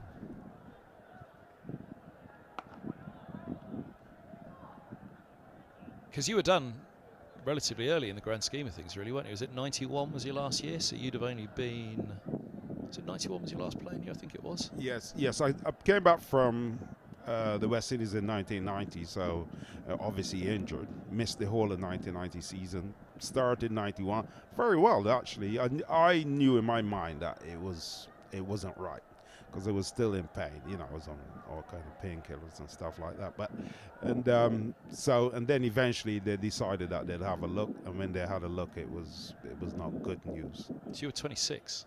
Yeah, and so terribly young. Mind you, I started playing at 16, so I'd done a fair bit of playing, you know. Oh, it's a lovely ball from Bamba. Down the slope again. Lovely. Yeah, and in those days, I think if I played now, I would have a lot more chance of a lengthened career, because people has a lot more knowledge about fast bowlers. You know, in our day, at 16 years old, you can bowl a ball upwards of 90 miles an hour. Everybody wanted a piece of it. And so I ended up playing all types of cricket, from school cricket to first-class cricket. Good again from Bamba. Feels like Middlesex got on a piece of string after lunch here. Yeah, I ended up playing all types of cricket. You know, as a 16-year-old, playing county cricket, and then I was playing schools cricket, Birmingham League cricket. So sometimes when the first team was having a rest, I was playing. It was, you know, in the second team or on the 25 or on the 19 or whatever it was, and it just wasn't good for me, you know. And you know, I think I just wasn't strong enough to maintain it. It's a nice ball again. Thick edge all along the floor to backward point. 1, 2, 2 for 3. Yeah, injury cutting it short, which is always cruel for any sportsman. I mean, fast bowlers, that's the scourge of all fast bowlers. And funny enough, switching into flying airplanes, when I was going through my rehab was done at a RAF hospital, Royal Air Force Hospital, which we call RAF Headley Court, it was called. And the reason why I was sent there was because the injury that I had is very close to an ejection seat injury. You know, your vertebrae is basically splintered. And so I went there and had all the treatment, but, you know, it was just not going to work. Medical treatment was a little bit different back then as well, wasn't it? Probably not as clever as it is now, you know. And my injury particularly was a little bit special, because it, rather than lowering my back, it was a little bit higher. That's punched nicely by Hamid. We saw him play one of those earlier this morning, managed to ride the bounce a little bit more on that one. This one just rocked back and stroked away. Yeah, you know, just it was a little bit higher, the injury in my back, and therefore they couldn't actually fuse the vertebrae. They needed to repair them, and that just wasn't strong enough to actually, you know, keep going.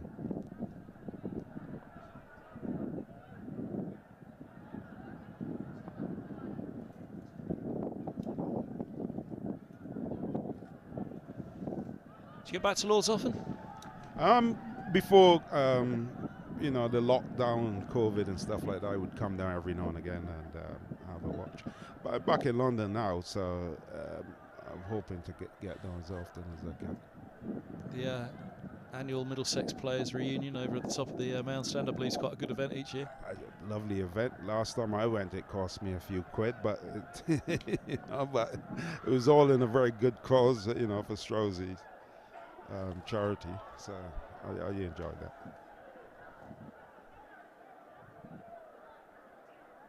Couple there for Hamid, very much inside of the bat.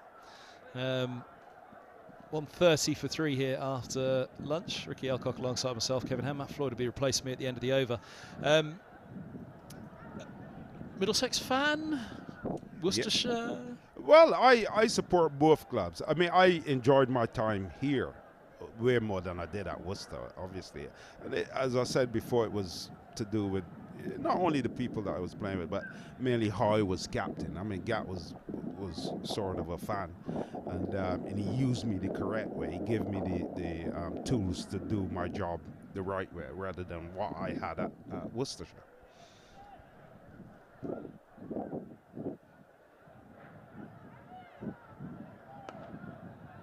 Do you get much of a chance to keep in contact with the county other than? I talk to Gus every now and again.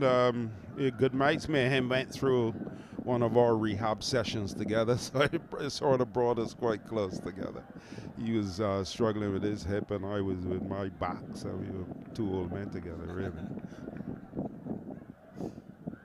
Yeah, of course, that would have been that injury that he stopped for England for a little while at that point, didn't he? He spent many a winter month running around Stanmore.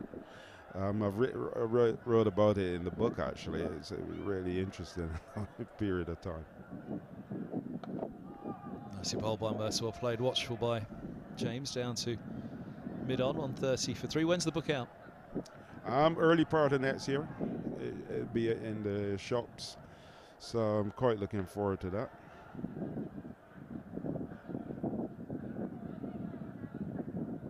Lots of interesting reading from my point of view, but for me, reminiscing about a career, two careers, and both of them fairly interesting careers.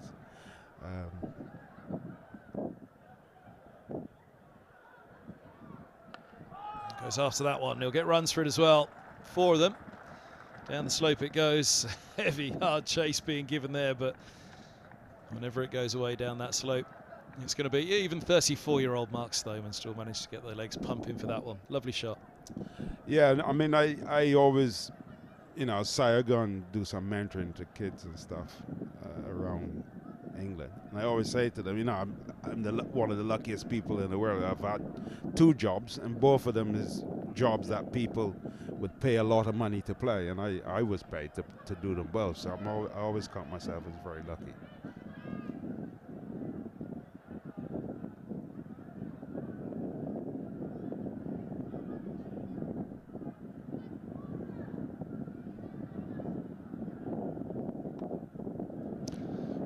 Lovely shot off the hips, and timing well both sides of the square at the moment.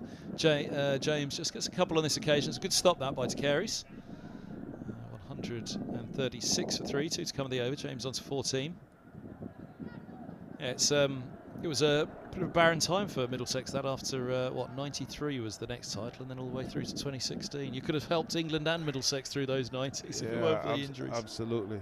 But I mean, cricket is a bit of like that. Well, sport is a bit of a sine wave. You peaked and you troughed. It's just trying to get the average a lot closer than normal. Oh, inside edge. That one holds its line up the slope from Mercer, and tentative on that one. James will pick up a single. Mead on to strike last ball of the over, but yeah, Mercer still getting it to do enough out there. They're doing it better after lunch for whatever reason. Middlesex, it's just a little bit more happening. Yeah, I mean, cricket has changed a lot from in our day. I remember a few years ago going into the Middlesex dressing room, actually, and it was so different from our day. It was guys had laptops and stuff. Obviously, technology had moved on, but also what was different was how quiet it was.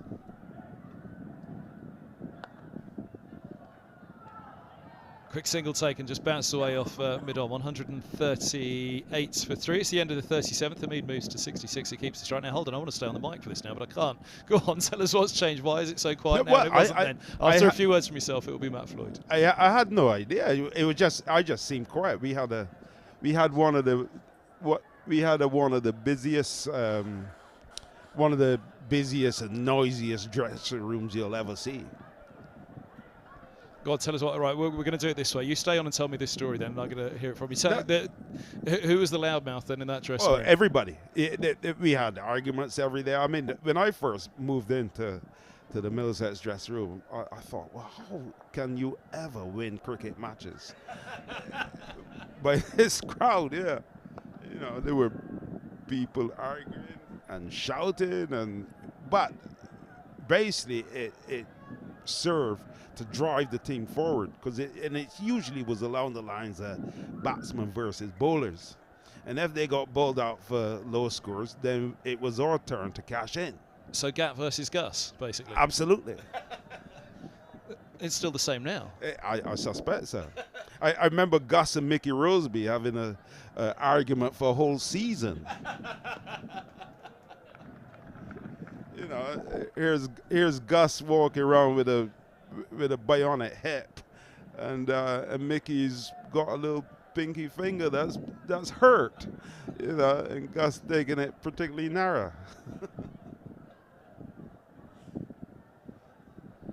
Interesting times. We had to do, there was a thing that we did during lockdown, dressing room reunions for Middlesex through the years. And I'm just trying to think, I think it was 75 to 85, 85 to 95, 95 to 05, and then 05 to present. And they were great, all of them, whichever one of the four it was. They're still on YouTube, on the Middlesex YouTube channel for anyone who wants to watch them. But the 85 to 95 one, that was fun. That was fun recording that. I think it was a two-part. They were all going to be an hour or less, but that one I think was about 3 hours, and it had to be edited into two. Absolutely, just amazing characters. Pretty much everybody in there was a strong character, and you know, from the youngest, probably Ramps was probably one of the younger guys at the time, and Ramp was just an incredibly strong character, you know, and then there was people like Gus and Gat, and, you know, Nobby Downton, and it was just an amazing set of blokes all driving each other forward. Did you mention Phil Tufnell there as well? Tuffers, the cat. Well, Tuffers just slept. That's why he was called the cat. Yeah, that particular episode, like I say, about 3 hours it took in the recording. The others are all 50 minutes to an hour in the recording. Hello, goodbye, there you go. And that one was 3 hours. And I remember the producer just thinking, yeah, we'll have to just let them go. We'll just deal with it afterwards, whatever happens. Yeah, it was a lovely dressing room, really. I mean, it's you know, some really not good blokes, you know, and incredible cricketers, to be fair.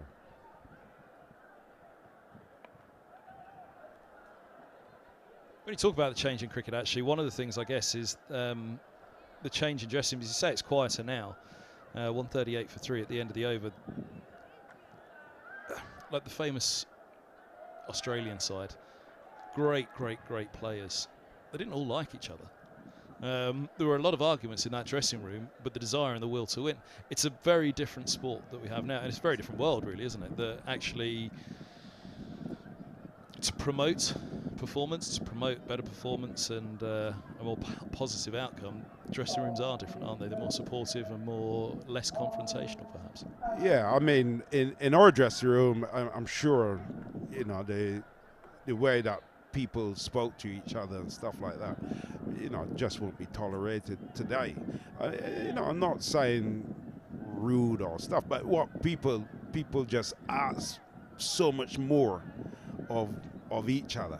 I mean, that's all. Banged into shape rather than nurtured. Yeah, as it is now. You know, and people would be shouting to tell you if they thought you weren't pulling, you know, you weren't doing what you're supposed to do. Martin Anderson replacing Mercer. First change after lunch, nearly 40 minutes. It's flown by, 138 for 3. Ricky, sorry, I was going to let you go at the end of the last over. I'll let you go at the end of this one. Yeah, that's okay. I'm actually enjoying this.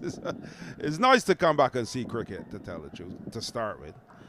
It's nice to be out in the open, going on the tube and talking to people and stuff like that before the mass. You know, so I'm enjoying life, and it's always lovely to come to Lord's. Oh, that one goes away. Look at that go down the slope from Anderson. James well beaten by that.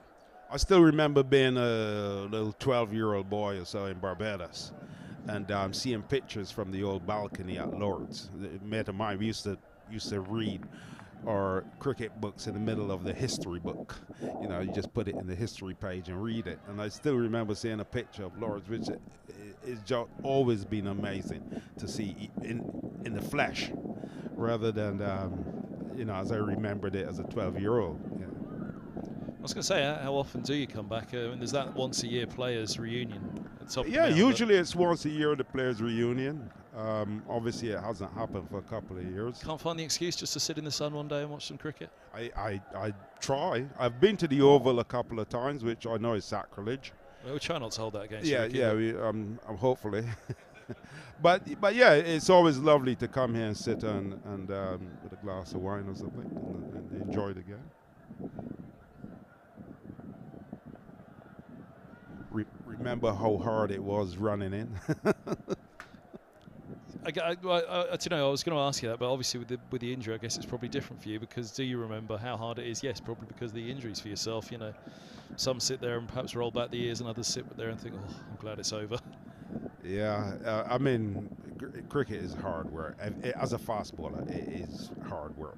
And but you know what? It's enjoyable. Which is, you know, and I look back now, and when I first started playing, I didn't want to see a cricket field. It was just such a painful and horrible experience.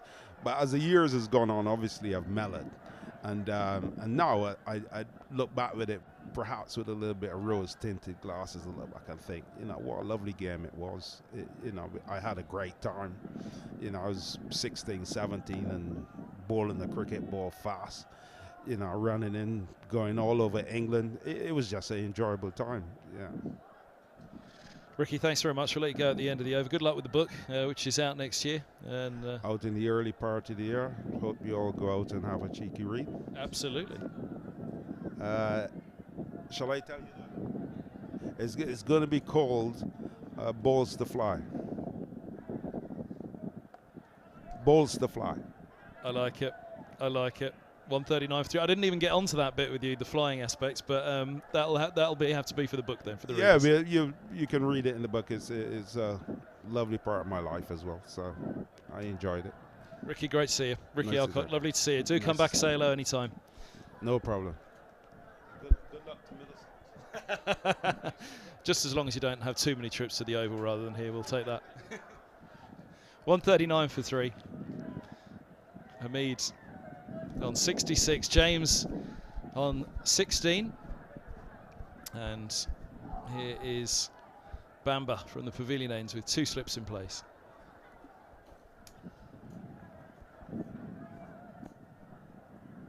Here we go then. Lyndon James has looked assured, hasn't he? 16 off 18 balls. Hamid, very, very solid. 66 for him off 114. Good start by Bamba, thick outside edge. How nice was it to have Ricky Alcock in here, listen to some of his old stories, enjoyed hearing the stuff about the Middlesex dressing room in the 80s and 90s. Very successful team when they were all at each other's throats. Banter, friendly banter I think they'd call it now, but it was it was a little bit more than that at times, yeah.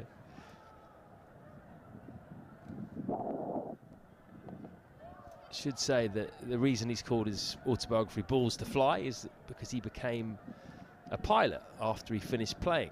So that's the connection between cricket and flying, just in case you were wondering. And check his autobiography out, particularly if you're a Middlesex fan from days of yore. I'm sure a lot of really interesting stories about what went on behind the scenes in that dressing room. Very full from Bamba, squeezed away by Lyndon James. It's going to be pulled in by Josh De Carey's. It's going to be 3 runs. Back comes Hasib Hamid, well run in the end. What's happened generally whenever a new batsman has come in this Nottinghamshire innings is they've scored quickly, which has immediately taken the pressure off the set batsman, and James has continued that. Very talented, tall all-rounder he is. He's got his first-class century of the season.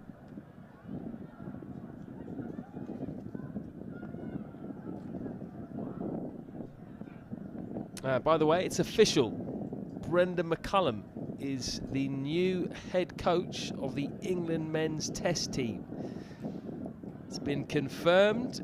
He will step down from his role as the Kolkata Knight Riders head coach at the end of this IPL.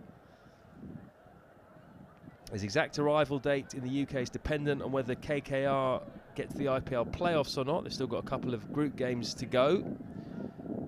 But he is expected to link up with the squad before the first test against New Zealand at Lords. And he will now have an input in next week's selection meeting as well. So that is big news as far as England are concerned. What are your thoughts? Let us know on the YouTube comments or send us a tweet at Middlesex_CCC. Do you think Brendan McCullum is a good choice to be England Test head coach? What are your thoughts? How will he go? Why do you think he's going to be a good choice? If you don't think he's going to be a good choice, let us know why. Do you think maybe he should have been the white ball head coach?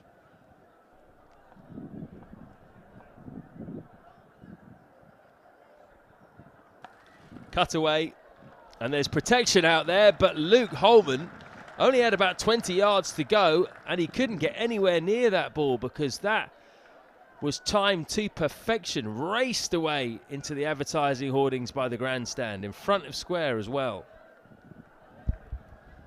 Yeah, lovely shot.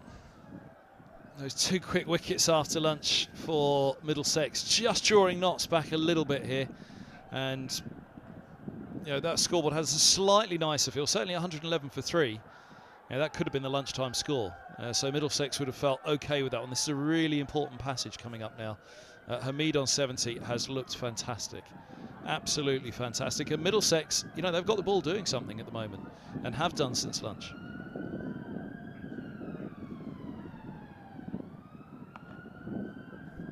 So huge credit to him for what he's doing out there. And James, 19 off 22, as you said, is, you know, they've come out and scored quickly. The Nottinghamshire players, this is a really pivotal moment, it feels. Middlesex have the opportunity now. You know, will this be their best chance to get back that drop catch in the 3rd over that we kept on and rightly going back to?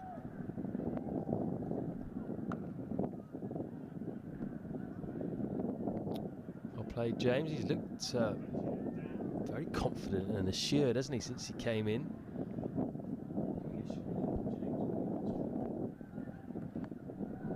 Said he's got his first-class 100 of the season, Lyndon James. He's actually made his maiden first-class ton this season. Big moment for him. Super talented 23-year-old all-rounder. He's going to be back on strike now after that single from Hamid. Bowls as the 4th seamer, so really balances the side because he bats at number 5 as well. Actually hasn't taken any wickets since the first game of the season against Sussex, but he's a genuine all-rounder. Someone who's come through the Notts Academy. Maybe someone England could have an eye on for the future, you never know. Peach from one all-rounder to another. Anderson has found a bit of swing, hasn't he? He's gone past the outside edge of James a couple of times now. Wonder if the ball has just got to that age where it's just swinging slightly more freely, although it is in its 41st over.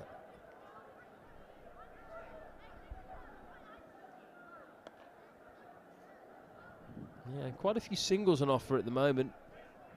Field's well spread. They seem to be just pushing it into the gaps and easily rotating the strike. It's not exactly what Middlesex need right now.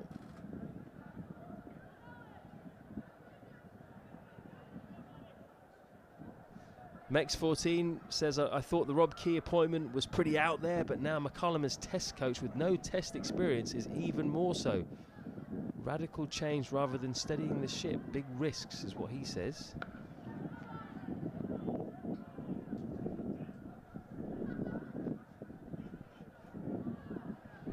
I get the point, Mex.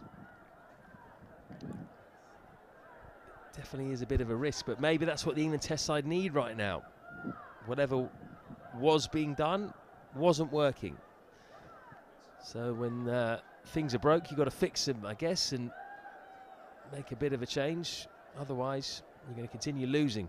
which is what's been happening to the Test side. Record has been absolutely shocking over the last year or two. Maybe a radical change is what they need, a bit of shaking up. James Martin, you're right, he does have a lot of Test experience as captain, which I think is significant. He was a very successful, renowned captain for New Zealand, set the platform for the current Kane Williamson team, which has got up to the top of the rankings. I think did McCullum get up to the top of the rankings as captain? Pretty sure. Yeah, I'm pretty sure he did. I mean, wherever he went, he just left a mark, didn't he, McCullum?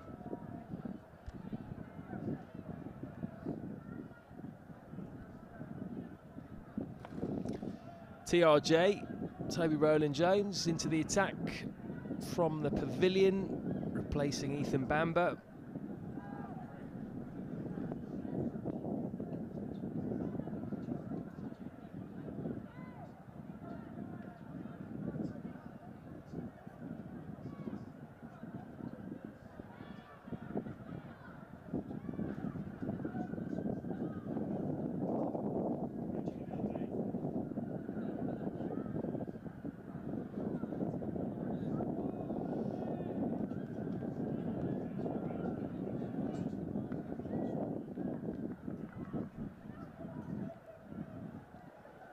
So James has shown a bit of a vulnerability outside off stump in that corridor of uncertainty. That's the only chink you can see so far. He's looked pretty solid. Plays nicely straight down the ground and off his legs. Presents the full face of the bat. But he has been beaten 3 times now, I think.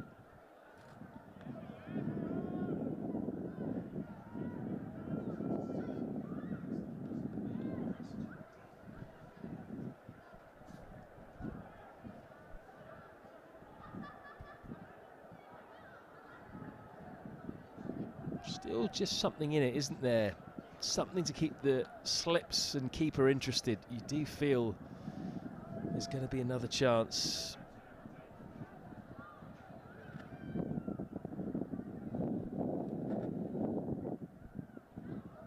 There we go. That's the spot that causes Lyndon James a bit of difficulty. Doesn't need to play at that.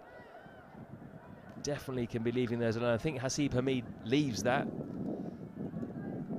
So this is why we always say, let's wait until both are batted, because there have been so many balls that have passed the edge today. There have been some, some real jaffers at times, haven't there? We've sat back, some really beautiful deliveries. And Middlesex have put the ball in the right spot, I think, often enough. But let's see how Broad, Patterson, Fletcher and co go on this one. And how will the Middlesex batters respond to that? Because I do think that this Hamid 71 needs to have a lot of praise piled onto it. And actually, he's picked a good day to do it, because there's an awful lot of scribes, international scribes downstairs here to see this one. Perhaps more so to see Broad in action than Hamid, but I'm sure they'll have enjoyed seeing Hamid against this man, Roland Jones and co.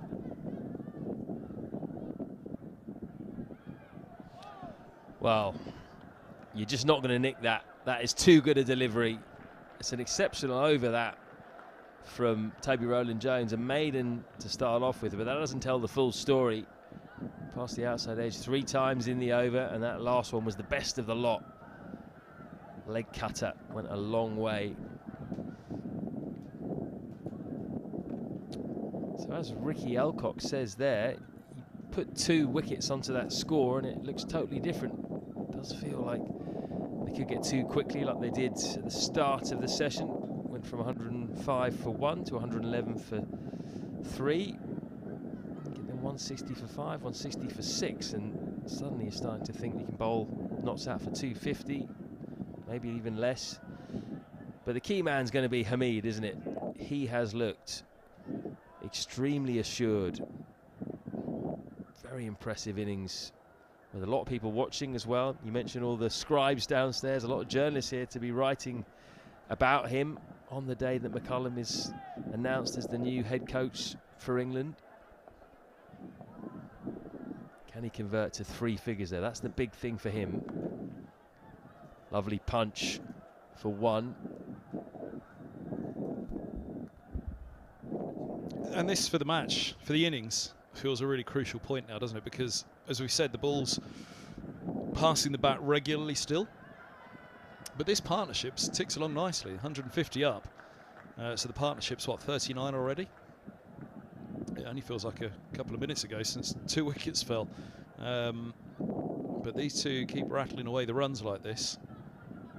As Nottinghamshire have done all day, it's been a good scoring rate, which will disappoint Middlesex a little, I think. Again, it might be something they think about adjusting at some stage, but there's enough happening with that ball at the moment. I think Middlesex will keep trying to attack. Oh, he's found the edge, Martin Anderson. That's the wicket that Middlesex wanted. Seam bowling all-rounder gets seam bowling all-rounder. Simple catch for John Simpson. Lovely, lovely ball. Just what it's saying. And well done, Martin Anderson. He had to wait his chance in this attack today, didn't he? Ball was well into its 20s when he eventually got the ball thrown to him, and he hasn't disappointed. He's managed to find pace, find movement, find bounce from this nursery ends. And I think Middlesex are going to look at his role today and feel like he's really come to the party to help the top 3, the big 3, who've played their part. They've tried their hardest, but Anderson's really come in and done a very, very good job for Middlesex today. It's real reward for Anderson. Really thin edge, wasn't it? And that was the area that I mentioned in the previous over by Roland Jones, where James has just struggled a bit. He's nibbled at a few that he hasn't had to. I mean, that's as simple a catch as you can hope for as a keeper. He hardly has to move, John Simpson, just straight in the bread basket. Lyndon James was looking confident. He is back in the pavilion, and he's been replaced by his captain, the vastly experienced Stephen Mullaney, 35 years old, 161 first-class matches, 8,650 runs at an average of 33 and 1700s. In fact, this season against Sussex down at Hove, he made his highest ever first-class score, 192. So he's in decent nick, averaging 44 for the season. Having said that, in his last 4 innings, he's not got going. 8, 5, 7 and 10 in his last 4 innings. So that 192 right now probably feels like a distant memory, but he's still a very dangerous customer. Can score quickly as well. Plays all formats. He can hit the ball out of the park. You don't want him to get in, because once he does, the runs can start to flow. Great character as well, Stephen Mullaney. He was the summariser many moons ago in 2014 when Middlesex and Lancashire were facing the drop to Division 2 that season. It was important that Middlesex did stay up in that, the Battle of Old Trafford as it was, that final game of the season in 2014. They went on and challenged for the title in 2015 and won it in 2016. Good first delivery for Martin Anderson. He didn't come forward and play. Yeah, he's a larger-than-life personality, Mullaney. He's great fun to be around. He was terrific fun on that match at Old Trafford. Former Lancashire lad, of course. England under-19, Lancashire to begin with, before the move to Notts.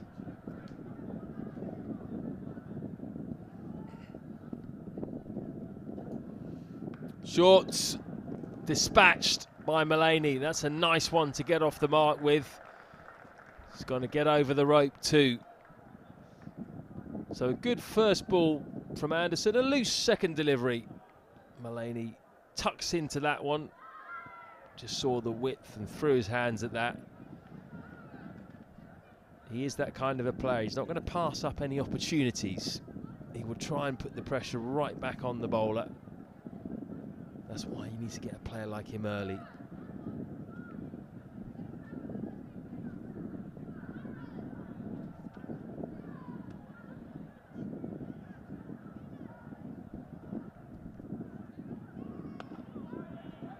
Straight, defended, 154 for 4.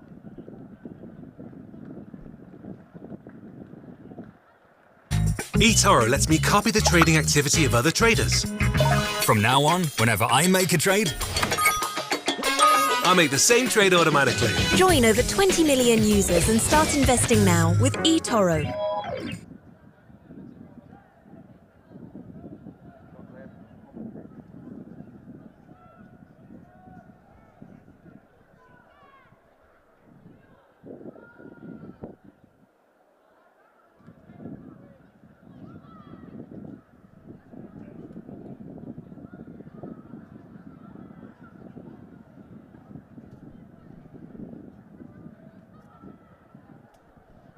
So Roland Jones, bizarrely, hasn't taken a wicket yet, despite probably being the pick of the Middlesex bowlers. He will want to rectify that. 11.1 overs, no maidens, sorry, 5 maidens, none for 18 at the moment. Yeah, he's been excellent today, Roland Jones, hasn't he? He's been excellent, really, I think, all season. For Middlesex, it's been good to see. Hasn't really been any concern whatsoever. I don't think any. I mean, there'll be aches and pains, of course, but nothing close to any sort of strains or niggles. But a little chat at lunch actually about Middlesex. You know, you and I were tentative about it this morning, weren't we? That Nottinghamshire are very much the favourites for Division 2 this year. Middlesex, they have to be regarded as, you know, these two, I think, the favourites at the moment to go up. But again, in pre-season, in predictions, everybody was a little bit cautious of it because you just weren't sure what Middlesex were going to turn up this year, what level of consistency. Were they underachievers, or were they actually achieving at their level to this point in recent years?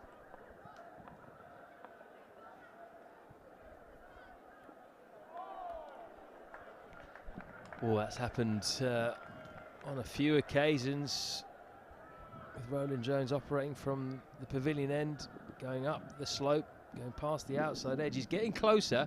If he can just winkle out Hamid here, get the big wicket, that'll make a huge difference for Peter Hanscom. Roland Jones looks like he's the bowler with the most rhythm at the moment, but can he make it tell? This is the big one they need. Soft hands. Well stopped. Sam Robson back in the slips. So the thing about that, Floydie, I think, was, you know, again, coming into this season, everyone asked me, what are Middlesex's chances? I said, if Stoneman and Robson have a good season, Middlesex is going to have a good season. I think at this stage now, with Helm out injured at the moment and Shaheen Shah Afridi on a plane back to Pakistan, I think actually an awful lot hinges on the fitness of Roland Jones. If he stays on the park this season for Middlesex, then I think they'll have no concerns about the season ahead. They'll feel like they can mix it with anybody.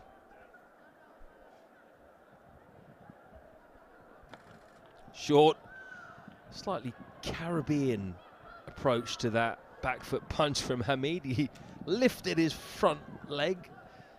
It's more what you expect to see from a pull shot, really. Viv Richards' pull shot rather than a back foot punch through the offside.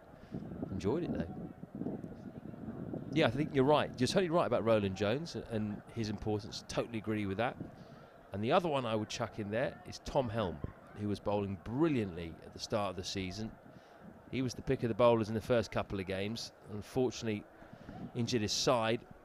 Can he get back on the park fairly soon? Because with him in there, he offers a bit of pace as well, a bit of bounce. So when the pitch is flat, he can do the Shaheen job there. Oh, thick inside edge from Mullaney. Good spot to be for a new batsman. Another good over.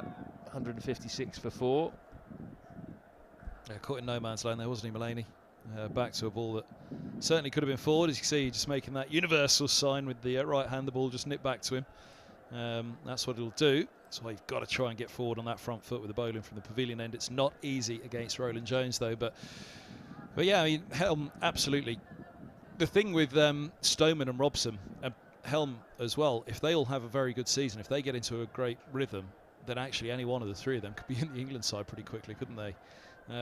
So that, I think, puts to bed any of those questions about have Middlesex underachieved. Yes, they have, because they've got an awful lot of players who could regard themselves as somewhere close to an England call-up. And again, the man that just brought us onto this topic, Toby Roland Jones, he would have been in the England setup the whole time but for injury.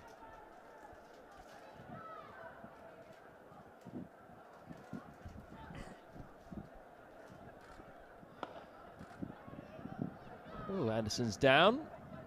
We saw earlier on in the day Ethan Bamber from that end calling for some sawdust to help his landing and his footmarks. Definitely was a little bit of moisture out on the pitch there earlier. I think that's probably gone by now. We've had a few hours of sun and a bit of wind.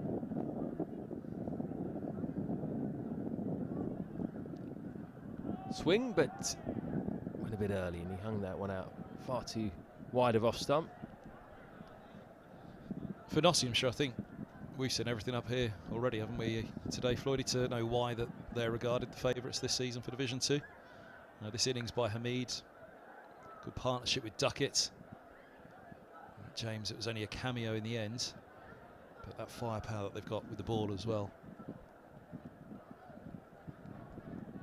That's better from Anderson. That's the delivery that got Lyndon James out. When he gets it right and he bowls it in that channel, it's dangerous. Yeah, Anderson's perhaps the player that if he hits the heights, I know Stuart Law used to talk very highly of him. If he reaches his potential, Anderson, then he will go all the way. And those are the words of Stuart Law, his former coach.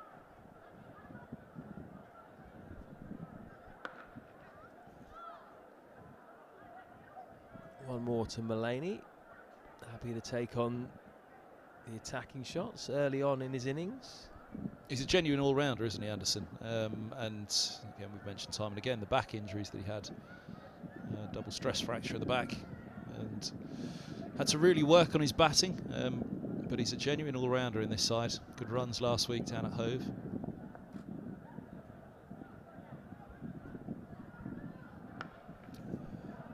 Hamid drives this time lavishly, but he only gets one with Luke Holman sweeping up on the offside. It feels like he's got a fair bit going after lunch. Do you think there's more happening after lunch than there was before, or is it just those edges have been taken? Potentially, definitely in the air, I think. But a lot of that is to do with Martin Anderson bowling, who's definitely the bowler in this Middlesex side who swings it the most. Murtagh can obviously swing the ball too, but not quite at the pace of Anderson, so you notice it perhaps a bit more. 158 for 4 or 45. Roland Jones, I think, has consistently hit the seam, and Bamber a bit as well. Maybe a little bit more. Shouldn't those two had a big input at lunch? Richard Johnson, the head coach, and the bowling coach, Jade Dernbach. Much of the same, really, of what they said this morning, I'd imagine. Just keep to those good areas. Yeah, it must be interesting, really, when you've got a fast bowler as your head coach, and you've got a bowling coach as well. You've got a lot of... And a head of performance cricket as well. Right, exactly, yeah. You get a lot of input. Alan Coleman, he was a bowler.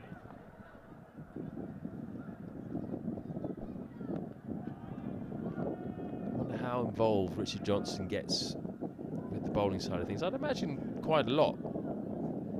He looks like a fairly hands-on coach. He's got a lot of other stuff on his plate as well, of course, but that would be his field of expertise. He was a bowling coach here back in the day.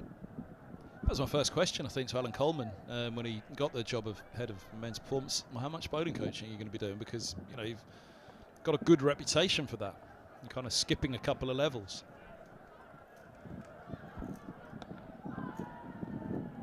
I'm here if they need me is the answer. And he was talking about the coaches as well as the batter, and I imagine that's the same for Richard Johnson.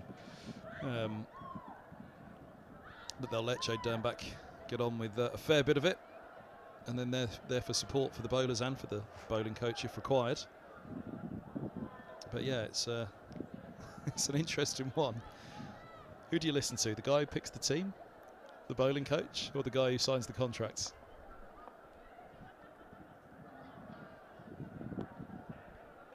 I'd probably go first of all the guy who picks the team, because you need to be in the team, then the guy who signs the contracts, because that hopefully follows on from that, and then last of all bowling coach. Give him short shrift. Only joking, Jade. Everyone wants to listen to what you're saying and your advice. That's why we were up here, Floyd, you're not down there. We were all about the bottom line, weren't we?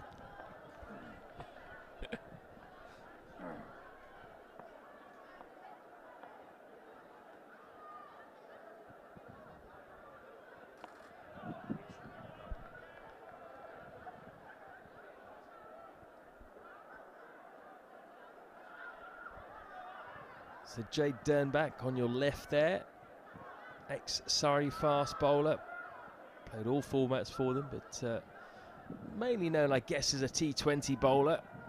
Really nice guy, Jade. Very positive. I think he'll be a good coach, just starting out his career. Initially, I thought they brought him in as a T20 bowling coach, but he's doing all formats apparently. Has a lot of experience to draw on. I think when we do get to the T20s, that's when his experience will really come to the fore. Known for his array of slower balls. He was one of the first fast bowlers actually to really pioneer the back of the hand slower ball. Bowled it really well, and that's why he broke into the England side, was in the England T20 side for quite a while. I think he went to a T20 World Cup or two from memory. Also an excellent Yorker bowler. Excellent Yorkers, excellent slower balls. That's why I bowled a lot of death overs. Middlesex certainly need to improve in terms of their T20 bowling. Maybe Jade can be the catalyst for that. Interesting to see if Middlesex get in a replacement for Afridi actually for those first 3 2020 fixtures. They've got Majib in. They were going to miss Afridi for a stint anyway in the T20 because of Pakistan's commitments. But it'd be interesting to see if they do get that replacement in. But yeah, Guildford lad Jade Dernbach, who played the majority of his club cricket.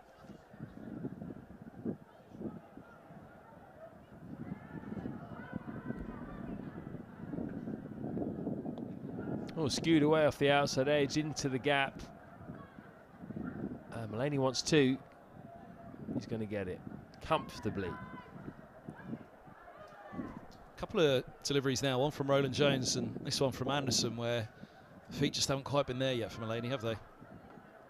Only in for 10 deliveries. You need to get yourself in, you need to get the feel of it again. Nottinghamshire haven't played here at Lord's for a long while, actually.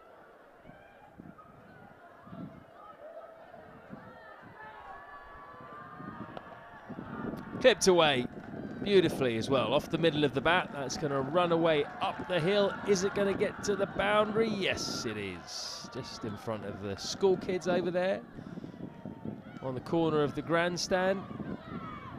No ball 2. Played really on length. I wasn't too hot either, probably about middle and leg.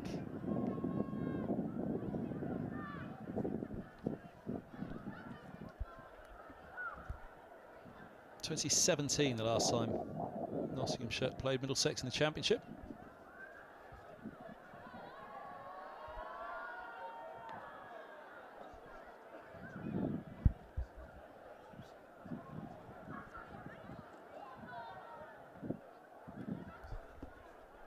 I think the last time they were at Lord's was actually the Royal London Cup win in 2017.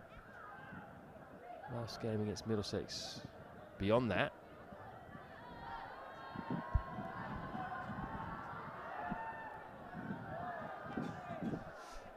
The last county championship game against Middlesex was way back in 2015. So this is a rare occurrence, surprisingly, probably because obviously Nottinghamshire spent a lot of time in Division 1. Although Middlesex, of course, did win the county championship in 2016, then they got relegated the year after, so they probably just missed each other. Notts went up, Middlesex went down, and that's why they haven't played.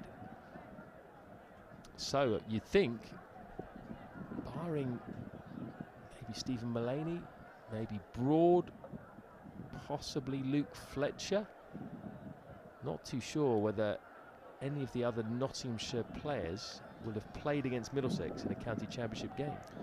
There was a hat-trick for a Nottinghamshire player the last time they faced each other in the Championship, but Nottinghamshire lost the match. Can I guess who it was? Yes, but give me a second because I need to look it up again. Go on, see if he guesses right. Jake Ball, currently at the moment still returning to fitness. He's been out for a long time with injury. He's currently working his way back to full fitness in the second team for Nottinghamshire, for those that wondered where Jake Ball was. So was it Ball? It was, and somehow we've settled on it either side. I went 2017, you've gone 2015, it was 2016. Division 1, 2016, Middlesex, Nottinghamshire. Let's just get the fixtures. Middlesex were champions, Notts were relegated that year. And yeah, Nottinghamshire, Ball took a hat-trick in that match, but Middlesex won it. I'm just going to draw up the scorecard in a second. So what you're saying then is in 2016 Middlesex were champions, Notts got relegated. Then the year after, Middlesex would have been relegated, Notts would have come back up from Division 2. So they've just, like ships in the night, have just passed each other and then haven't played since, because Middlesex have been in Division 2 all the way until now, and finally it happens.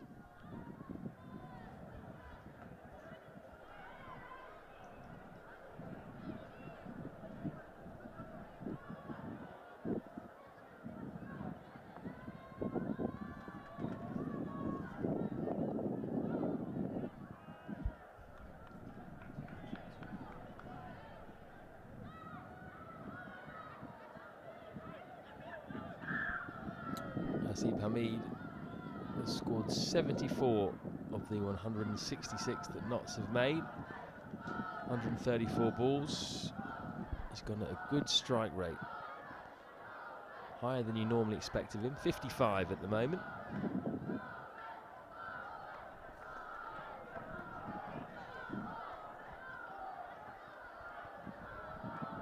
Oh, that's a big drive though. The back leg lifted, as if he was almost trying to generate extra power. That is not the kind of shot you associate with Hasib Hamid. Wry smile from Toby Roland Jones. That was very out of character. They've managed to slow him up a little bit here, Hamid. It feels like he's been in the 70s for a very long while for what otherwise had been a pretty punchy, pacey innings. Middlesex have just managed to slow him down a little. Perhaps that shot was born out of that a little. Well, it'll make the slips just stand up a bit straighter. Oh, he's jabbed at that one as well. Again, probably with a little bit of soft-handedness. So that match, Trent Bridge was the last meeting. The first one that season was at Middlesex. The second meeting was at Trent Bridge. Nottinghamshire 241 all-outs, with 4 for Stephen Finn, 3 for Ollie Rayner, 2 for Mercer, 1 for Roland Jones.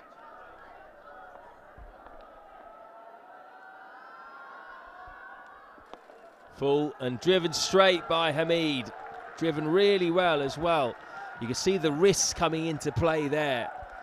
Just a flick of the wrist right at the end, just to make sure the ball went just to the left side of the stumps. There you go. But also in between mid-on. That's a quality on drive. It's a shot and a half that from me, doesn't it? He'll have enjoyed that. Roland Jones won't. Let's see what he serves up. He had a wry smile on his face a couple of deliveries ago. No smile for that one. Works hard on the ball. What does he serve up with 2 to go? I'll come back to that match in a moment. Be interested to see Roland Jones' response to that.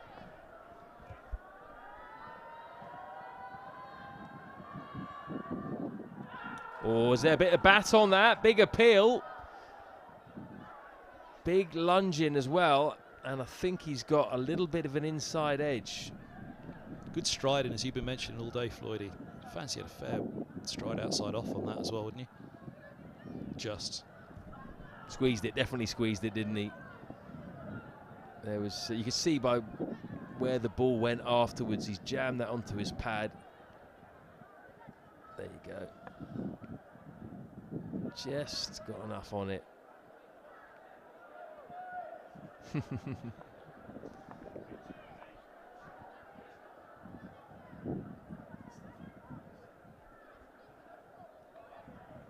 Good battle this, Roland Jones v Hamid.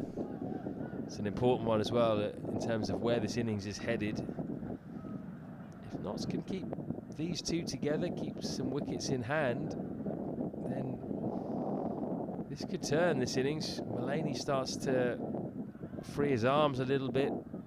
He's already scoring quickly, 12 off 16. If he stays in for any matter of time, they will score quickly. Nottinghamshire, they've got Tom Moores to come as well, who can score quickly. He plays a lot of white ball cricket even. Liam Patterson-White, he's an all-rounder really. You've got Broad, we know what Broad can do. He can tee off when he wants to.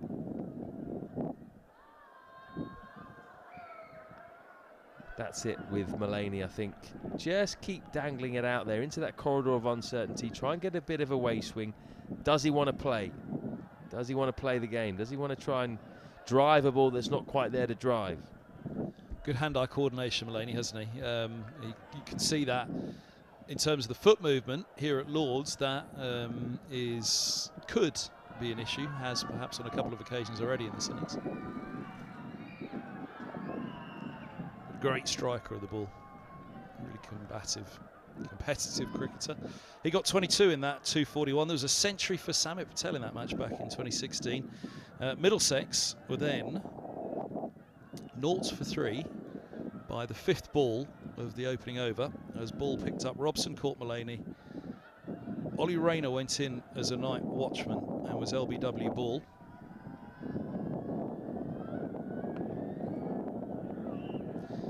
And then Nick Compton did come out following the night watchman out and was out LBW ball as well. So a hat-trick for ball. Middlesex all out for 247. Nick Gubbins got 75. Actually, I remember that inning as well from Gubbins. That was one of the innings, I think, where people were really starting to talk about him in terms of batting at a higher level. By the end of that year, there was a fair old clamour for him for England. Ball ended up with 5 for 66 in that innings. Nottinghamshire then posted 240. 64 from Mullaney in the second innings. Finn 8 for in the match. Ollie Rayner 4 for in the second dig. But Middlesex 235 their target, won by 5 wickets. 63 for Nick Compton, 58 John Simpson and 54 James Franklin, the not out pair at the end. Just show me that scorecard again. It's quite a strong Middlesex batting lineup, isn't it? Gubbins, Robson, Compton, Milan, Eskenazi, Simpson, Franklin. That's some top 7. Clipped away by Mullaney just for a single.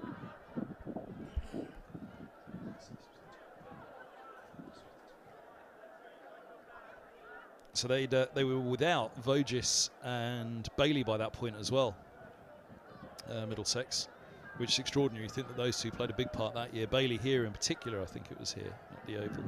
A century against Surrey in a game that was lost. Bailey scored the century to win the game. Tidy from Martin Anderson. 49 overs bowled, 171 for 4. But it was the falling apart of that batting lineup really that saw the demise, the relegation the next year. Vogis wasn't replaced as overseas in 2017. Bailey wasn't back either. Compton left by the end of that. Gubbins then had a quieter couple of years, and James Franklin going as well at the end of 2017. So, as you say, there was an incredible batting lineup that Middlesex had at that point. Just didn't kick on from there, and obviously departing since then as well, David Milan. So, only Sam Robson left the top 5. John Simpson as well, top 6 of those fit for this game. Eskenazi still at Middlesex, but injured.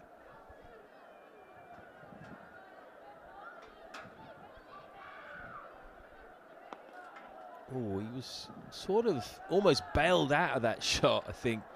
Mullaney thought about going in with a full-blooded drive, and then he just held back a bit and just ended up bunting the ball through the covers. Could have gone wrong for him, that. Could have easily just chipped that. In the end, he did well to keep it along the ground. I think what everyone will remember about that year, obviously, Handy, is the finish. What a finish. That incredible game live on Sky against Yorkshire. That hat trick by Toby Roland Jones to finish it off. Incredible scenes. Massive crowd in as well, wasn't it? It was what, almost a full house, you'd say? No, maybe about half, probably. I think. Was it It half? picked up. It seemed like it was more than that. I think because one of the stands was shut, so the others looked more full. But they did. They flowed in, didn't they? As the day drew on, people were coming in, knocking off of work early, and yeah, by the end of the day, it was incredible. Massive celebrations at the end. I remember in the pavilion, a lot of Middlesex fans in there. One of the best atmospheres I've ever seen for county cricket, for county championship cricket. Full, driven straight to mid-on.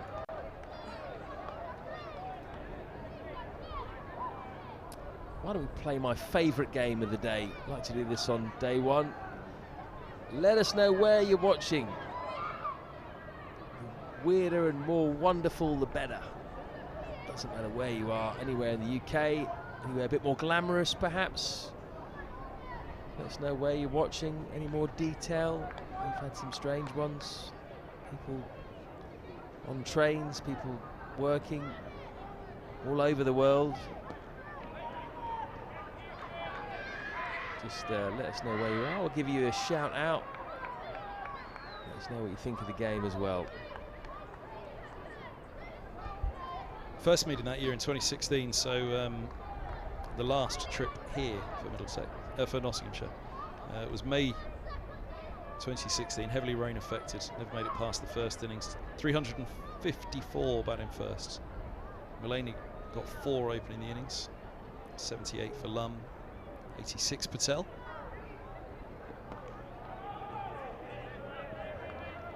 Yeah, strong Nottinghamshire side as well. Strange that Mullaney would be opening. To me, it always seems like more of number 5, 6, 7. Shobhi is watching in Sri Lanka. Hello, Shobhi. Whereabouts? I was in Sri Lanka in December. Colombo and Hambantota. Beautiful part of the world. Fantastic grounds there, really are. So many good first-class grounds in Sri Lanka. In Colombo, they've got about 4 or 5 alone. Mullaney keeps picking off the runs. 16 off 27 for him. Not moving along nicely. These two have put on 23. Roland Jones got 5 for 61 in that first innings at 354. Couple for Murtagh, couple for Finn, 1 for Rayner. And then Sam Robson with a century. Middlesex were 203 for 3 in that rain-affected match in their first innings. Robson 114 not out. There was 66 as well for John Simpson. They'd had a little wobble at the beginning again. Gubbins has gone for 11, bowled Broad. Compton, LBW, Hutton for 3. And Milan, Court Reed, bowled Hutton for 0.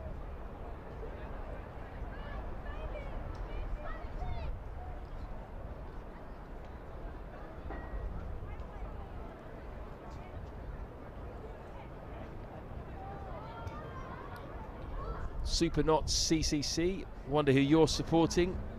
Says, I'm hiding in the toilet at work. Not a bad shout. Don't think you'll get caught in there.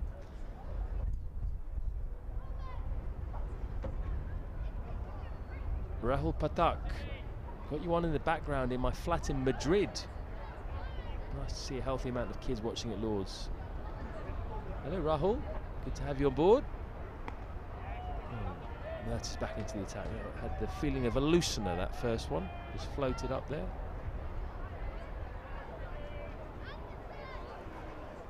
GLC's watching from Ontario, Canada. Elmarie Theron, Cape Town, South Africa. Showbees in Colombo.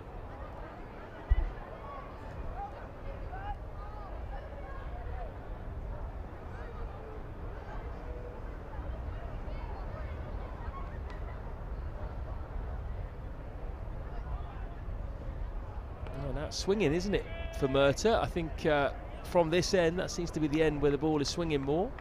Yeah, I just think since lunch, maybe, you know, Lack has come off one side, they've been working hard on the other. They do talk about that, don't they? bowlers will say to you, you know, you can have a morning session where it just doesn't swing that much. I mean, look, again, the overheads, you'd have thought that if Middlesex were going to swing the ball, it would have been this morning. You know, harder ball, but this ball into its 51st over, it's certainly just doing a little bit more since lunch. Cut backward of square by Mullaney. That's going to run away for 4. The Notts captain is in no mood to hang around here. He wants to keep the scoreboard ticking over. Wasn't too short, that, but there was width, and that's what he was waiting on. As soon as he saw the width, he just climbed into that. And that's where this is a good pitch, isn't it, for the batters. You look at how Hamid has dug in, but if the bad ball's there, they can put it away with confidence, and that's obviously one of the criticisms in April and May of surfaces around the country, is that batters just feel it's so hard to find runs anywhere. But a good surface here. If the bowlers are even slightly offline, as we said first thing this morning, it was evident, wasn't it? Duckett in particular cashing in.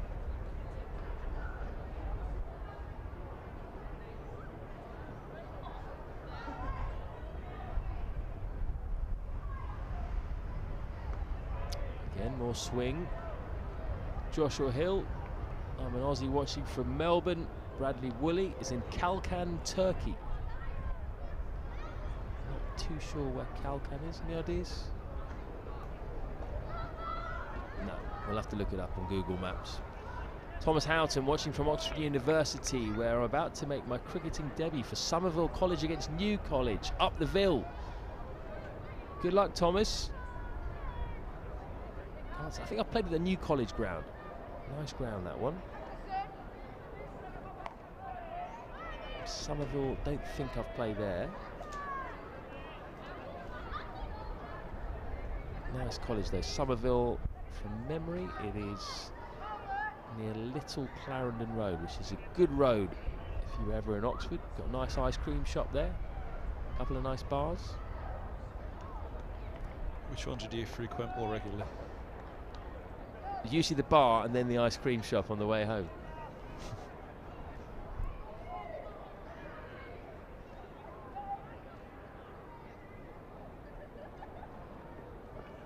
Oh, that was the one that just goes back in. You can see Mullaney saw it, gestured, seams back into him, played it well. That's the end of the over. 178 for 4. JJ watching from Edwinstowe. Hi JJ. Andrew JR or JW watching from Beverly Hills, Los Angeles. How glamorous. And hello Roman from Mumbai as well.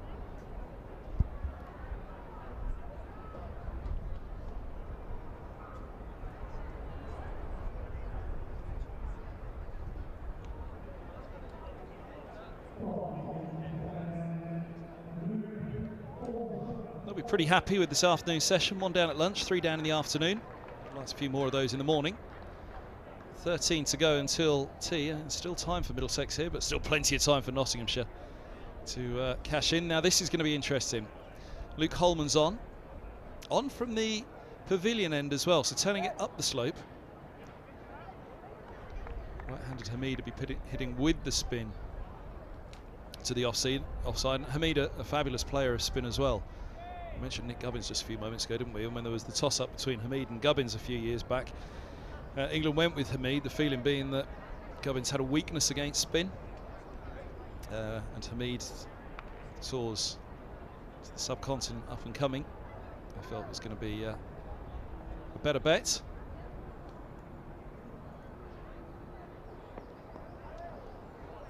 Straight away onto the back foot to Holman, picks up the single.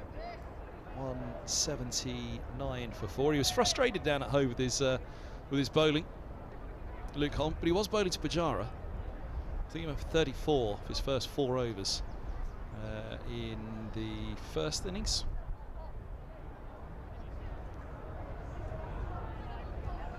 Just a hint of bite there on his first delivery, I'd say. Just a smidgen.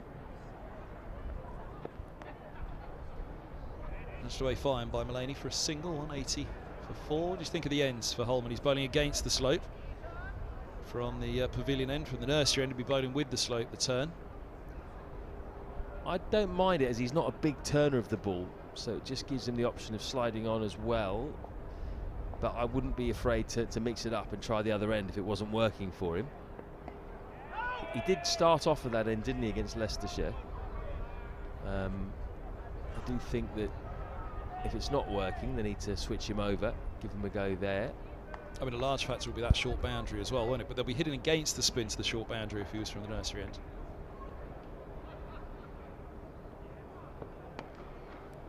It's punched away nicely by Hamid. Sweeper back though, just a single to Carey's fields.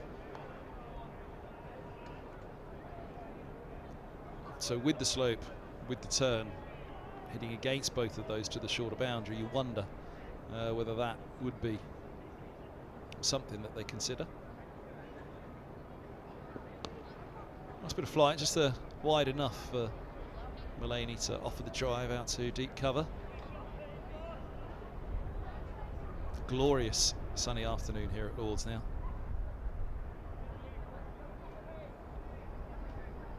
Nottinghamshire can get on top against Holman as well. Then they'll look at this period, 30 overs up to the second new ball.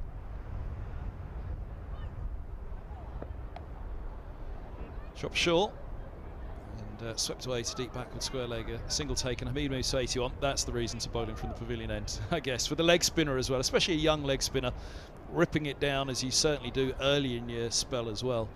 A few of them could sit up. End of the 52nd. There are 12 overs to tea on day 1-1, 83 for 4.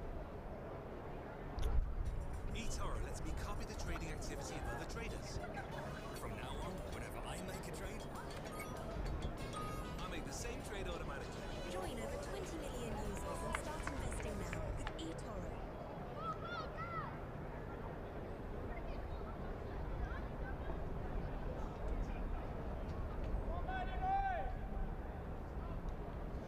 33 from 58, the partnership, of which Mullaney struck 22 from 35.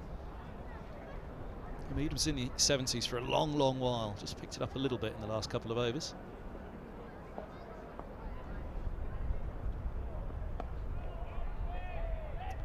On the spot, Mercer.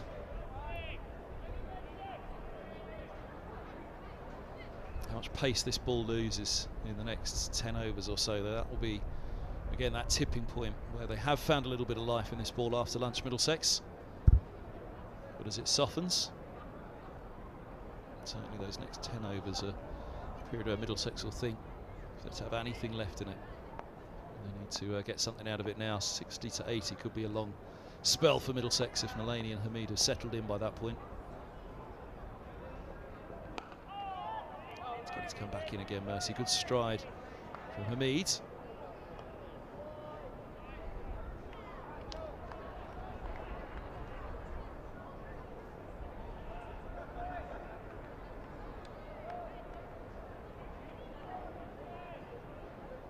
That run rate's always been around 3.5 all day for Nottinghamshire. With those 3 wickets this afternoon, again, it's not really a problem for Middlesex just yet.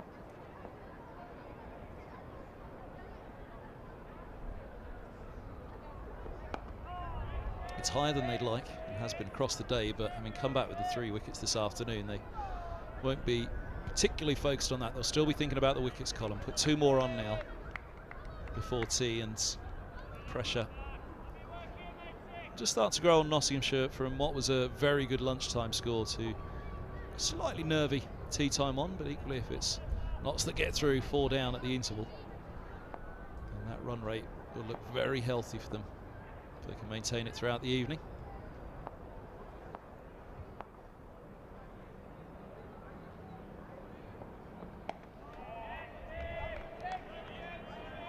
So for Mercer, it just feels as though it's lost a little bit of fizz. Whether it's the ball,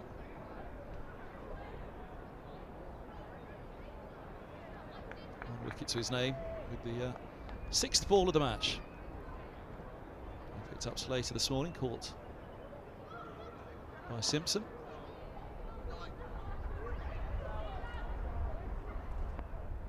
As he approaches the end of his 14th over, that'll feel a long time ago right now.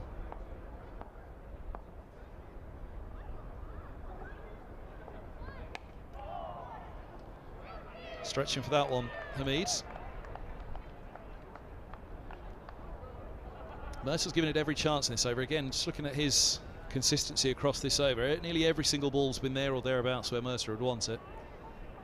Hasn't really had an alarm bell ringing for Hamid.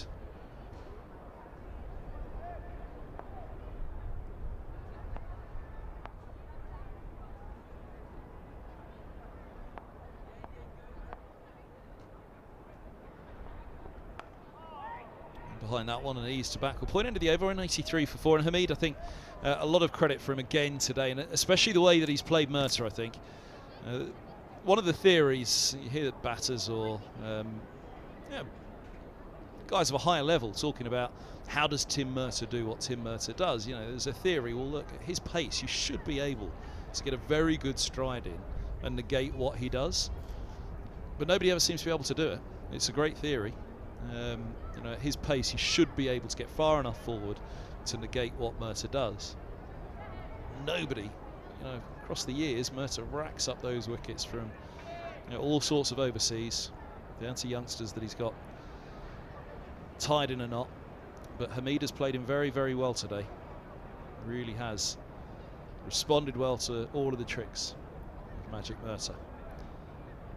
183 for 4. Mullaney to have strike to Holman.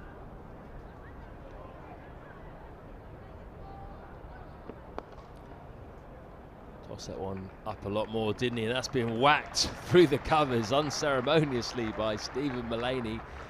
It was a far volley, really, but it was well timed. Doesn't often that way, does he, Holman? Often his bad delivery is the drag down. Yeah, you see, that's what I'm. It was exactly what I was going to come to. Watch through this next delivery from Holman. About which end he's bowling from here and with the shorter boundary. It's better.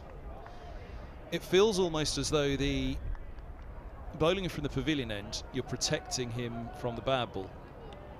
So dragging it down, right, it'll only go for a single. You've got fielders in the deep who'll sweep it up. If you bowl a bad ball at the nursery end, then it's 4 every time. Right, okay, stick him up at the pavilion end. But you bowl a good ball, just slightly off length. As you say, drag that one wide and it's long, it was there. But that's the area he wants the batter playing also.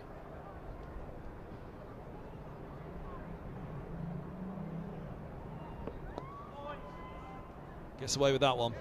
Mistimed from Mullaney, who was looking to smother it. He was ensuring that he was over the top of that when you can see the wrist starting to roll from Mullaney. But yeah, I feel as though bowling from that end, his good ball is more in danger. Or the good length, the good area that he's looking to bowl is more in danger. And he just needs to be slightly off and they can access that offside.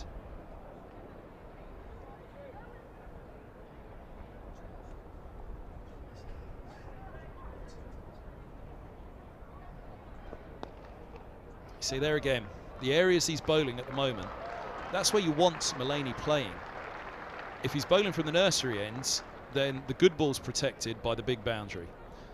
Bowling at the pavilion ends, the bad ball is protected, fine, but why protect the bad ball? I'd prefer at the moment protect the good ball, which would say, look, all right, if you're dropping it short and they're hitting it into the grandstand, then you can't drop it short, Luke. Stop bowling short. Whereas if he's bowling it on a fuller length, then all right, just over pitches slightly, or there's a little bit more width on it in the areas that he wants the batter to play, at least the good ball's protected by the bigger boundary away to Old Father Time. I think you make a really good point, actually, because, for example, that shot there was very well timed by Mullaney. Just a flick of the wrist, really. But had that been on the other side and the sweeper was out on the long boundary, out down towards the mound stand, that would have only been 2, wouldn't have been a 4. So you can protect him a little bit there. And he's got a big role to play, Holman, here, because he was expensive against Sussex, and that puts the pressure back on the seamers. Nicely played by Hamid. Might push for 2, no, just 1, with Holman out there on that long boundary sweeping. He's got a big role to play here, and if he's expensive, if he's hit out the attack by Mullaney, which could very easily happen soon, he was taken for 5 off the first over and 8 off the next, then immediately you've got to go straight back to Ethan Bamber and Toby Roland Jones and They don't get as much of a rest. Plus, it's just a bit of variety, isn't it? It's nice to have that variety in your attack rather than just 4 right-arm seamers.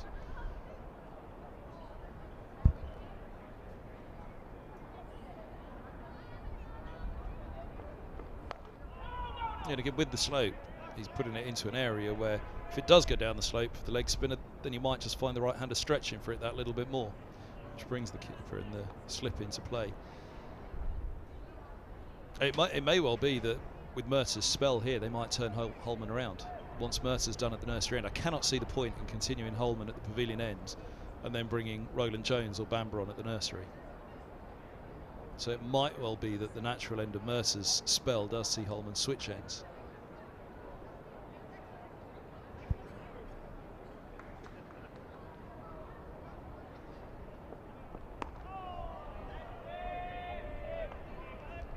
Philip Roberts is a Staffordshire-born Middlesex fan, now living in Leamington Spa. Hello, Philip.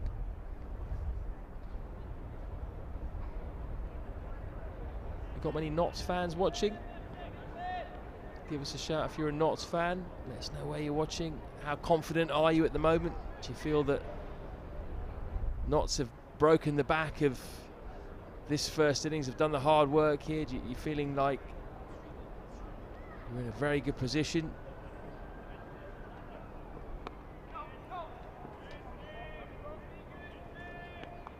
Seems they're playing Mercer with a lot more time towards the end of this spell. In position early against him, the ball's not zipping as much, nipping as much for Mercer, whichever way you want to look at it. He's into his 15th over now. Economy rate is 3.76, not as good as it normally is, but it's understandable really. He might be a bit rusty. He's not played since the first game. He pulled up injured in that first game with a hamstring injury. Only bowled just over 30 overs. Single for Mullaney, very much inside out, or the other way around, outside in to the onside. Yeah, bowled 30.2 overs against Derbyshire. Mercer picked up 2 wickets, conceded 62 runs, but he was economical, as he always is. He just went to 2 runs and over in that game. Right, just take him an innings or so to just get back into his stride.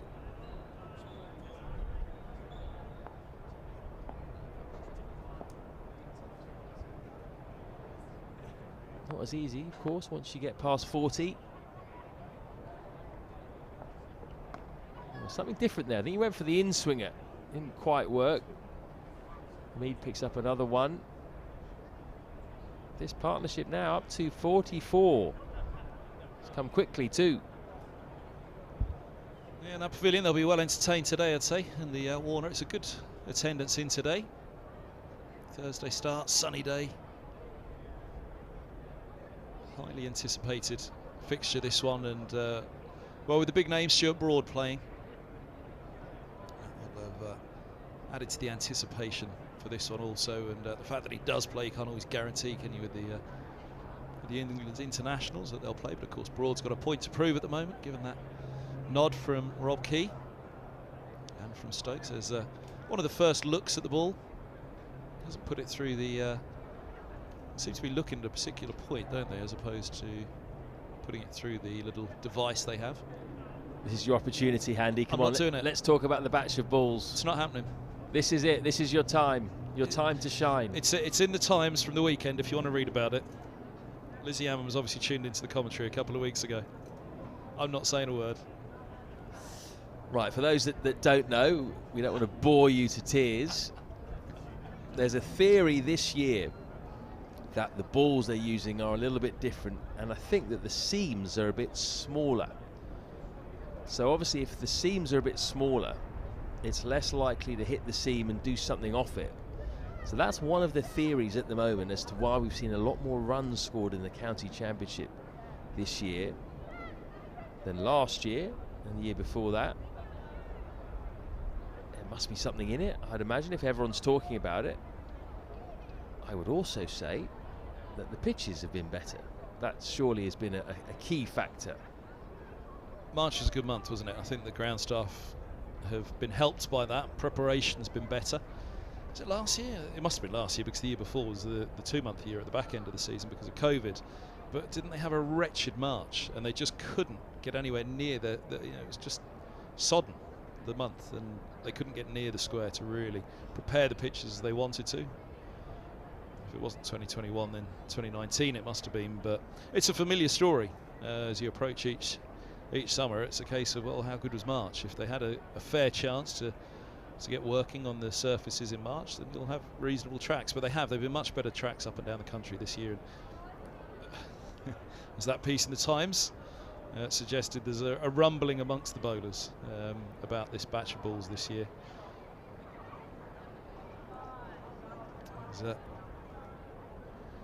The replacement ball being delivered out to the middle.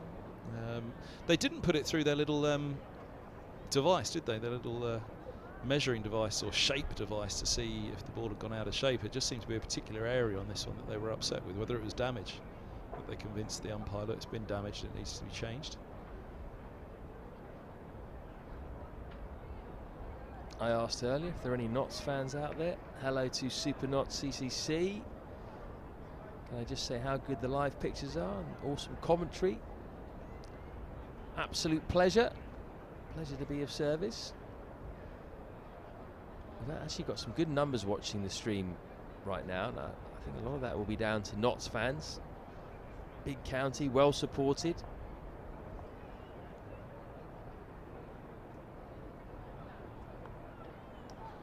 Run away. Flying up to Carey's. He's given a hard chase down to third. Taking a couple.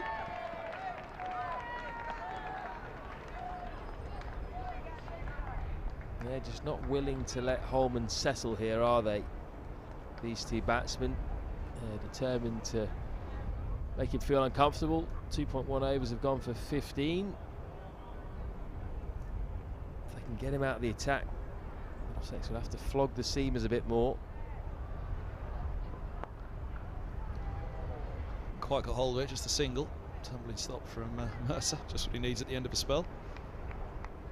Hamid, of course, made his name really as a player of spin, didn't he? Burst onto the scene with England in Test cricket in India, looked very assured against spin. Yeah, I think this is a big moment for Holman to settle into a rhythm.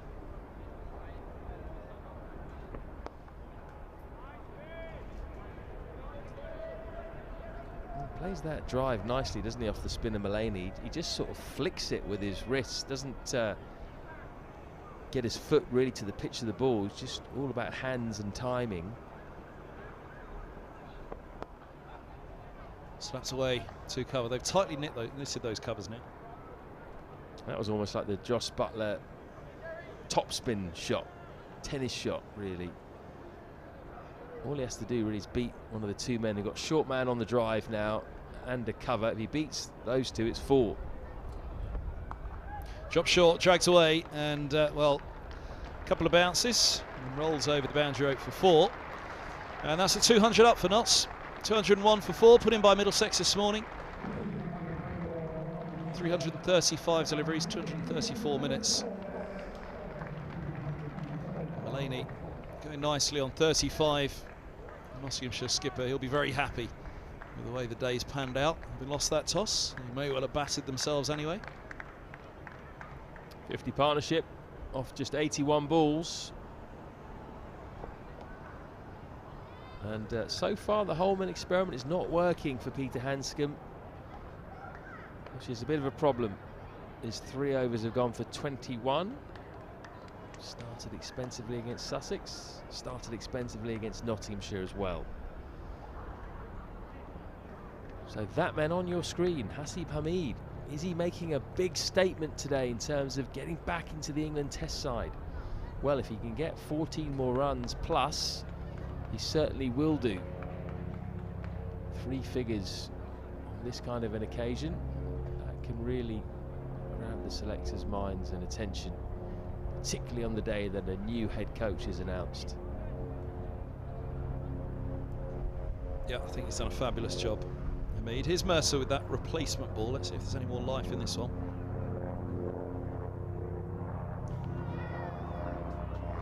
Classic Tim Mercer. You can just see by the reaction of Mulaney there that he's like, I knew I shouldn't have played at that, but I just couldn't help it because of the late movement. Gets a lot of people like that, Mercer, because also they know that he can seam the ball in and trap you in front as well. Thanks for all the Notts fans getting in touch. George Hilton watching from Radcliffe-on-Trent. Satisfied with the performance. Simon Trafford, Notts man here. Hopefully there on Sunday. Yeah, good to have you here. Should be a good day for it. Jake Powell, also a Notts fan. I'm happy with the way things are going, considering Middlesex put us in. Planning on a trip to Lords tomorrow for day 2. We'll get a good crowd in tomorrow.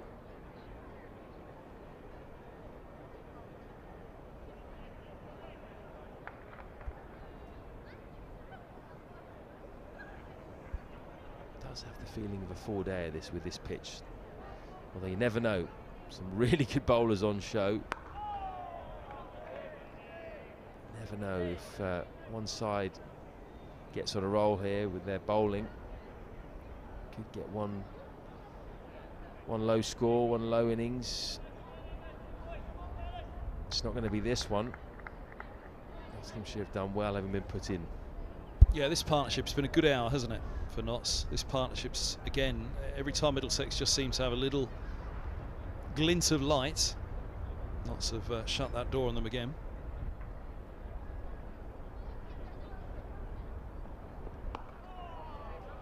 Already you feel as though it's putting a fair old bit of pressure on that Middlesex innings with Robson and Stoneman. When they do come out to bat, they're going to be replying to something beginning in a 3, and it could be a big 3, could be beyond, of course.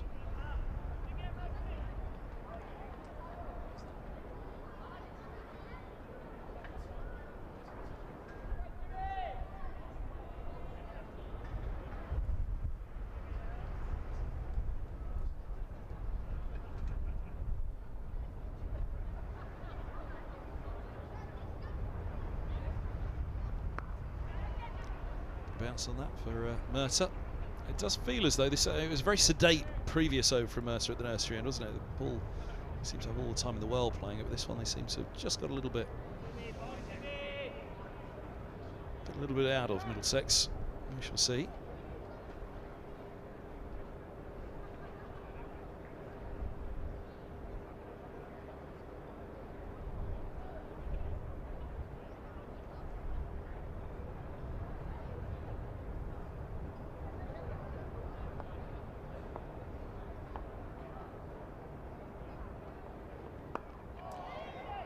Good again from Mercer. Well played by Hamid. Certainly found a little bit more life out of that over, didn't he, Tim Mercer? And Hamid played that very uncomfortably at the end, but played it well. It was a challenging ball, but he picks up a single. 2:04 for 4. End of the 57th. Hamid will keep the strike. We've got 7 overs to tea here on day 1 at Lords. The live enhanced stream from Middlesex County Cricket Club. Matt Kabir, Floyd and myself, Kevin Hand. Change of bowling at the pavilion end. Now, does this mean they'll turn Holman around? I'd like to think so.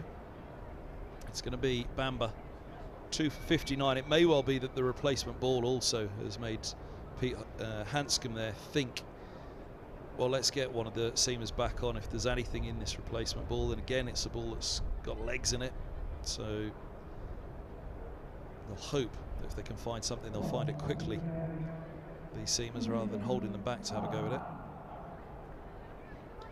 I was just thinking, might be time for a bit of Bamber. He bowled really well straight away at the start of this session. Got a wicket with his first ball. Then Duckett nicked him off, then got Joe Clark for a duck. And we haven't seen him since that spell. So what can he do this time around? Good start. Right on the money.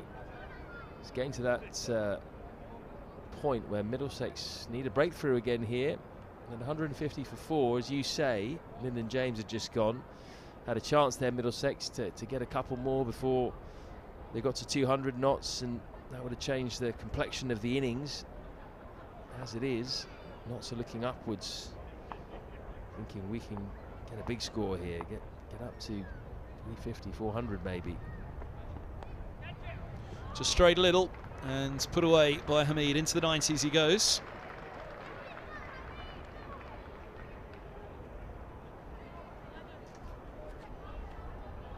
Loose one back into the attack. I think umpire, yeah, leg by signals. The umpire eventually asked Hamid, did you get anything on it? I think Hamid just told him no, I didn't, and he signalled leg by. It's a long, long delay. What's he doing? You've got to say you hit that, haven't you? Umpire Cook's an interesting umpire as well. He's always full of histrionics out there, isn't he? Yeah, I'm not sure whether asking the batsman is necessarily the right way to go either, but hey ho, each to their own.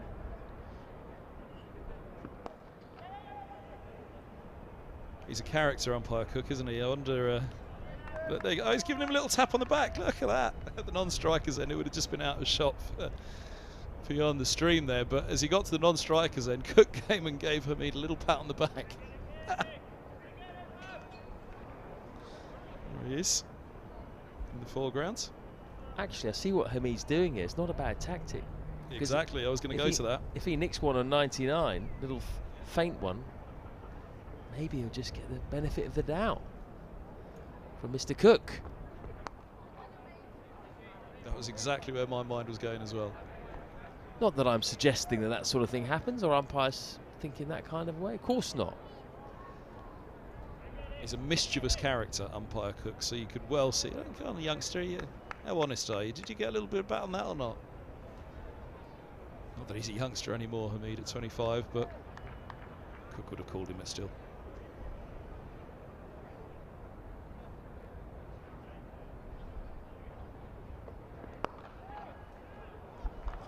One-handed drive down the ground from Mulaney. He'd have enjoyed that. Not quite how he intended it, but bottom hand off as he stroked that one firmly.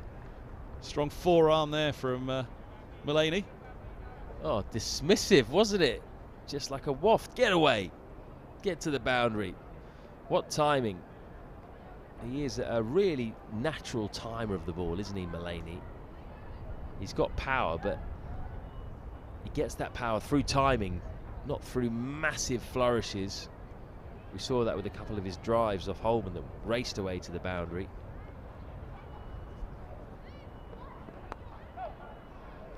Yeah, we saw from the start of the innings, didn't we, from Mulaney, ended the over 213 for 4, that it's more about hand-eye coordination with him, isn't it? It's about timing, as you just said. The foot movement isn't so much a big part of it, and particularly here at Lords. If you're a batter that isn't one who's all about the foot to the ball and getting in line and getting in position, it is about the hand-eye coordination, then that slope, so whether it's movement through the air or movement off the surface, you're going to look uncomfortable at the start of your innings until you've got yourself in. But he's in now, and that shot showed it. Mulaney. I'm speaking to someone like Darwin Milan. He said, if I get to 30, I'm absolutely furious with myself if I get out before 50. Once I've hit 30, and I'm into the 30s, I'm in. And that's it. If I get out before 30, I've got no problem with that, he used to say to me. But once I hit 30, then if I get out for anything less than 50, I'm furious with myself. And yeah, Milan is let's not compare techniques at all for those two, just in terms of mindsets of batsmen, because Milan is a classical player, isn't he? An elegant player. Mulaney is equally elegant, but in a different way with that hand-eye coordination. Now, there is a change at the nursery end. It's not going to be Holman, it's going to be Anderson.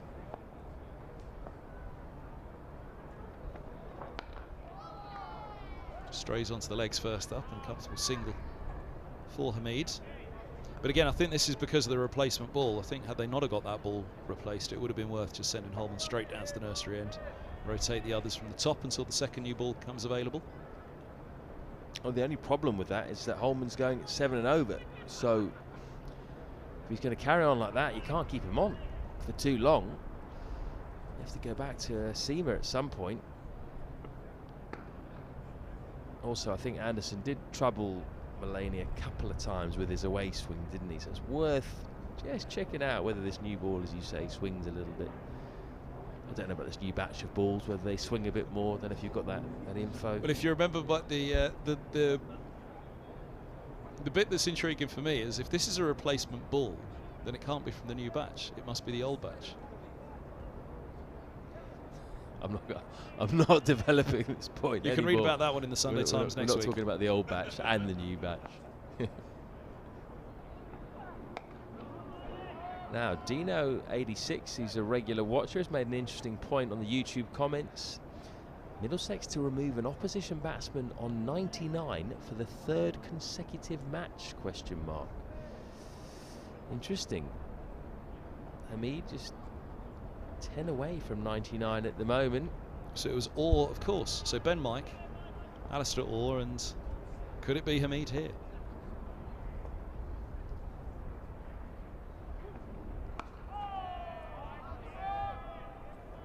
Mike was not out on 99. Was there another on 99 in that match? I don't think there was for Leicestershire.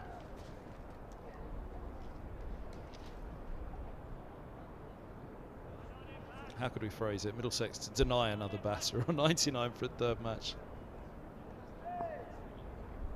Yeah, Ben Mike, for Nottinghamshire fans, he was left stranded on 99 when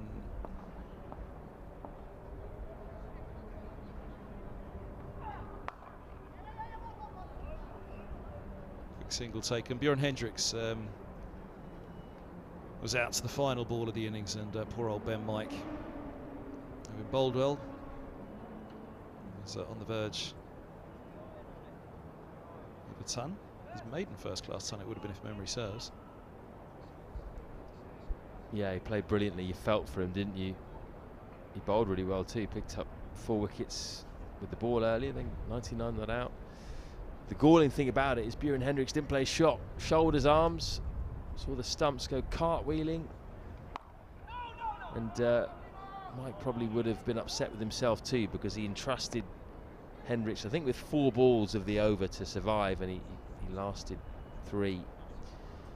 Don't think he'll be doing that again. He'll just, next time in that situation, just try and leave it all to himself, not put his 100 in someone else's hands. Sure he'll get there. Ben Mike, check out his season. Looks a promising player, both with bat and ball for Leicestershire. All smiles on the Nottinghamshire balcony at the moment. Joe Clark on the end on the right. Ben Duckett standing up. Tom Moores padded up there, waiting to go into bat. He is the son of Peter Moores, who's the head coach at Nottinghamshire, ex-Lancashire coach and England, of course. Tom Moores, actually, I bumped into. He was in Sri Lanka when I was there for the Lanka Premier League. He got a quick gig out there for the Kandy Warriors, played a couple of games. Bit of an eye-opening experience for him, I think. Out there on some spinning pitches, having to be relied on as one of the 2 overseas players alongside Ravi Bopara. Expected him to go there and be one of their main men. Not easy. I think he batted at number 3 in one of the games.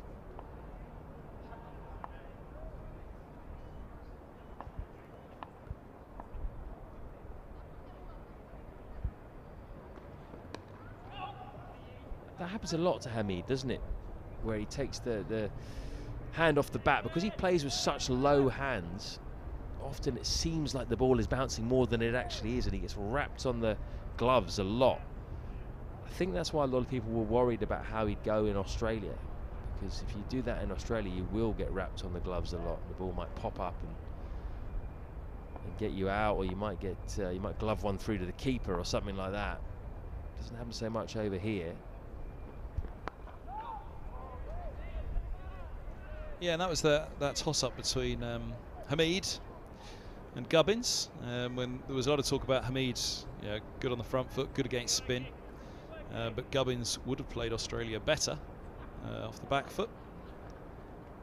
Happy with the sweet pickup he used to have off short of a length deliveries.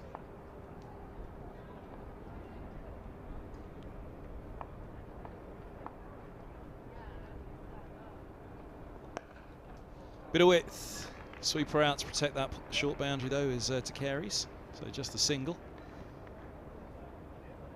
Yeah, that balcony you just saw a moment ago, they'll be very happy with the way Hamid's playing it at the moment. But yeah, you're absolutely right, it's that big stride that he gets in as well, as you so rightly mentioned today, a massive stride forward, but if there is a little bit of bounce, that's the problem with it.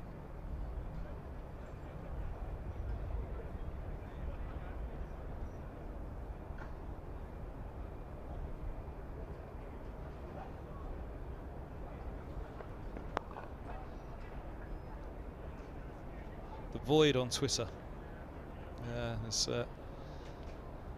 tweeted to say, surprised only 5 bowlers used so far, given Middlesex picked 9 in this team. Yeah, Robson, Stoneman, De Carey's, Holden, all able to turn their arms over as well. Have bowled this season, all of them. In fact, Robson hasn't because of the injury, sorry.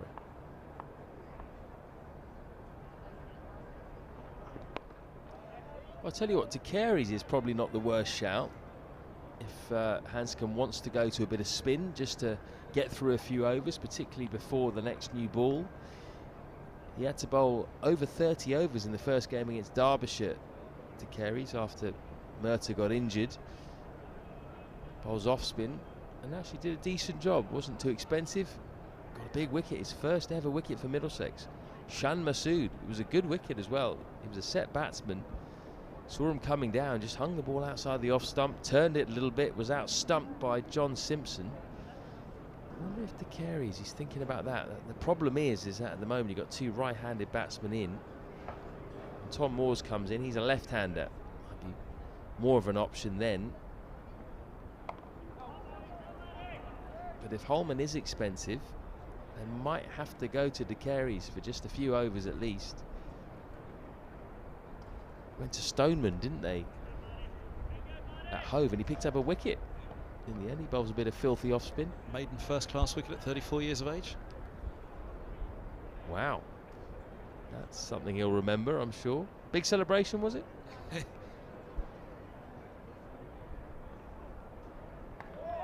Having dropped 2 in the match at that point, yes it was. Dropped the second ball of the match.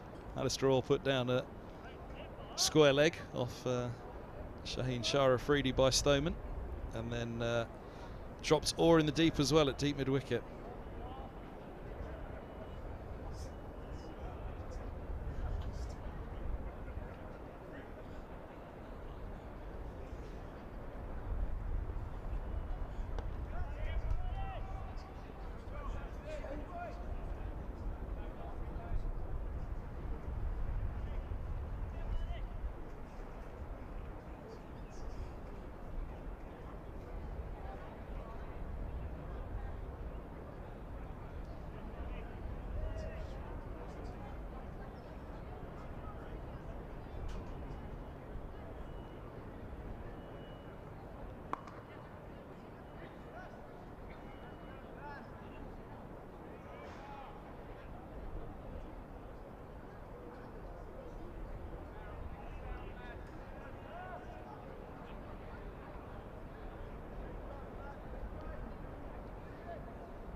Might that be the first bouncer we've seen all day?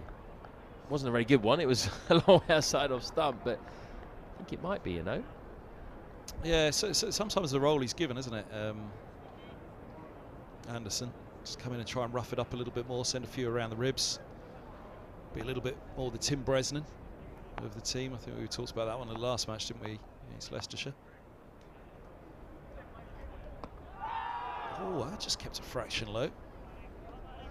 Inside edge onto the pads for Hamid, so no alarm bells in that sense, but that was an interesting one. 2:19 for 4 into the 61st. He got in a bit of a tangle there, didn't he? Feet didn't go anywhere, just jabbed at the ball with his hands, got a thick inside edge. Overall though, there have been few alarms for Hamid. It's been pretty serene progress.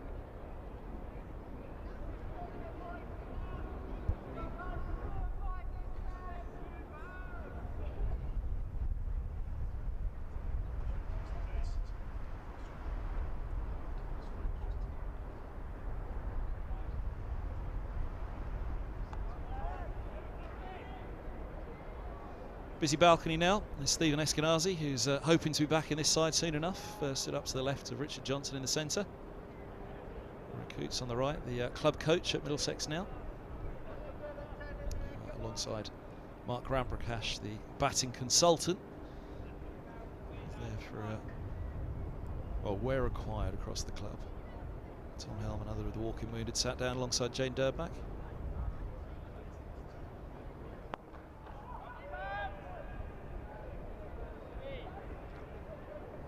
And great to see Stevie Eskenazi there as well, standing next to Richard Johnson. Got 100 in the first county championship game of the season, was in great form, and then unfortunately in that game took a good catch at slip to his left, and in the process broke his hand, or his thumb, I believe.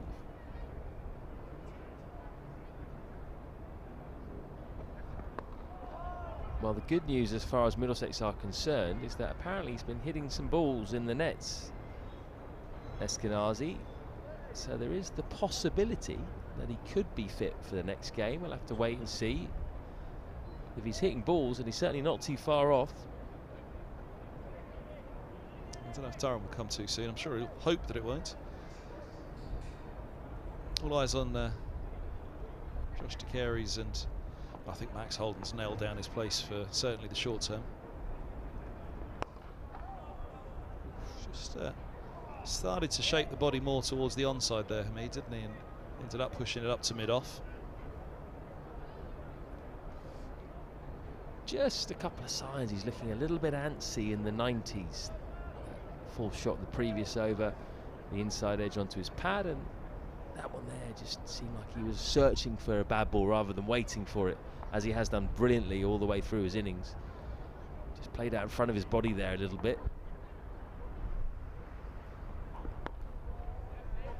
The Anderson move here could be very clever actually against him in the 90s, if that's what it's for. As I said, he can be used as that kind of bully enforcer, try and get it in around the ribs once more. If that's what he's going to be asked to do from the nursery end to Hamid in particular, just before tea, he'll only get one more over now with 2 left after this. Problem is, I don't think he's someone who's going to really take on the hook, though. You might get him maybe fending off. I don't think he's a compulsive hooker, Hamid.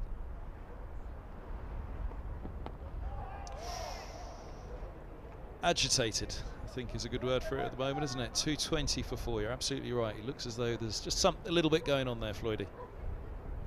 Definitely something brewing, isn't there? Just looks like he wants to get there in a hurry. Lost his shape completely with that shot, which you hardly ever say about Hasib Hamid. Normally very controlled. He just tried to hit that far too hard. Lost his shape. Ball could have gone anywhere, really. He's just got to get back on top of things mentally here. Tell himself that he's got to carry on doing the hard work. He's not quite there. It would be a shame, really, if he wasted all the good work.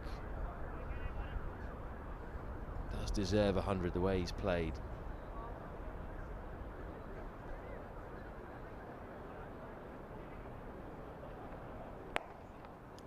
Best swing on that, but starting wide enough that maybe just happily slap away. This will be the interesting counter now just before tea. Anderson against Hamid. See what they do, how they go about it. Got a long leg and a deep square. As you said, Floydie, it's unlikely, even with that short boundary, that he'll get sucked into it.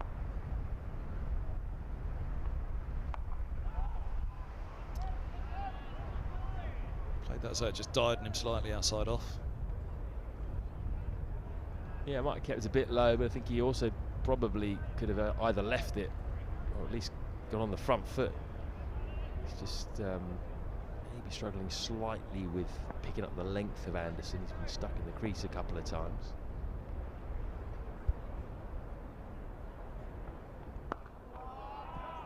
Much better. That's where he wants to be. I guess the thinking with bowling the odd short ball and having the 2 men out is maybe because it's a short boundary on that side, maybe he might then think about taking it on, and he has looked antsy, as we say. It's the only way I can see him trying to take the shot on if he thinks, well, even if I top edge it, I can still clear the man. But it's just not him, is it? And it's just not his shot. He's not a hooker, he's not a puller. If he got out like that, it would be a big surprise, and B, I think he'd be distraught with himself.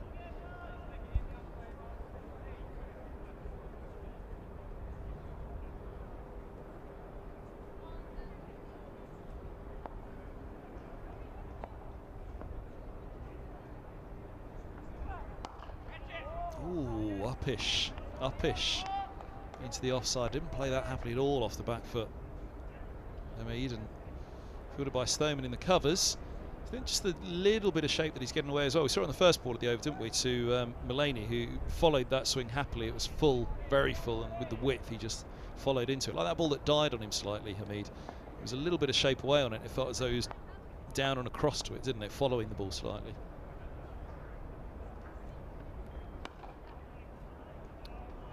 Make him feel a bit better. Chip one more off on the way to 100. Noticeable that his captain Stephen Mulaney just had a word with him there. Just came down the previous delivery. Probably said something along the lines of, keep your head, don't rush, plenty of time. Doesn't have to get to 3 figures before tea. He can go in the 90s, that's fine, and then start again. Did look like he was trying to get there before tea in the previous couple of overs.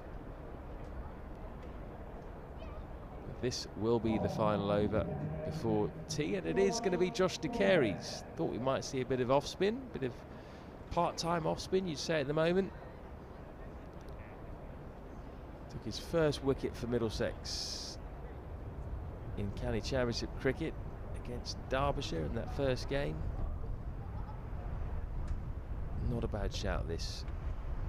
Just play on the nerves of Hamid. Does he want to try and take on De Carey's, try and get to that 100 in this over?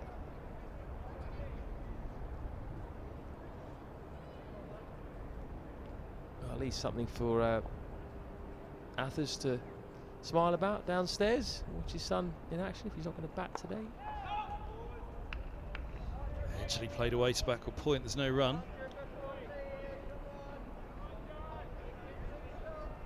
Just going through, I've got back now 25 innings for Hamid without a first-class century.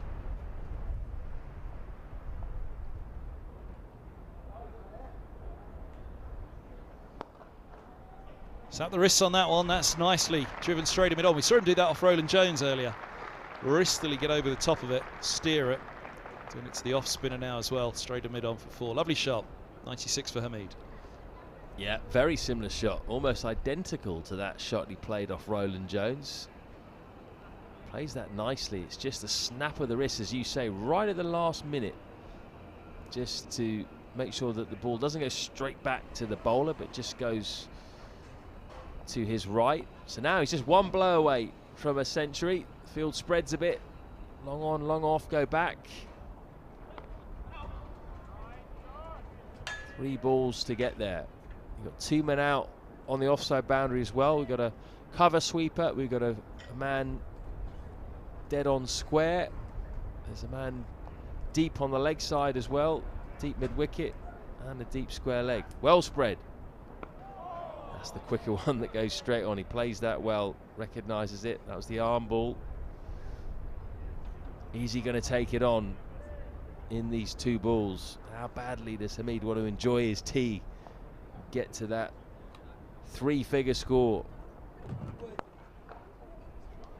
He won't get there. He'll just take the one. Sensible. He's going to go to tea. 97 not out means Mulaney will face the final delivery. Tell you what, he's only 1 blow away from 50. Wonder if he fancies taking that on. Field comes back in for him.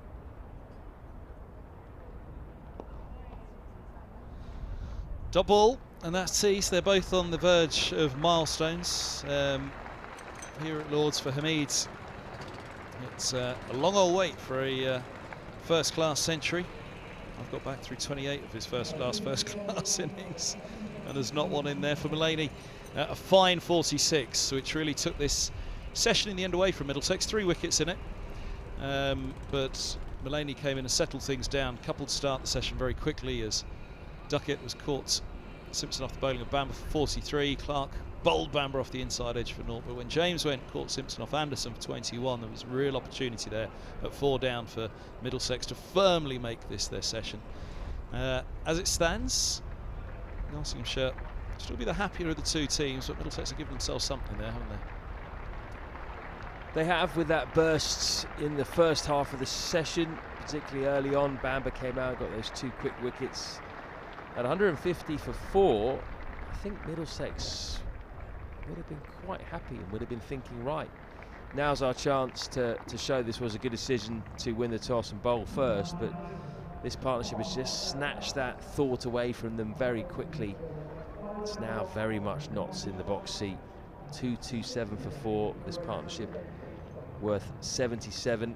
Hamid just 3 away from a century. He's been brilliant. Hasn't taken too many risks. It's been, I would imagine, somewhere near peak Hasib Hamid. 97 not out of 182 balls. Joe Clark went for a duck earlier. Duckett went for 43. Out to the first ball he faced from Ethan Bamber. Lyndon James made 21 before he nicked off to Martin Anderson. And Stephen Mullaney has been the catalyst really in that final hour to take the game away from Middlesex. He's 46 not out of 69. He's been aggressive too. So not sitting pretty as we look at the bowling figures. 6 bowlers used so far. Kevin, Ethan Bamber's picked up the most wickets, but would you say Toby Roland Jones, ironically, has been the pick of the bowlers? Yeah, for sure, absolutely. He's been very, very good, Roland Jones, today. Tim Mercer as well, I think, came back a bit well, didn't he? Again, he'll count himself unlucky, I think, on a few counts, but Roland Jones, the most unlucky of the lot. I think Anderson's done well as well. I think good mention for him coming in as a 4th seamer, picking up that wicket, and also just playing the role that he needs to. The interesting one, as you pointed out, will be Holman as well, if he's knocked out of the attack after tea, a long way to that second new ball becoming available. We'll take tea as well. Our thanks to our partner on the stream, eToro. Scan the QR code on the top left of the screen to find out more there. Matt Kabir, Floyd and myself, Kevin Handel, will be back in just under 20 minutes for the evening session on day 1 here with Nottinghamshire having been put in 227 for 4.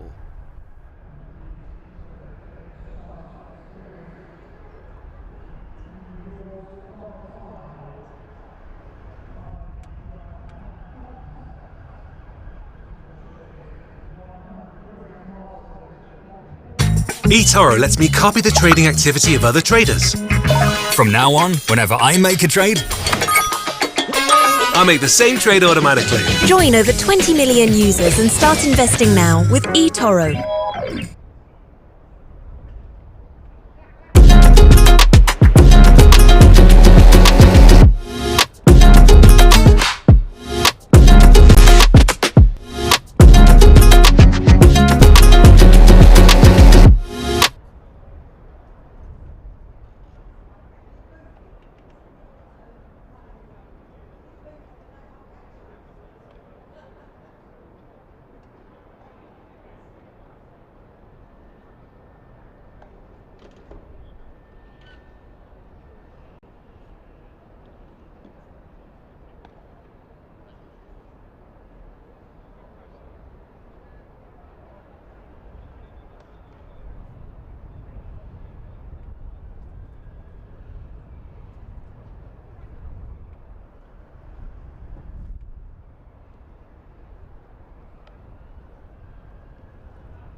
Well, a very good afternoon, everybody, and welcome back to Lords. The evening session about to get underway. As you can see, the umpires in the distance making their way out from that famous old red brick pavilion away in the distance under sunny skies overhead immediately. A bit of cloud in the distance, as you'd have seen as well.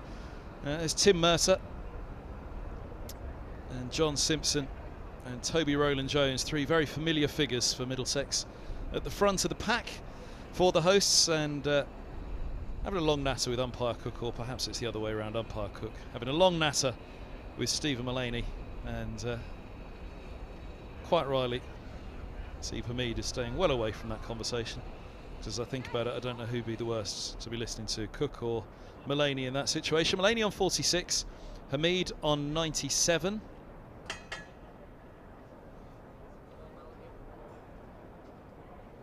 .227 for 4.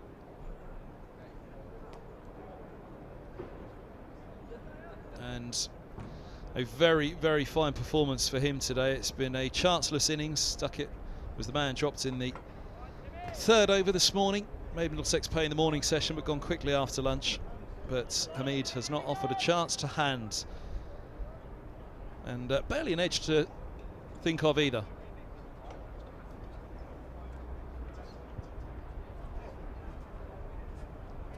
.227 for 4 then. And Max Holden in the foreground at quite an advanced point there. It's one slip in place for Merter, and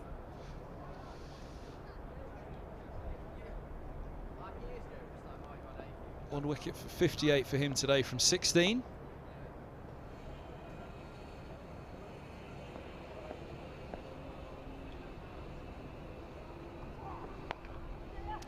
Oh, now that could be it. First ball after tea, and it is. Leg stump half volley, and Hamid has his century. First in more than a year for Hamid. 101 from 183 deliveries, 265 minutes, 12 fours, and brilliant from Hamid. Absolutely brilliant today. He's been up against this high-quality Middlesex attack, much renowned, highly regarded. Mercer, Roland Jones, Bamber, Anderson, Holman. Certainly able to play their part, but Hamid has stood up to it all and has laid an incredibly good foundation here for Nottinghamshire. Having been put in a tricky little start, he's guided them well.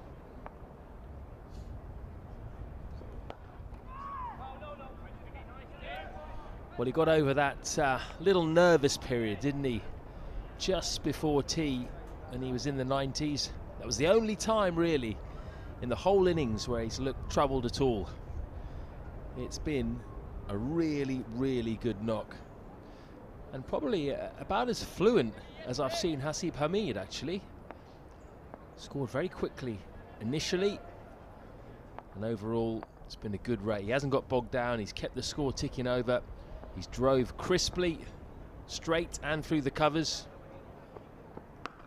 And he's defended really well, just like that. That's been the hallmark. I wouldn't write him off for England, you know.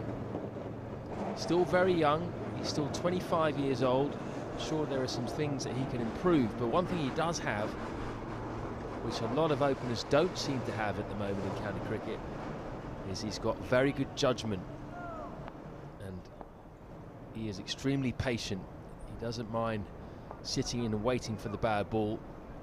It looks like he's got a few more shots to his armoury as well than he did maybe when he first burst onto the test scene. I wouldn't write him off at all. I wouldn't be surprised if he gets another test go at some point. Yeah, it's been an excellent innings today. It really has.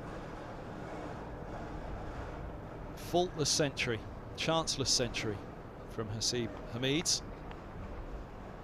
Timely indeed, with the focus on the top of the order for England and on the one of the fixtures that have many eyes today. Of course, there's the Roses clash as well, West Country derby in Division 1 also, but a top of Division 2 clash this.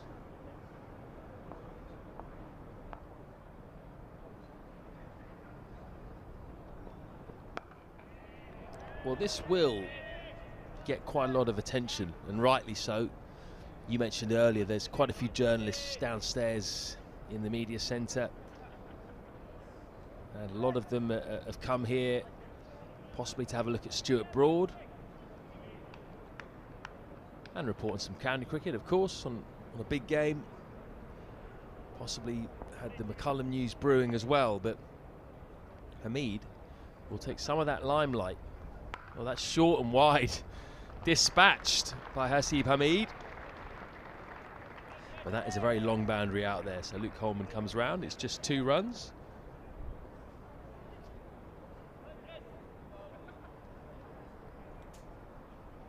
.233 for 4. Nottinghamshire will hope they can push on in the next 15 overs before that new ball is available. Hope to score fairly quickly in that time. Get ahead of the game.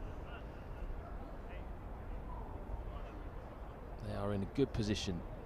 They would be if they'd won the toss and batted first. As it was, they've been put into bat, so doubly so. Yeah, just over a year since Hasib Hamid's last century.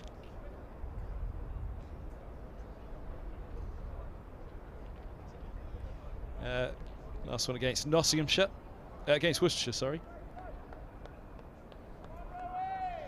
which was in April 2021.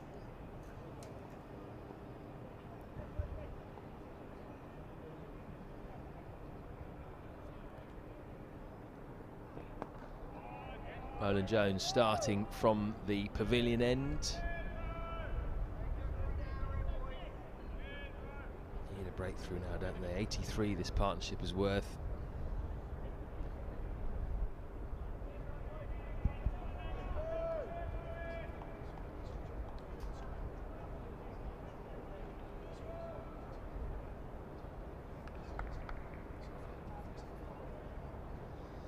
Yeah, that was when Hamid set the record for the most balls faced in a county championship match, 635.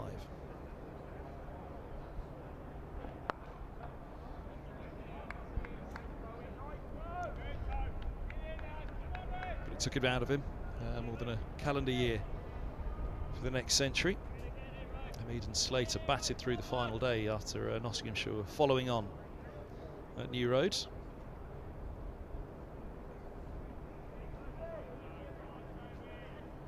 I think this century is just as admirable against this home attack who know this ground and this track so well.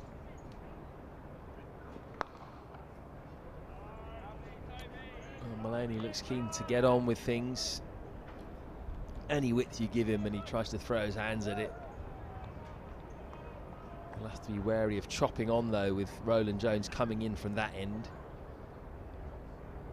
Just the one slip in at the moment, which tells you all you need to know as far as where this game is at the moment, where Nottinghamshire are.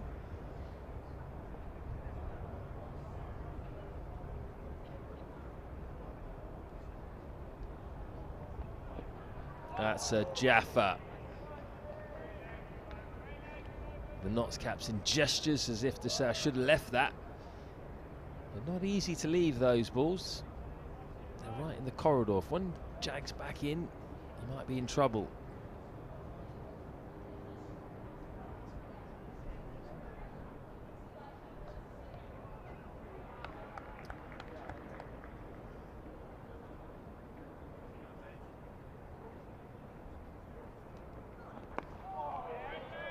He's right on the money there, zeroing in on the top of off stump.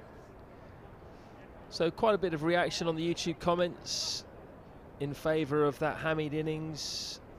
Quite a few of you saying it's a good knock, and it absolutely is. Totally agree. Some of you sticking your oar in about Hamid's England prospects. John Henstock, for example, saying Hamid and Milan, the perfect England home and away rotating pair, which is an interesting one. Although what I will say is I think Milan has been unfairly pigeonholed as not very good in English conditions. I think he's a bit better than that. And Hamid, I would say, is someone you want to have a look at seriously about taking to Asian conditions because of the way that he plays spin.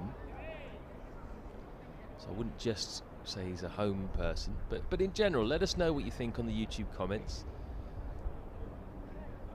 Simple yes or no.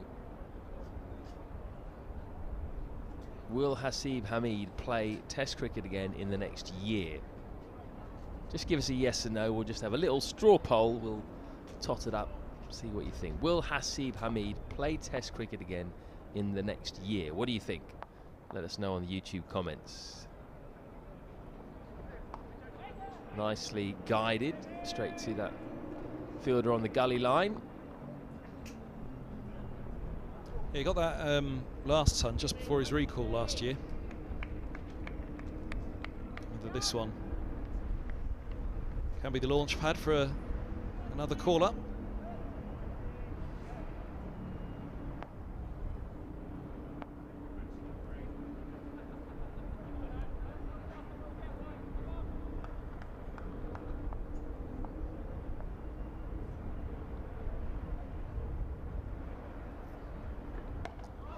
The first 1, 2, 3, 4, 5, 6, 7, 8 answers, all yes in favour of Hamid. He will play Test cricket in the next year. Charlie, the only negative voice so far. Will he? Yes. Should he? No. So we'll take that as a no, Charlie. We want your opinion.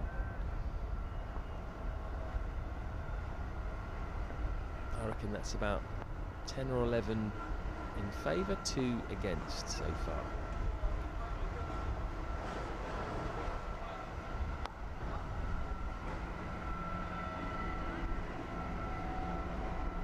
Mark Long's quite sensible, says no, but will play for England again.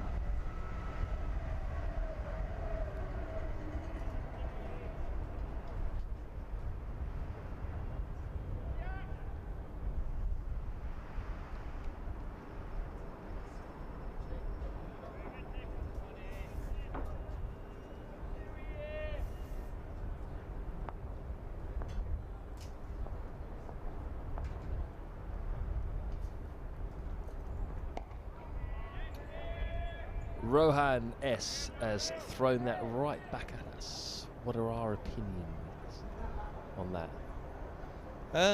His age is on his side, isn't it? 24, 25. Again, I can't say the Robson one, that he was 24, and it's wrong that he hasn't had a chance again since, and not say the same as Hamid. I mean, look, this has been a fabulous innings.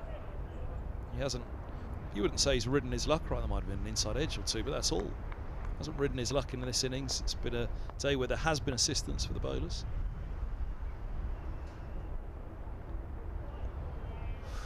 A few of those, a few good leaves as they call them. And you could argue that but for the 103 of Hamid, actually Middlesex's decision to win the toss and field was fully justified. You know, there has been a lot happening at the other end. They were made to pay by the Duckett drop. Had they not, then had they not put that one down, then it could have been a very, very different day at the other end. But Hamid scoring nearly half the runs out there at the moment, the Centurion, and holding this innings together in the face of a fair few moments of pressure. But again, every time Middlesex have had a little chink of light, Notts, and in particular Hamid, have shut that door. Simpson's got his helmet on, up to the stumps. So, was that a yes or a no then, Kev? Yes. And I will second that. I think I was umming and ahhing at the start of this innings. You know what? I would have said no. I've changed my opinion today. I reckon he probably will. He probably will. I'm just not sure when. But looking at how well he's played today, there just aren't that many other options. And he's got a good defence. He's got a technique which is very pure. Nothing too wrong that can go wrong with it. It's not a Sibley or someone like that where if it starts to go wrong, then you can pick lots of holes in his game. I do think he will come back again stronger. Oh, that was a long half volley for Mulaney. He's disappointed. He saw his 50 there, didn't he? Thought that gap between cover and deep point. If I just get it to covers left, that is 4 to the short boundary, but he missed out.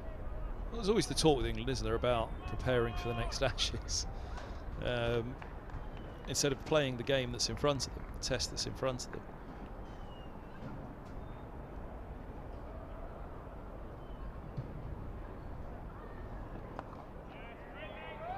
So for Hamid,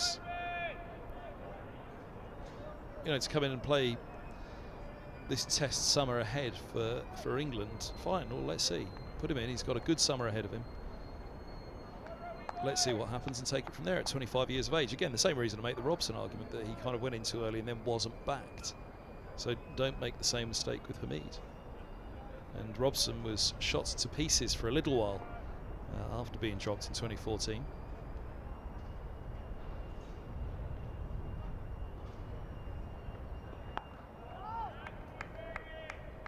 But yeah, I can't see, having watched him back really nicely today. The one thing you haven't seen today again is, that short stuff, try and rough him up. Middlesex, if they'd have had Cullen in the side, Helm, Freedy, you can imagine that there would have been a working over at some stage. But every question that they have asked Middlesex, Hamid has answered.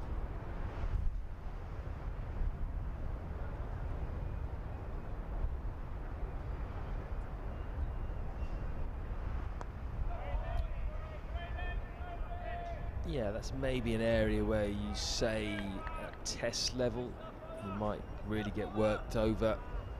When you got bowlers of a bit more pace, mid-80s, late 80s, 90, going in at the ribs with short legs in and leg slips in and that sort of a thing. With his low hands, might that be a bit of an issue? But I'll go back to it. I don't think there are that many options. We're not inundated with loads of options. Everyone's got some sort of a weakness, and when you play, unfortunately, in the England test side, especially as an opening batsman, your technique gets picked apart, as Sam Robson found out. It's quite a brutal place to be sometimes as a new batsman coming in. I remember Tom Wesley when he came in, immediately everyone picked apart the fact that he plays across his front pad, gets out LBW a lot. Sibley's technique was questioned. Gary Ballance, his technique, he's getting too far back in the crease, everyone was saying. It happens to every batsman who comes in.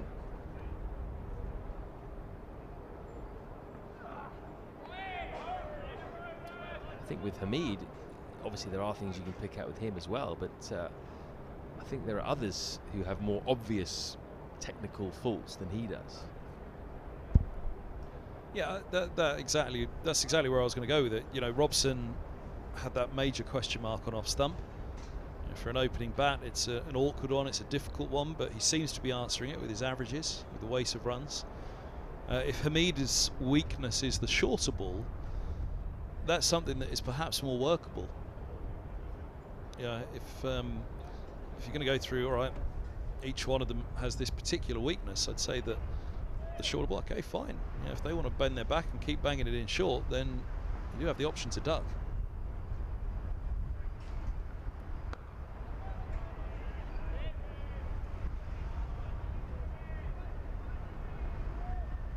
And I think he's that kind of a player that would take that option more often than not, wouldn't he? He's not someone who's going to hook just for the sake of hooking. He's happy just to take the dot balls. The problem was you can't get too stuck, can you, in Test cricket, because bowlers don't really bowl in your area. So if you've only got a cover drive and a clip off the hip or something like that as your two shots, then Test bowlers figure that out very quickly and they just don't bowl you any half volleys or anything you can drive or clip. Oh, that's a good ball, and that's a good take as well by John Simpson. Half an appeal, but Hamid never left his ground. Bit of swing there for Murtagh. 69th over, this ball is old. Yeah, just keeping that ball on the spot. It'd be interesting. I do think they've got to go back to Holman at some point. Give him the nursery end and see how he goes. See if he has a little bit more luck. Give the bowlers a rest before the 80th, before that second new ball becomes available.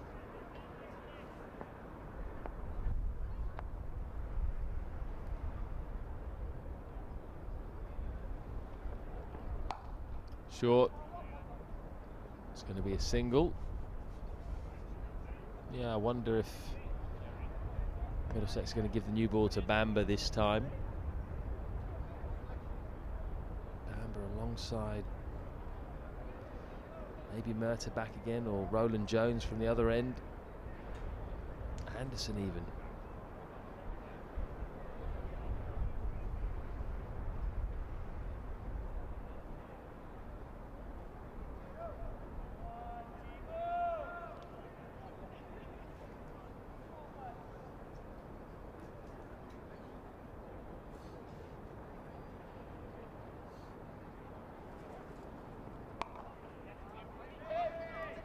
Hamid, you know, if he does go to Australia, I remember talking to Nick Compton about this years ago, in terms of whether you duck or whether you sway inside.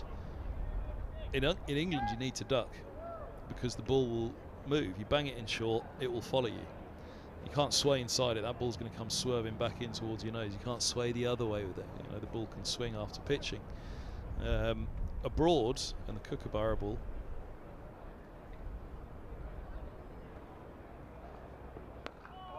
well, that's a bit of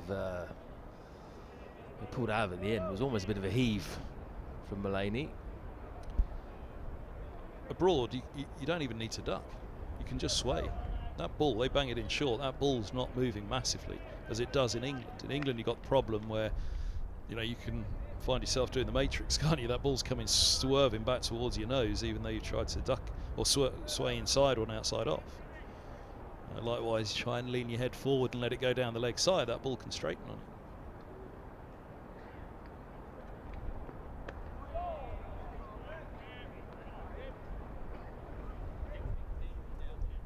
it. You know, overseas, it's quite simple. It's just sway forward, sway back, let it go. I guess for Hamid, you know, you can. It's the rib ticklers. How accurate would they be with the rib ticklers overseas? But look, if that's his fault, if that's his problem, then I do feel that that's one that's manageable. Was it Moeen Ali had quite a similar issue to some extent, where he was getting bumped out a little bit too much? But that's because he's a happy hooker. He was taking on the hook shot the whole time and getting out that way and then getting criticised for it. I don't think Hasib Hamid would probably take it on like that. That's the difference. I'd probably do it right now if he said that. Oh, might have been a short leg, might have been interested there, but it's not really that sort of a pitch, is it? They come back for two. Yeah, I think that's the area, isn't it? You know, if you get the bouncer right, then it's not that easy to duck underneath. Batter isn't judging it that well, and you are then tickling it off your ribs into a short leg, as you say, on a quicker, faster pitch here. Or with a Blake Cullen or an Afridi in the attack or a Helm, then perhaps there's a short leg in place for Hamid at the moment. But they haven't gone to that at all today. They haven't tried any of the bowlers really to try that tactic against Hamid.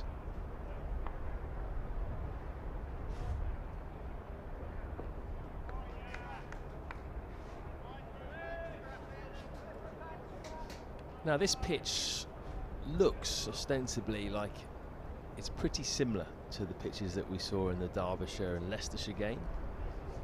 The Derbyshire game in particular was quite high scoring, very high scoring actually. Ended in a draw. Leicestershire not as high scoring. They were dismissed for 150 in the first innings, Leicestershire. But the pitch, there was nothing wrong with it, put it that way.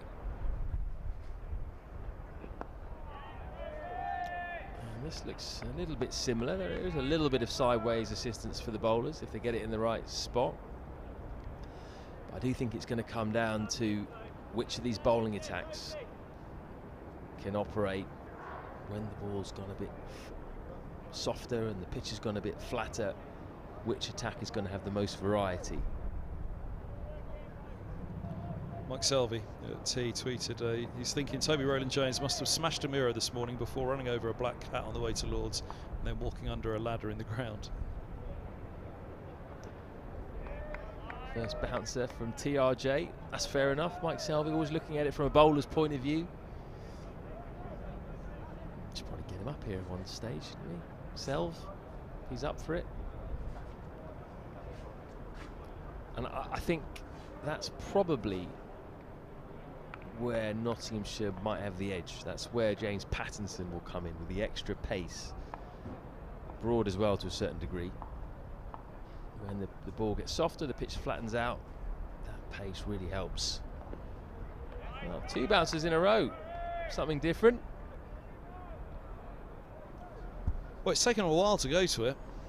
They haven't got a short leg in place. Pete Hanscom, whether he has a think, he's shouting something up to mid-on at the moment. I don't know who that is. Ethan, well, it's Ethan Bamber, but what he's shouting up to. Or was it just encouragement in the direction of Rojo? I was lip reading correctly perhaps, but it looks as though the angle is going towards Bamber. But yeah, let's see if this is the ploy now.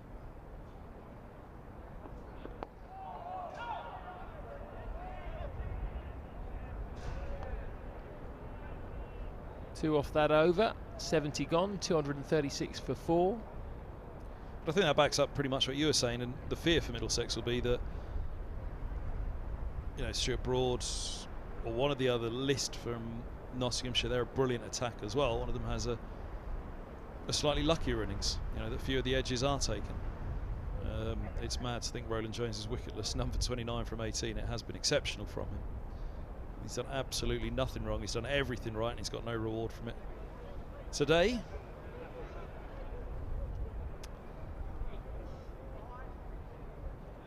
There's old Father Time up above the scorer's box. Away to our left as we look from the media centre, away from the pavilion to the right as you're looking with that camera. Scorer's box there down below. Pointing directly out to the pitch indeed, old Father Time at this moment. Here's Martin Anderson from the nursery. I think that means that Tim Murtis getting a bit of a break before he comes back with the new ball from this end. Selv also tweeting to say an innings win for Middlesex second 11 versus Lancashire, 90 runs and 5 second innings wickets for Nathan Souter. And the Middlesex second 11 scorer has sent that through to me as well, Neil Smith. With a little bit more can tell you of on that one. Pulled, that's gone high in the air. And it's gone for 6. Short boundary over on that side. That was a top edge, but it still comfortably cleared the boundary. Had that been on the other side, I think it would have been out. As it is, Stephen Mullaney goes to a half century. He gets over a bad trot of form over his last 4 innings. He made 8, 5, 7 and 10. This was much needed for him. It's been a really good captain's knock as well. He's got the momentum back in favour of his side. It's not the man to try and bounce out, I don't think, with that shorter boundary there. I mean, they tried this against Ben Mike in the last match, didn't they, against Leicestershire?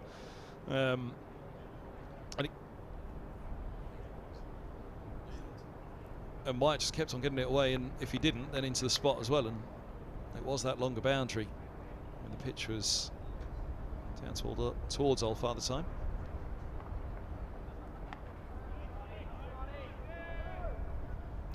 Yeah, if you're going to do that tactic, I think you need to do it from the other end with the right-handed batsman.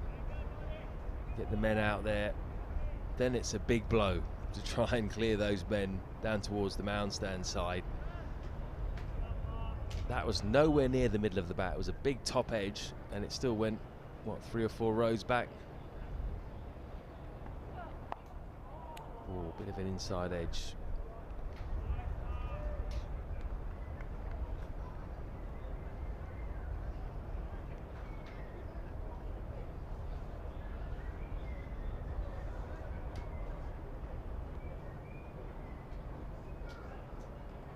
And this is the situation as well, and before this, where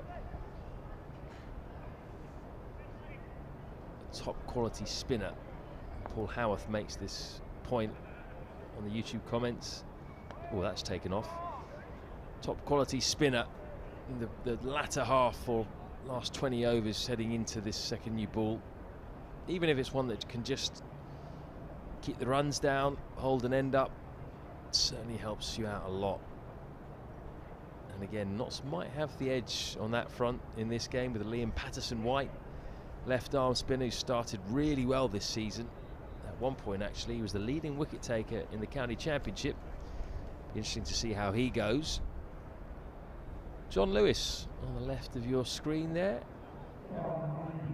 Ex-England bowling coach, lines coach. Ex-Gloucestershire seamer. Very canny county operator. Did play a bit for England, didn't he? I think he played a couple of games. Unkindly carried the drinks for an awful long time. Again, he was one of those that was seen an English conditions bowler rather than overseas, wasn't he?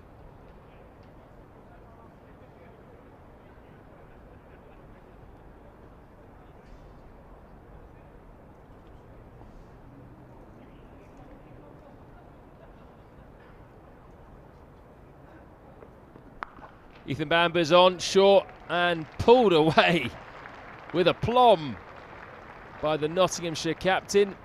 Went up and over to the long side. It's not a good start by Bamber. I mean, we've been calling for the ball to be dropped in, but they've dropped it into Mullaney on a couple of occasions now. It's the wrong man to do it to. I think whichever end they do it from. Don't do it to Mullaney. Just try and persevere on that off stump. If you're going to put in short, have a go against Hamid.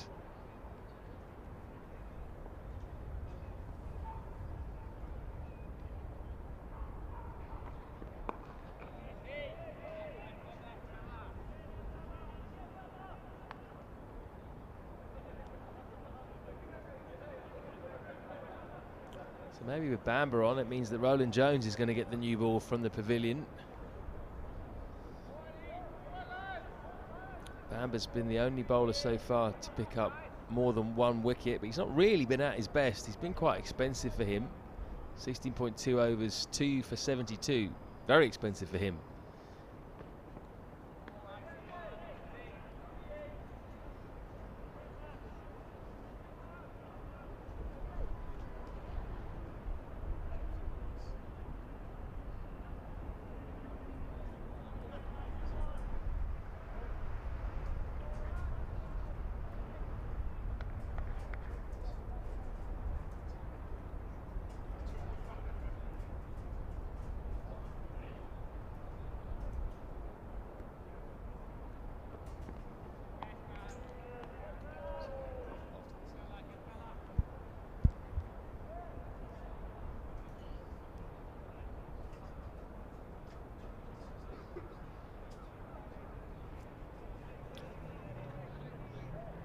Yeah, not much happening at the moment for Middlesex. It's all gone a bit flat out there.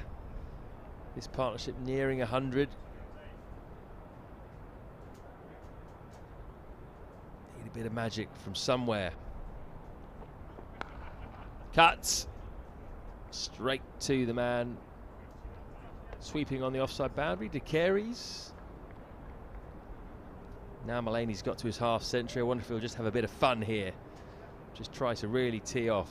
If he does, that could be really dangerous for Middlesex, because he is the kind of player that when he gets in the mood, he scores very quickly. He could just go into T20 mode very easily from here.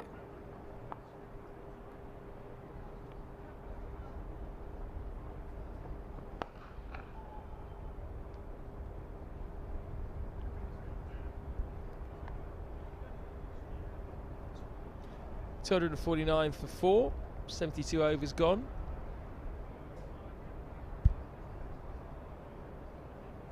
eToro lets me copy the trading activity of other traders. From now on, whenever I make a trade, I make the same trade automatically. Join over 20 million users and start investing now with eToro.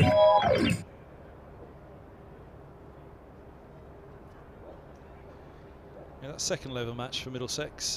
Thank you, Neil Smith, second level scorer. An innings and 2-run victory over Lancashire's second 11 at Northern Cricket Club. Jack Davies with 146, Joe Cracknell with 86, and Souter 90 and 5 for 58. Middlesex 470 for 9 declared. Lancashire 184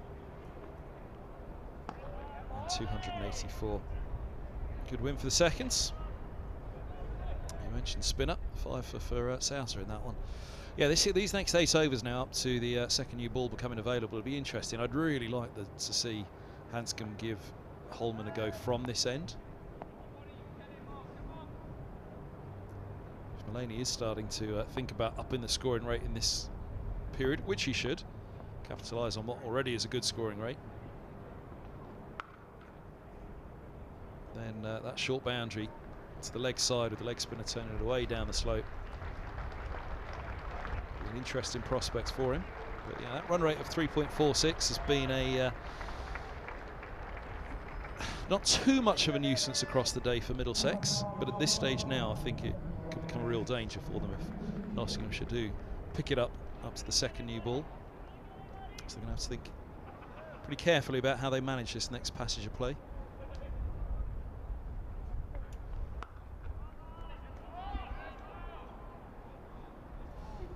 '100 partnership between these two. Hamid and Mullaney came together when Lyndon James was out with the score 150 for 4. And that was 30 overs ago. So they've scored at a good rate, over 3 and over. And they've just snuffed out the fire that was just starting to burn. I say fire, it was a very small one. Just starting to smoulder a bit, Middlesex.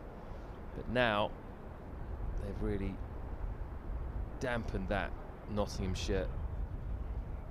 They've got until 110 overs to get up to 400 and get maximum batting points, so plenty of time, you would think. Well, actually not that much time.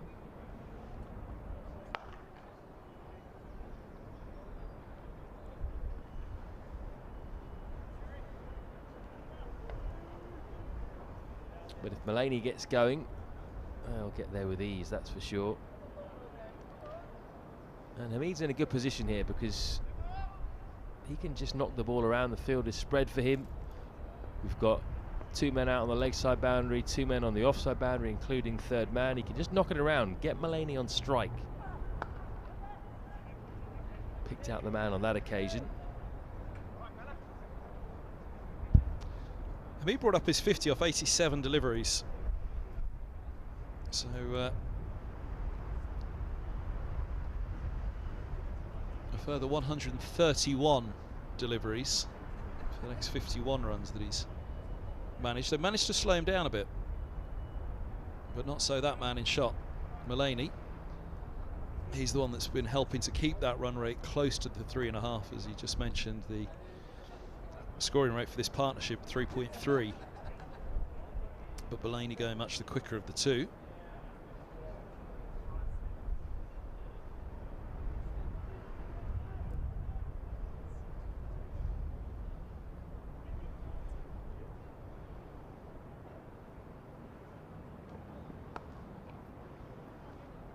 Whether they were bowling a fuller length earlier on to Hamid in his innings, which again, natural at the start of the match to go in a very full length and find mistakes, find what the ball's doing. But maybe drawing their lengths back slightly on Hamid to slow him up. Haven't been able to slow up Mullaney though, that's going to be the real problem, as Matt's been saying. If he starts to get going in this stage, it could be a real problem.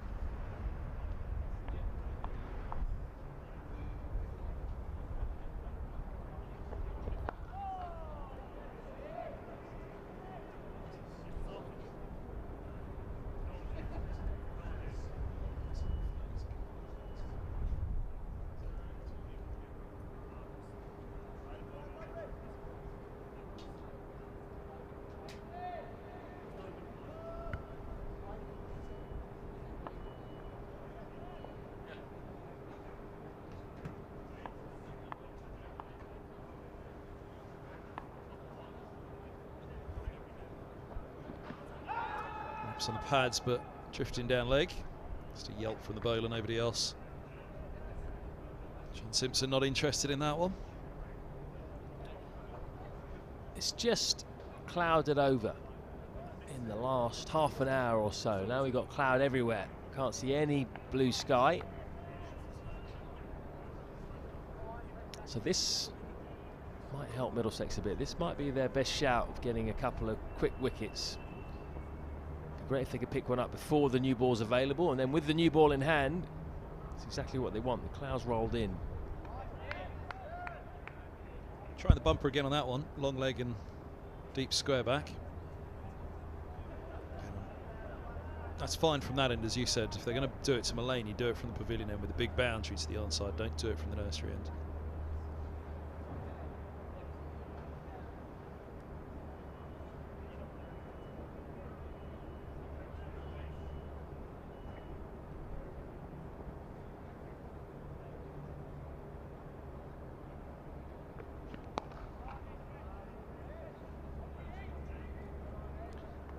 As you also mentioned, Floydie, it looks as though it'll be Bamber and Anderson up to or close to the new ball.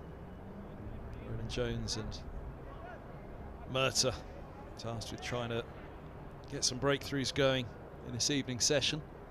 It's 1 wicket falling this morning. Fabulous first session for Nottinghamshire. 3 in the afternoon. 3 pretty early on as well before this partnership got going.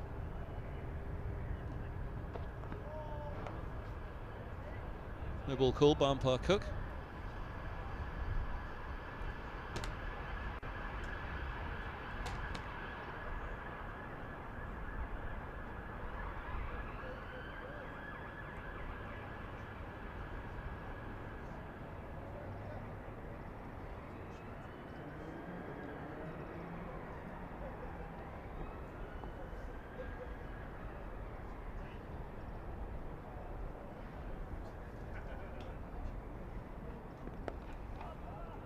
Over bowled, 255 for 4.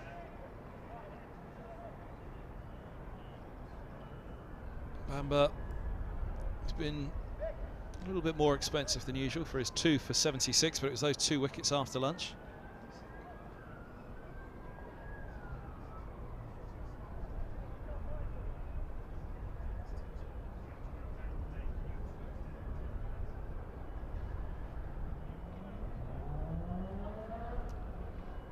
Well needed drink for Naseeb Hamid. Sun just threading into breakthrough again.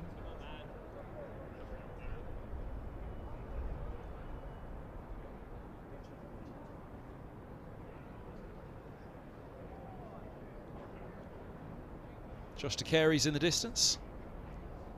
Yet to turn his arm over, bowled a lot in the Derbyshire match. His dad's downstairs, Michael Atherton. Will he be here tomorrow when Carey's has the opportunity to bat? Sure, he'd like to see him have a bowl tonight, though. It's got to be worth it, especially with this new ball approaching from the pavilion end. Let the off spinner have a go.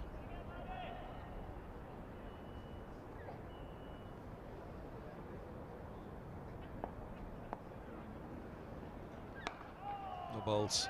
Anderson still getting a little bit of shape, and this older ball just asking the question. Again, that man's had all the answers today. Naseeb Hamid. He's been excellent. Solid.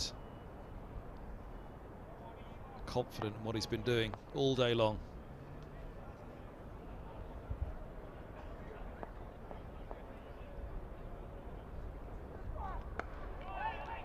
Bouncing that again, he's ridden it well, bottom hand coming off. Just shows us life in this pitch, life in this surface, plenty. Indeed, really. Again, the number of balls that have gone past the bat today. You think of how unlucky Roland Jones has been, as everybody has said watching on, that it's incredible he hasn't got a wicket yet. Got to heap praise on the batters, though.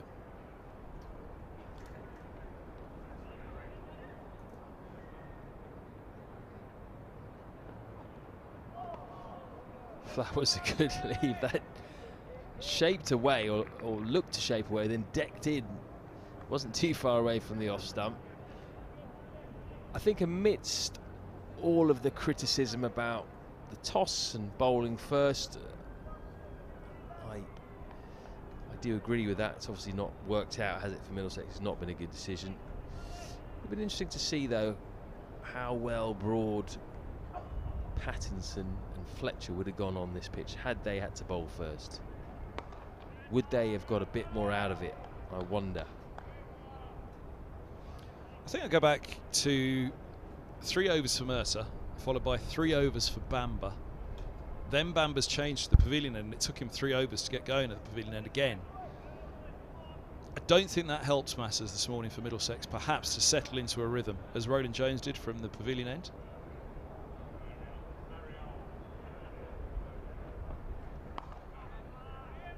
Whatever the reasons were, it was mentioned at tea.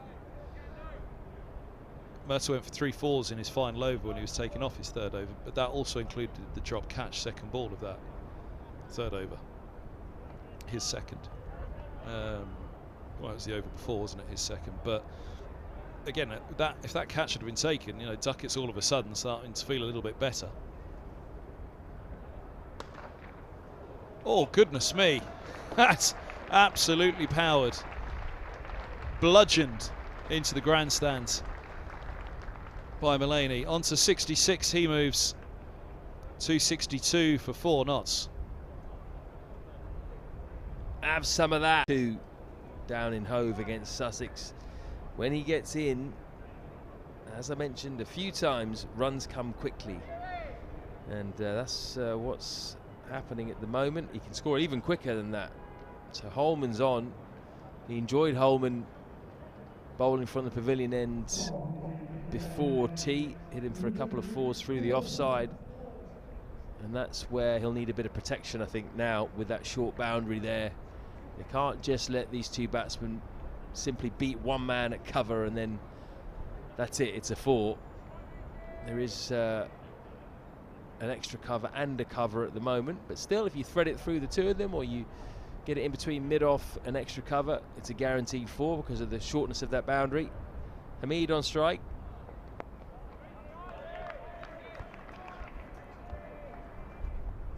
Yeah, it's interesting they've gone to him at the pavilion ends. He's going to go pretty full and straight in this spell, isn't he? You see the long on, there's a deep mid-wicket, just out of shot, there's a deep backward square leg as well.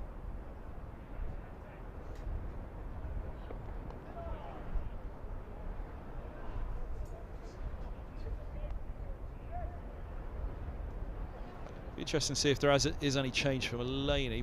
Probably not, because of the way that the pitch is placed.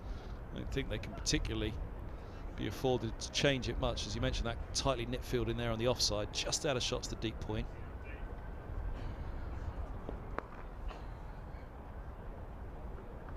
Gets away with that one. I think Mullaney was wary of it just looping into the block hole and yorking himself.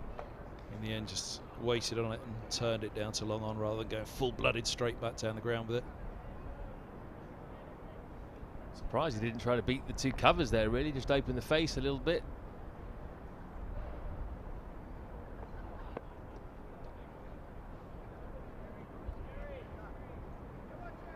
It's going to be very difficult for him to go at anything other than 5 and over here, Holman, because there is, and it's going to be pretty straight this line because of that offside boundary. There's plenty of singles around the onside for him, just the 1 mid-wicket in close. Mullaney eyes up the onside. Oh! He's looking to force on the off. Very nearly brought the mistake. Well, a wicket now would just be a bonus, really, for Middlesex. Holman, I think, is only going to bowl a couple here up until 80 overs, and then Seamers will be back on with the new rock in their hands. If they can just burgle a wicket, good bit of fielding off his own bowling, get a new batsman in for that new ball, that'll make a big difference to this innings, I think. 265 for 4. Holman's the kind of cricketer that he's just always in the game, though. There's always something that happens in the field, with the ball, with the bat. Combative cricketer. Tough time of it down at Hove, but he'll have shrugged that off, no doubt. They could do with him, as you say, it'd be a bonus at this stage, but they could do with him coming up with something.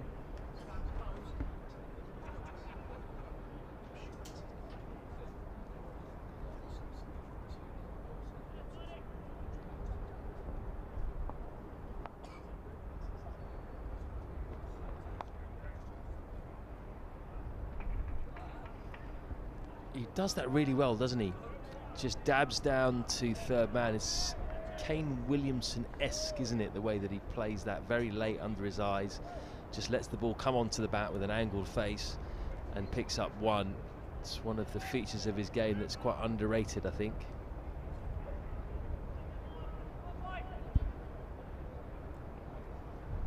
What we're going to see from Mullaney here. All-out attack. Maybe not quite yet. He takes the single on offer as well. I think a valuable tactic, or a legitimate tactic to Mullaney from the other end, if you've got a seamer on, is to bowl the bouncer. But you've got to bowl it from the other end because of the short boundary.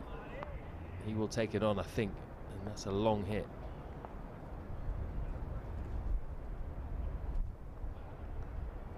Oh, he's gone!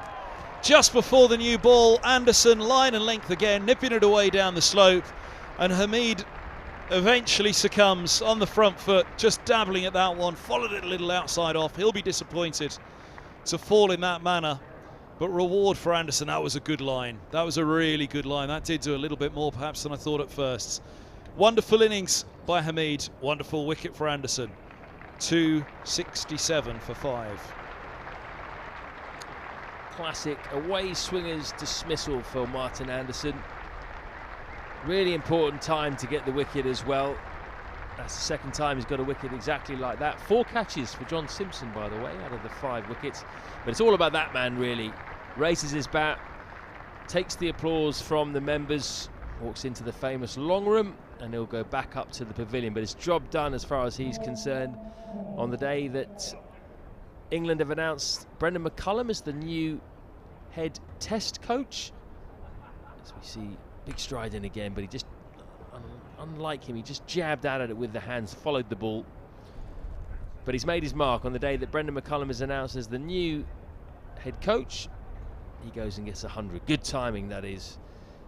He is not out of England contention. His name will be brought up yet again. I'm sure he'll be discussed in the upcoming selection meeting for that first test match against New Zealand. Really good knock today. That is Hasib Hamid near his best, I would say. As it is, he's gone. It's 267 for 5, 117 partnership, that one. And Tom Moores comes to the crease, wicket-keeper, son of Peter Moores, the head coach and former England head coach as well. He's a decent batsman, Moores. More of a one-day player at the moment, you would say. His one-day record is a little bit better than his 4-day record. He averages 23 in first-class cricket, 55 matches, 200s, 550s. But he's been going down the white ball route a little bit. He's been playing a bit of franchise cricket. He played in the Abu Dhabi T10, played in the Lanka Premier League, as I mentioned earlier. So he's coming in, not the easiest time, just before the new ball's available. Bit of swing still for Anderson. Holds its 9 nicely, slip in place for the left-handed Moores. This has a slight similarity with the match down at Hove now for Middlesex. 273 for 5. Sussex were in the 74th over.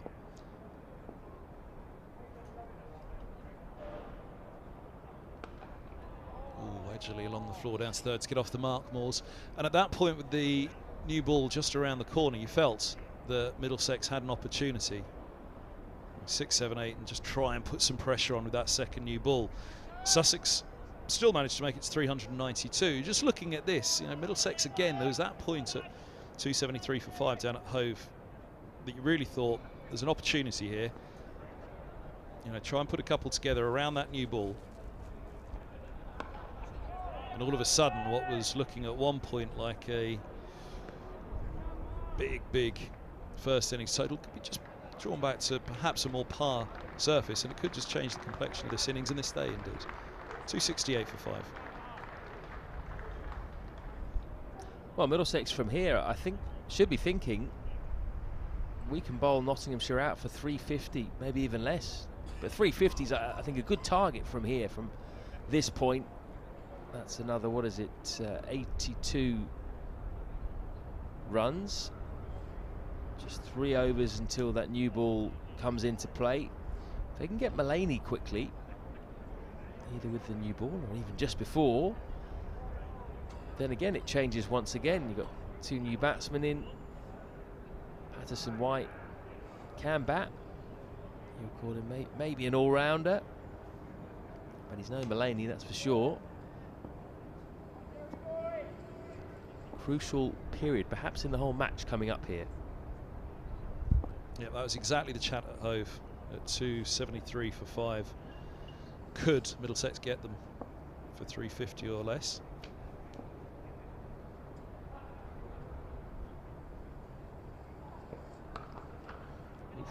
But short and wide. Chase on the boundary rope for Bamba, which he'll hold them to just a single. No one gets away with it.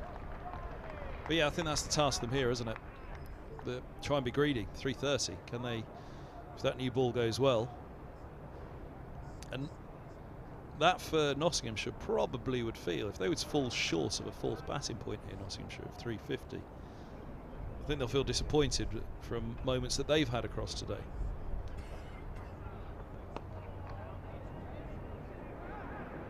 Just gets away from mid-on, single from mid-wicket, single down to long on. Middlesex will just be keen for no significant damage in the next 2.5 overs or so. Could easily go for 20 or 30 even if they're not careful. Good thing is they've got a new batsman in, so keep him on strike, and that shouldn't really happen. And you quite rightly mentioned on this cloud cover that's rolled over Floydie, the lights just dipped a little, some heavy cloud cover, the floodlights just coming on. Yeah, first time in the day they've just started to come on. We've still got 18.2 overs remaining in the day. We'll see if we can get them all in.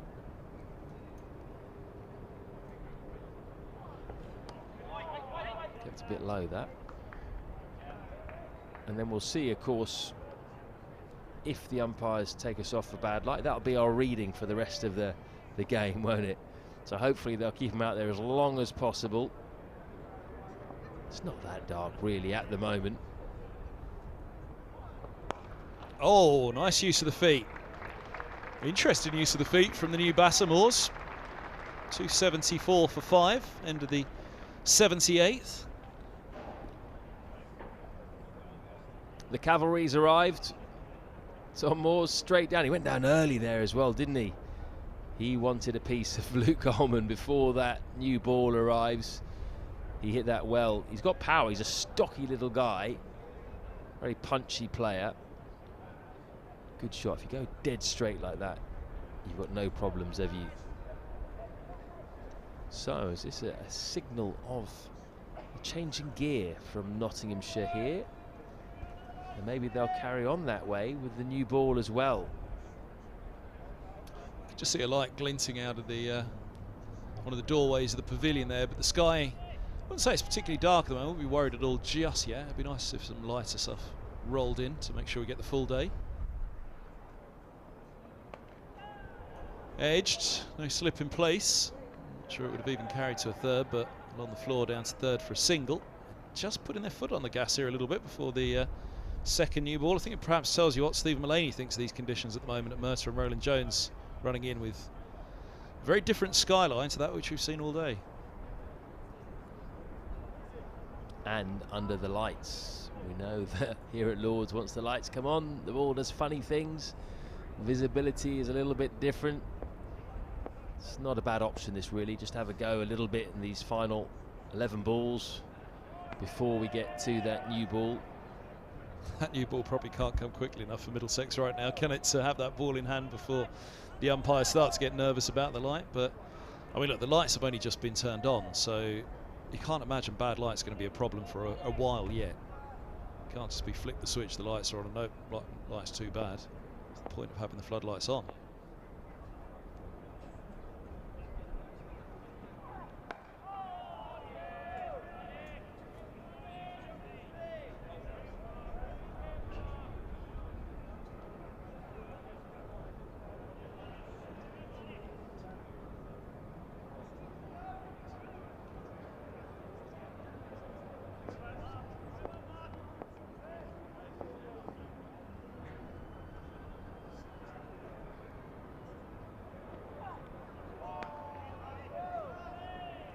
Yeah, what Middlesex don't want to happen is that new ball becomes available, bad light takes them off, and they come out with that new ball under a blue sky tomorrow. That is exactly what Nottinghamshire should hope for. They'd very happily put the bats under their arms and walk off for the day. But the floodlights have only just been switched on, so you'd have thought that there's some time to play with here, but those 4 shadows you can see, pretty pronounced already. Bumped back. Well, just got fingertips to it, Anderson. Moores looks as though he's going to play his shots, as we know Mulaney will, and it might be quite an interesting passage of play this if they decide that the new ball's going to go as hard and as fast as it arrives at them. Yeah, I think it's going to be very exciting. Hold on to your hats once we get to that new ball.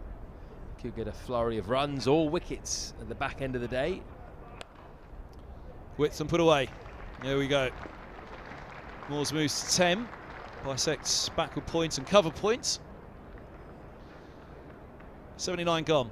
279 for 5. Yeah, a bit too much width from Anderson with that short boundary as well. All you have to do is find the gap. It's going to race away. Did well there though, Moores, just to open the face slightly to make sure he got it into the gap. So 1 over to go before this new ball is available. And it's going to be Luke Holman. I would be surprised if this gets blocked out for a maiden. It's certainly the right time to have him back on, because you never know. I think of those wickets against Leicestershire. It was a couple of long hops that picked up, well, in particular, Chris Wright, former Middlesex man in that last game here.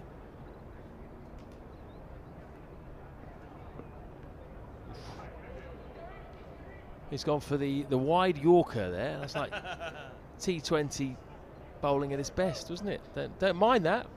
That's only a few weeks away now, isn't it? Radlett, Gloucestershire.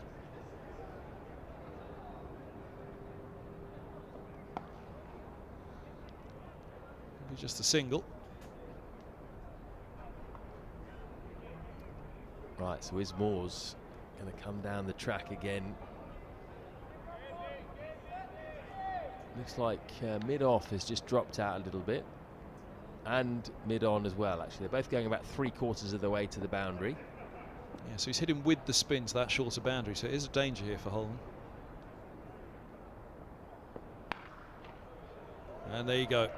Any little error on that side for Holman is big trouble. That was a comfortable 6 for Moores. Well, that was a drag down, wasn't it? Help yourself, really, for a professional batsman at this level. Short boundary, they're just going to tuck into that all day long. I think Holman was spooked a bit by the previous over when he came down the track. Moores was ready for it. Just a single, long off will get around.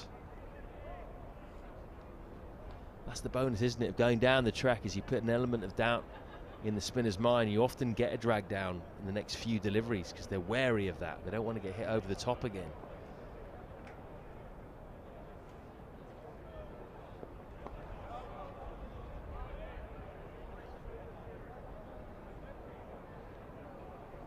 Go on, float one up.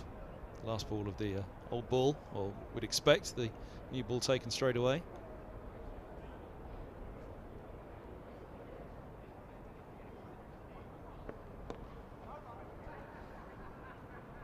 $80 gone. Let's see what happens. 287 for 5.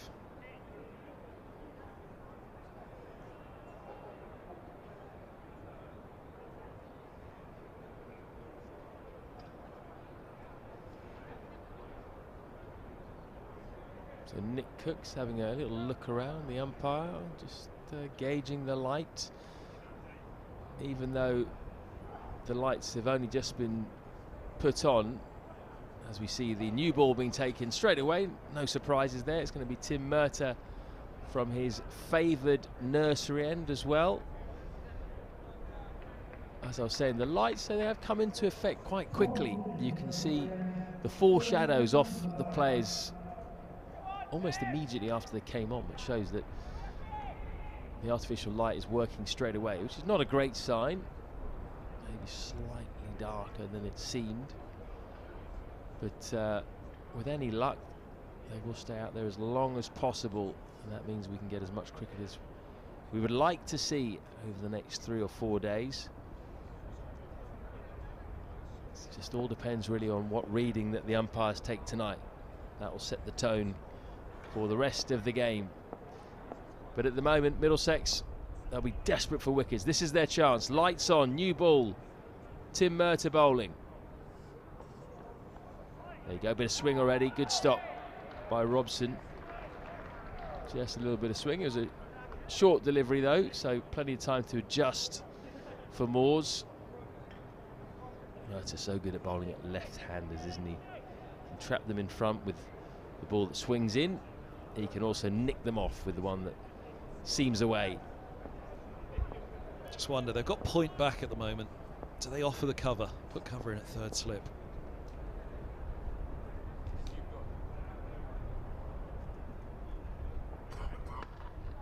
It's hit high up on the bat as well, hit the stickers. It's one thing that people forget about Murtagh actually, is he also gets very good bounce for his pace, because he is a tall man. He's probably, what, 6'2"-ish, something like that. He does get bounce. The ball tends to carry, considering he's only bowling at about 75 mile an hour or something like that. Yeah, that's the speed that Rob Key highlighted, wasn't it? With that chat with Nasser Hussain the other evening, didn't he? Was it yesterday?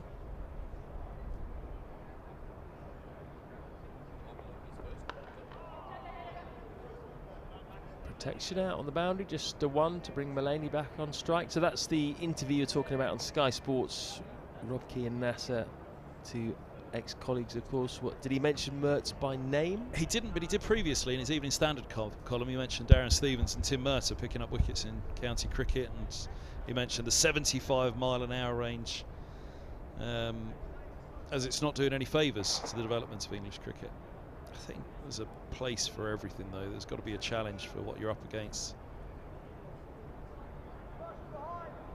Someone like Shaminder Vass, even Vernon Philander, they were hardly express pace, were they? Very tight, good use of the ball. Oh, that's decked in, thick inside edge. Middlesex, you would think, need to strike here, don't they, before the end of play? Need to get something from this passage of play. Conditions in their favour.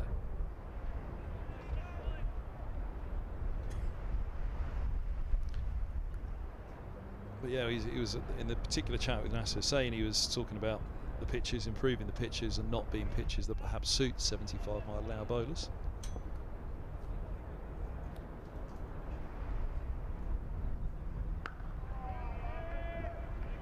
So Kesey, I presume, will be quite happy with the scores that he's seen, will he, in the county championship? The pitches have clearly been better this season.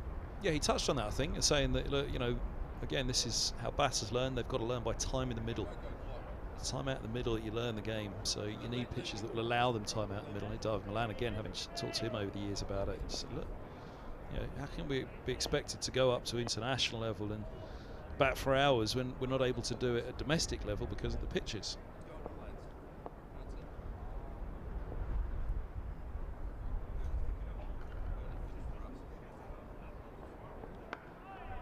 Yeah, and just a hint of shape into the left-handed Moores. And likewise for bowlers, who we've already talked about it today. When Floyd did that match down at Hove, this one here, it's a track where if a bowler keeps it on the top of the off stump, there's plenty of reward. The ball's gone past the bat a lot today. Perhaps a lot more than 5 down suggests. 289 off 81 suggests. So it's just been a fraction unlucky. Ah, there he is. Gus Fraser on the left. Ricky Alcock, who was up here with us a little earlier, alongside Richard Johnson. John would have come just after Alcock's time, mid-90s. Gus was at the peak of his powers, 89 to 91 when Ricky was here. Yeah, had a bit of a dig at Gus, didn't he? Everyone does, don't they? Asks for it. Grumpy old git. Look at him.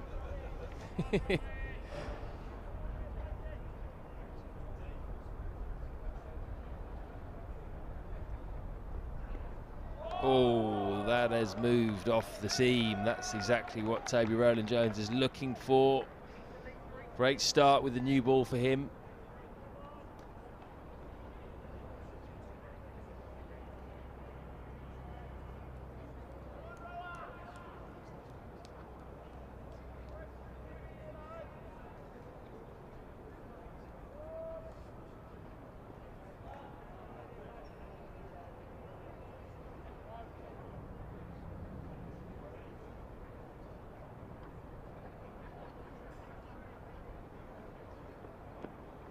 Big flash. That was wide. Did have the width there to operate with. I think he was trying to go up and over for 6, really. And had he connected with Mulaney's power, I think he would have gone for 6. That's a short boundary. Too short for him anyway. Ball was there to hit, you'd have to say. Just maybe try to hit it a bit too hard. I think he signalled his intentions, though. He's not going to hang around and wait for a ball with his name on it. Oh, that is carried nicely and decked in. Surely Toby Roland Jones is going to get a wicket before the end of play. He's worked so hard, he's deserved one. He has been the pick of the bowlers, and yet that is cricket for you. Ethan Bamber hasn't bowled anywhere near as well as Toby Roland Jones, or anywhere near as well as he can bowl. He's picked up 2 wickets. Roland Jones has picked up none.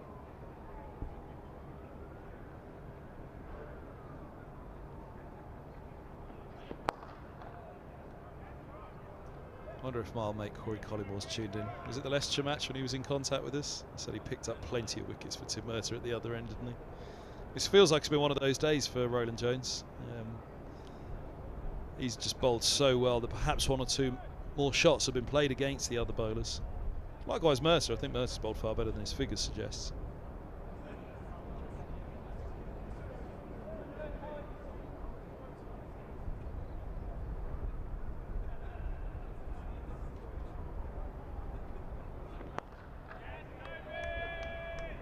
Respectfully seen off Roland Jones as best they can today.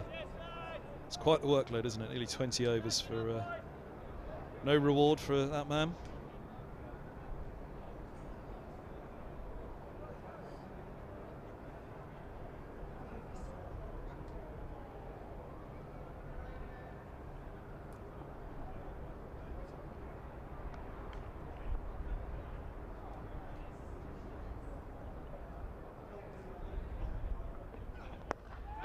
Oh, that was uppish, just wide of cover. It's going to go to the boundary, though. Again, I think he took a hand off the bat there, Mulaney. He was just out in front of himself, reaching for that. There you go. Bottom hand comes off, but he timed it well enough to beat the sprint of Tim Murtagh. I wasn't sure who was going to stop first, the ball or Murtagh. Poor old fella, he's had a long day. He's had 20 overs as well. He was just willing that ball to keep going, wasn't he? He was saying, go on, ball. Go on, keep going. I don't want to have to chase you all the way to the rope. Up the hill all the way to the Warner stand as well, wasn't it? But yeah, that was a bit of an uppish drive there from Mulaney, and Roland Jones looked away in frustration at that one as well. Didn't need to think, how on earth? So they keep getting away with it.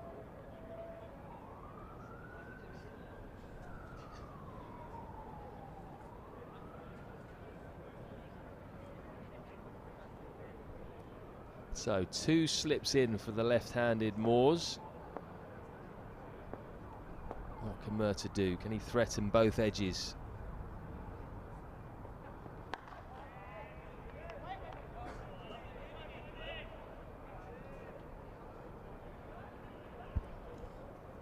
This could be a good over, I think, to the left-hander, new batter, relatively. He's only been in for 20 deliveries.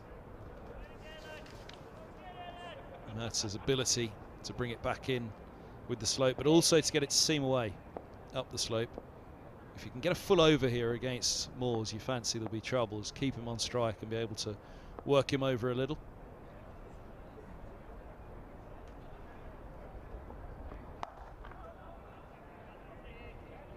I fancy bringing points up here. We've got point back on the boundary, but against Moores, this over for Mercer, it just feels to me like this is an over that Mercer could perhaps do something if he can get 4 or 5 deliveries against Moores. Mulaney's just gone down and had a long chat with him.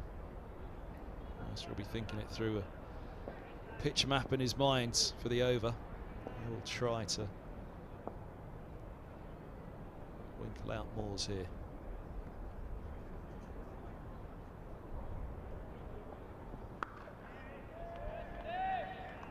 Just a bit short so far in this over. Wants to give it a chance. Try and induce the shot like he did early on in the innings with Ben Slater. Another left-hander went across him, caught behind.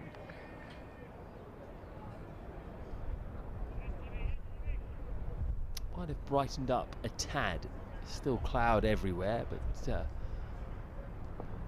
just a little bit of light poking through over the back of the grandstand.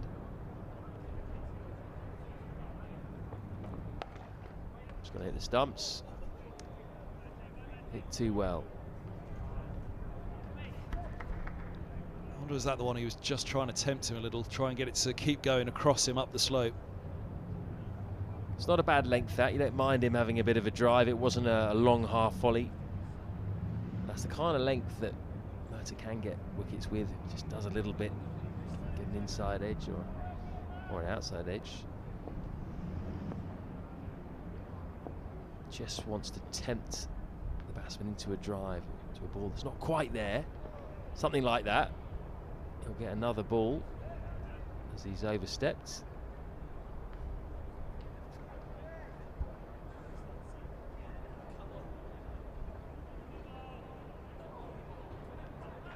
Really seen one come back in dramatically in this over yet, have we? Just a couple of ones shaping in slightly, and a couple that are looking to hold their line or go away from the left-hander.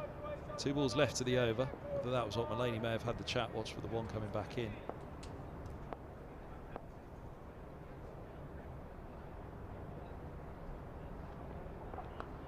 Oh, that's it. Just angling that across him. Slips have got to be wary here with Tim Mercer in operation against the left-hander, who always in play. They've got that strange gully line fielder again. There you go, Max Holden, he's on the gully line there. Just wondering what he's doing there. Might as well bring him in on the catch if you're going to have a gully.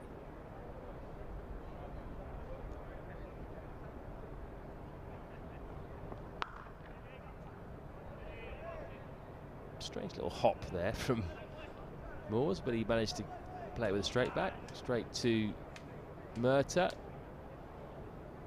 3 overs bowled with this new ball. We haven't seen lavish movement just yet.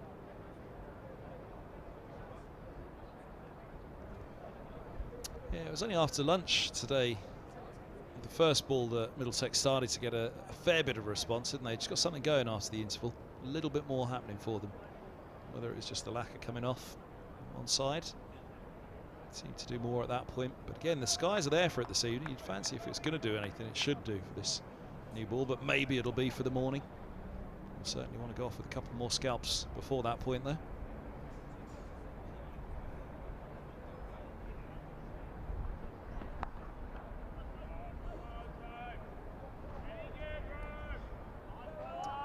He is getting good carry at the moment, Roland Jones, with this new ball.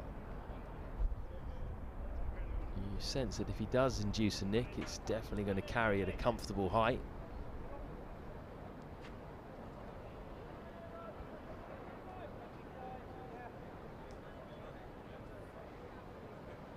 He's still the leading wicket taker, Roland Jones, for Middlesex this season, despite having not picked one up so far today. 15 wickets so far. Helm and Shaheen both have 14, but Shaheen's gone back to Pakistan. Helm is injured.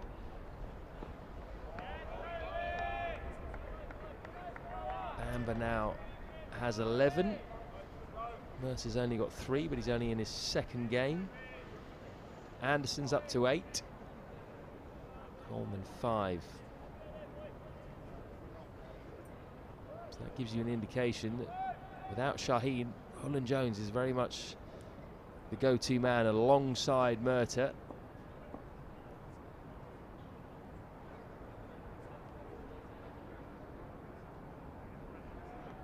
Oh, that is where he wants to be. Just a little bit too far aside off stump. Moores knows he could have perhaps left that one alone, but it's a good length.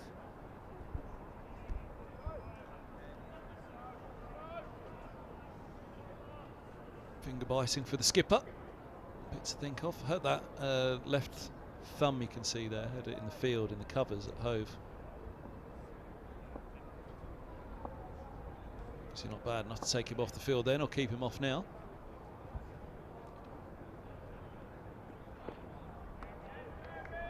I think he went off for 2 overs. Maybe it was a bit of a split web, whatever it was. It's got strapping on it now. It went off for a couple of overs maybe, but was straight back on.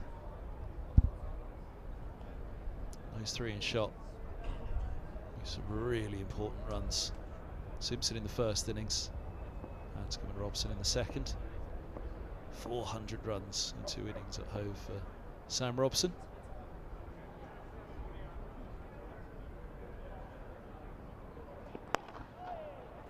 Full face of the bat, diving stop by the evergreen Murtagh.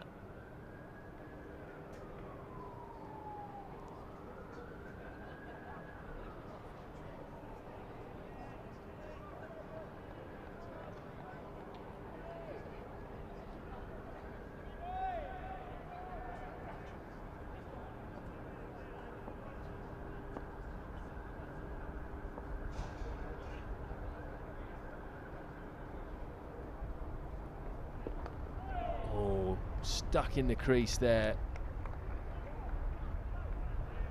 Roland Jones continues to bowl well. Continues to bowl well without much luck. 2 off that over. 297 for 5.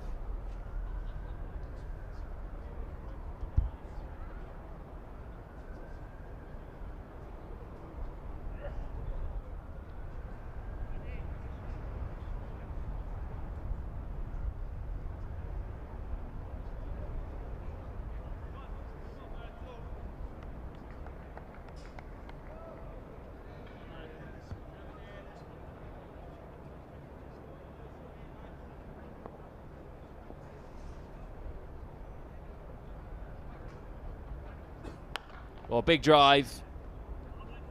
Straight to Luke Holman out on the boundary.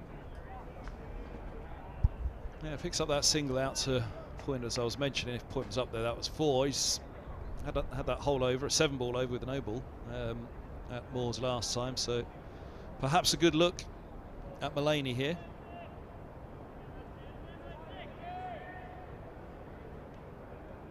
Six-3 field. Would they be tempted at all to bring the mid-wicket across at this stage? They need a wicket before stumps, Middlesex.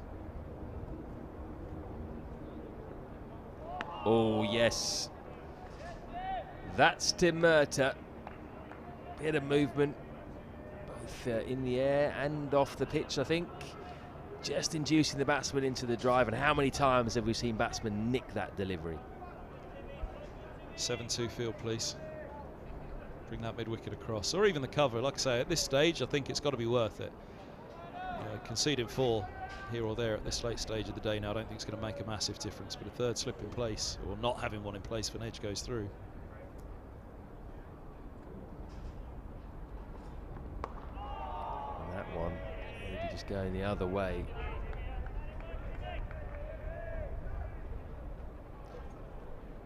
Nice message on the YouTube comments. I like this one. Probably my favourite of the day from Dino86. TRJ, Toby Roland Jones, embodies the spirit of Gus Fraser. The weary trudge, the weight of the world on his shoulders, and a consistent impression of being hard done by. Doesn't often benefit from luck or umpiring generosity. Spot on. There's definitely a bit of the Gus about Roland Jones, isn't there? Just in everything he does. Don't think he's quite as grumpy. The trudge, he had the same trudge as Gus Fraser. Actually, apologies, John Gerhardstein says, hello Kevin, John watching online from Cincinnati, Ohio. I'm normally a die-hard baseball fan. If you cut me, I bleed Reds. This year the Cincinnati Reds MLB owner dumped half the team for money. Then in response to the fans' outrage, he responded, "Where are you going to go?" I'll give you the answer in just a moment. Lovely straight drive, too lovely. That's hit middle and leg at the other end. Where are you going to go? Apparently is what the owner said to the Cincinnati Reds fans. Trent Bridge, that's where, says John. I'm now following Nottinghamshire online this year thanks to a Twitter mate, Jolly Ollie, who patiently taught me this great game. Ollie is a little under the weather today, so get well soon, Ollie. From John, who's tuned in Cincinnati in Ohio. Good to have you with us, and get well soon, Ollie.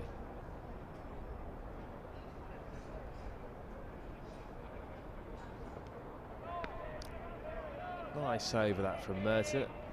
85 gone, 298 for 5. Yeah, I don't know if you follow NFL, Handy, but Cincinnati Bengals were the revelation of the NFL season. I believe they were the worst, or had one of the worst records the previous year, and then last season, just suddenly out of the blue, turned up with this young, exciting side, a bit like Arsenal, compared them to the mighty Gunners. You feeling confident today for some reason, Floydie? There was a bit of North London derby chat actually on the comments earlier. Didn't get involved. I wanted to. Or aerial, but there's no one there. It's gone into the gap between mid-wicket and mid-on for a single. Yeah, Cincinnati Bengals played some really good American football. Got all the way to the Super Bowl. Very talented young quarterback Joe Burrow, and some talented young receivers as well. Jamar Chase, what a talent he is as a wide receiver. They got away to the Super Bowl but lost to the LA Rams.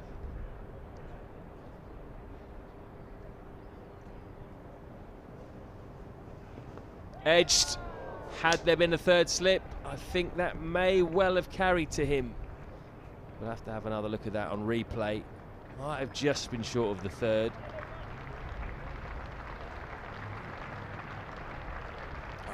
Carries to a third. He's a step forward ahead of second. I think you're right. I think that's low to a third, but I think it probably comfortably carries. It's been a little bit of a day of what might have been for Middlesex. The drop catch of Duckett when he was on 4, went on to make 43. Peter Hanscom spilling him at first slip. Been past the outside edge a number of times. Edge again. This time that wouldn't have carried, I don't think. That would have dropped short, but same place.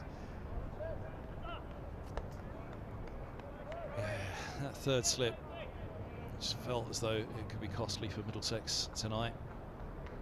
So the lines that they're bowling, you could either take mid-wicket or cover out, I think.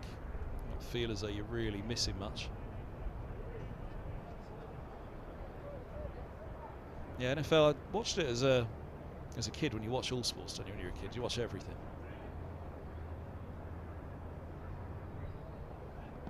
Oh, big appeal, nipping down, I think. The bowler wasn't too interested there. It was more actually from behind. I think this has nipped down the slope. Maybe height was a bit of an issue too. Yeah, what do you guys think? I think that's probably going down. Yep. Had the slope against it, that ball, didn't it? Going a long way down that one. They sent back deep square from mid-wicket. Mid-wicket has moved, but to deep square. Pulled into the gap. 4 runs for the Notts captain. He's pulled well today. Right into the Charles Tyrwhitt board. Yeah, he'd signposted it, hadn't he, Roland Jones? The intention was there. It was going to go short as a response to the previous delivery. Response to the edge earlier in the over.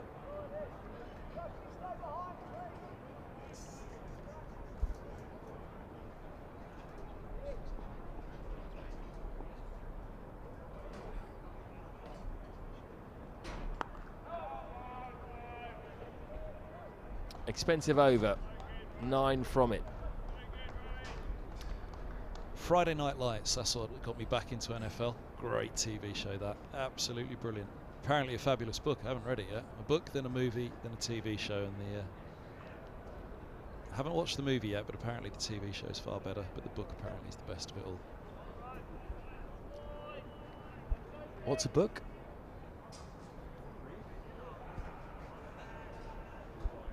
Just joking, just joking.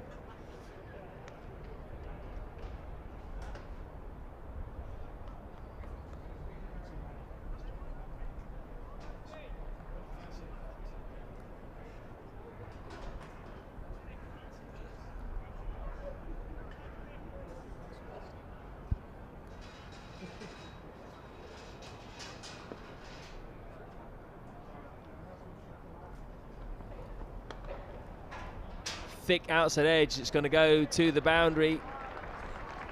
So Murtagh pushing the ball up there. He's trying to induce the drive. Moore's happy to take it on, but this one's gone in the gap. I say thick outside edge. I'll give him the benefit of the doubt, maybe a little bit more than that on that. Wasn't out the middle, but wasn't pure edge. This partnership's moving on. 44.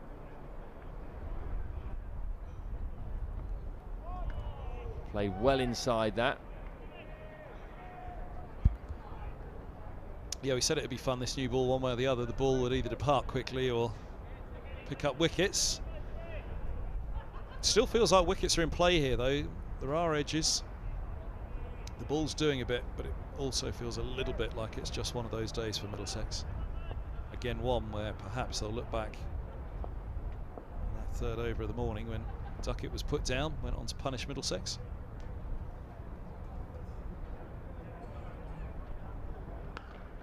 This time he frees his hands and goes in front of square and hard. That's a better shot. Beats the despairing dive of Luke Holman. So 2 boundaries in the over for Moores. He's getting going. Yeah, they've got to think of something here, Middlesex. There's runs all around. That short boundary is a problem. It's something you do have to factor in, isn't it, when there's a much shorter boundary on one side. They haven't got third plugged at the moment, nor do they have a third slit.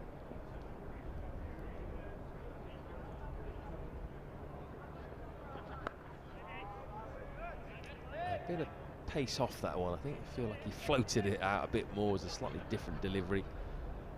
But Moores is 29 off 37, and that's been a noticeable feature of this innings today of Nottinghamshire, is that the new batsman generally, whenever he's come in, has started well, started quickly, and that's taken the pressure off the set batsman who can just sit in and knock the ball around.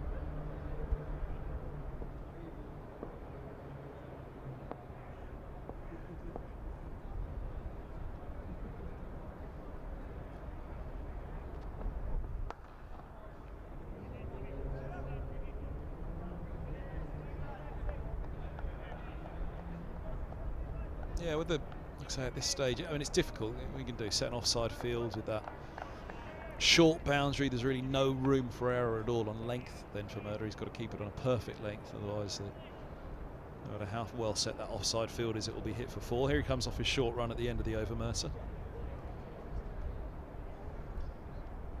Oh, I thought he might have got a nick on that, but no, it was just a bit of swing after it went past the bat. Well taken by John Simpson. Does that occasionally, doesn't he, Tim Murtagh, just to mix it up. He comes in off his short run up, try and catch the batsman unawares.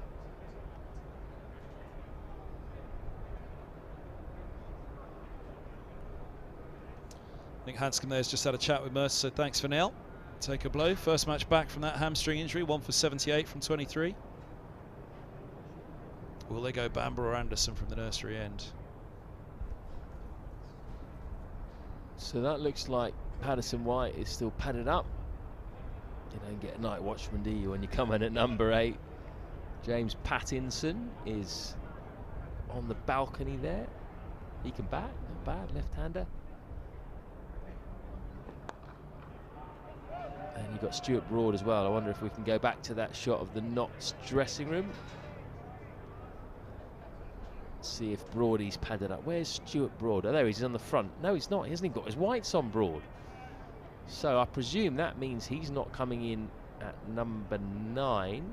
It's going to be Patterson White at 8. And then I guess Pattinson, because he's got his whites on. Then Broad, I guess, at 10. Luke Fletcher will definitely be 11. A bit of bounce. Well controlled by Mullaney. Just for one, though.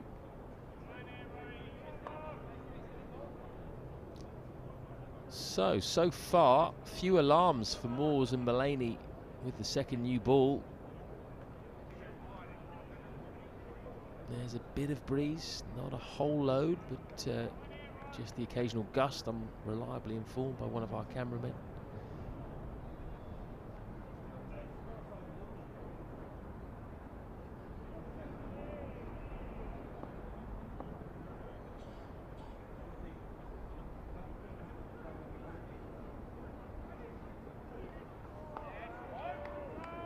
Left.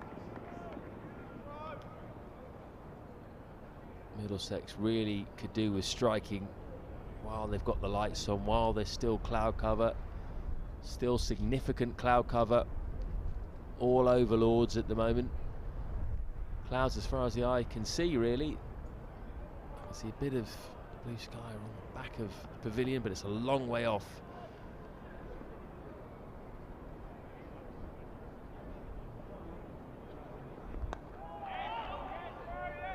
The length that he wants to be on. Just keep it there. Just takes one to seam one way or the other.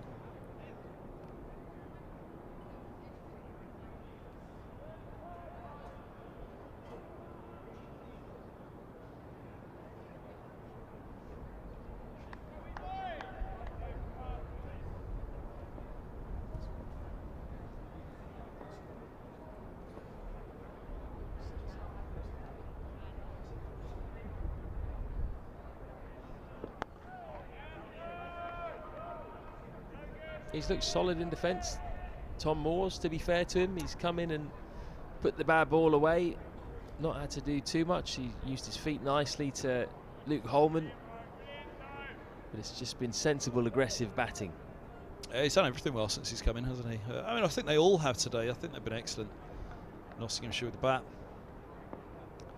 Still can't help but hold on to that feeling. What if that catch was held in the 3rd over of the day? He's middled that, but that's been well stopped at cover, I think, by Martin Anderson. Yep, he's done well. They all have. That man coming in shot. The skipper will be very, very happy with the way today has panned out. Whatever he'd have done at the toss, put in by Middlesex.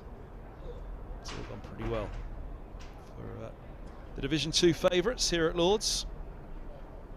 Middlesex, again, have not done a great deal wrong. I don't know if Bamber's perhaps bowled at his best. Murto likewise. I'm not sure he's quite hit the heights today. His return from injury maybe just needs to bowl himself back into a bit of match fitness, perhaps. But they're going with Anderson, 2 for 67 from 18. Martin Anderson, the nursery end, he has bowled nicely today. He's got the last one to go. Hamid, the Centurion, caught Simpson for 112.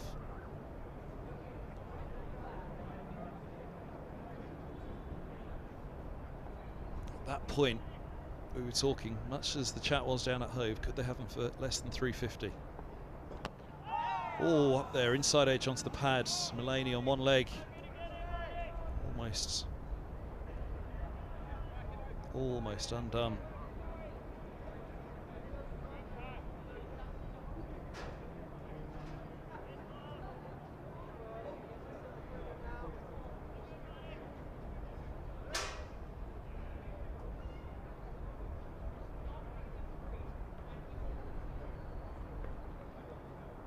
Oh, goodness me, look at that go. Poor old John Simpson. Full down the leg side, swinging sharply. Swinging it around the back. It's almost like curling one around the wall, isn't it? Who's going to do that for Arsenal tonight for your boys? Martin Erdegaard.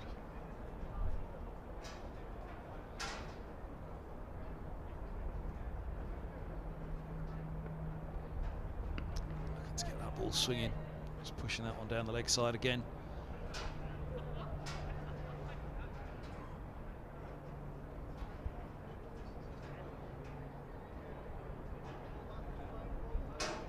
He's had a bit of a golden arm today, Anderson. A couple of wickets for Middlesex. He actually hasn't bowled a maiden yet, into his 19th over, which is, I guess, a little bit rare. Day one of a 4-day game for a seamer, but he hasn't been that expensive. He hasn't gone at over 4 and over or anything. Who's Eskenazi's team? I can tell you who Angus Fraser's is, and the man stood up on the left there, Richard Johnson. Who's going to be smiling tomorrow morning, him or you? Oh, he's one of them, is he? He is. Okay. A fair few Middlesex fans out there, either Tottenham or Arsenal, split down the middle. Surely more Arsenal fans. You're pushing Spurs to Essex. Well, there's just more Arsenal fans in the world than Spurs fans. I'm just going by numbers, you know. Might be the most controversial thing I've ever heard you say, Floydie. More Arsenal fans than Spurs fans. It's nothing controversial about it. It's just a fact. It's true. I'm not saying anything that's controversial. It's like saying there are more Man U fans than there are Man City fans. The live chat's available next to the YouTube stream if you want to get involved. Sorry, that was a massive bite. I'll have to just calm down here and start talking about cricket again. 50 partnership for Mulaney and Moores. It's been really good stuff. Every time Middlesex have taken a wicket and they've looked to get back into the innings and get back on top, Nottinghamshire have just put the foot down and said no.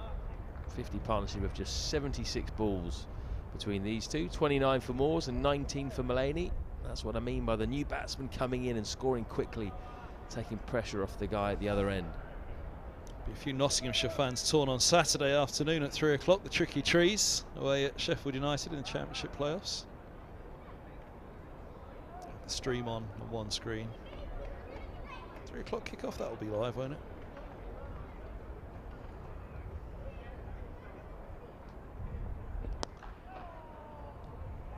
Yeah, playoffs are always shown, aren't they? Championship playoffs, always box office to watch. But not as box office as the county championship. Especially when it gets to this late stage of the day, when you've got a second new ball in operation, lights on. You get runs, you might get some wickets. At the moment it's Notts who are the happier team for sure.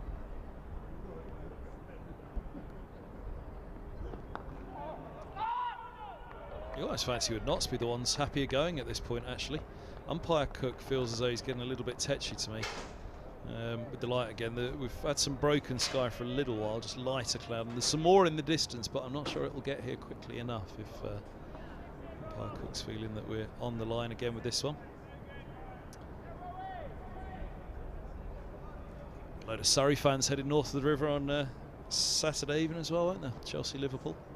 Oh, where's Gus going to be for that? Is he going to be at Wembley, rushing off from Lord's?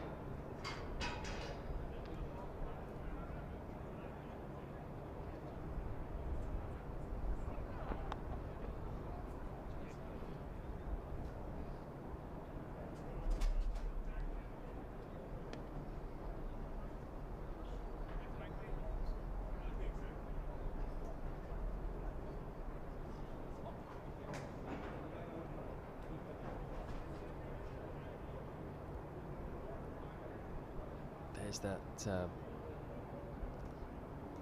Gus Fraser style demeanour that we were told about by Dino86. What did he say? The weary trudge, the weight of the world on his shoulders, and a consistent impression of being hard done by. Toby Roland Jones, ladies and gentlemen.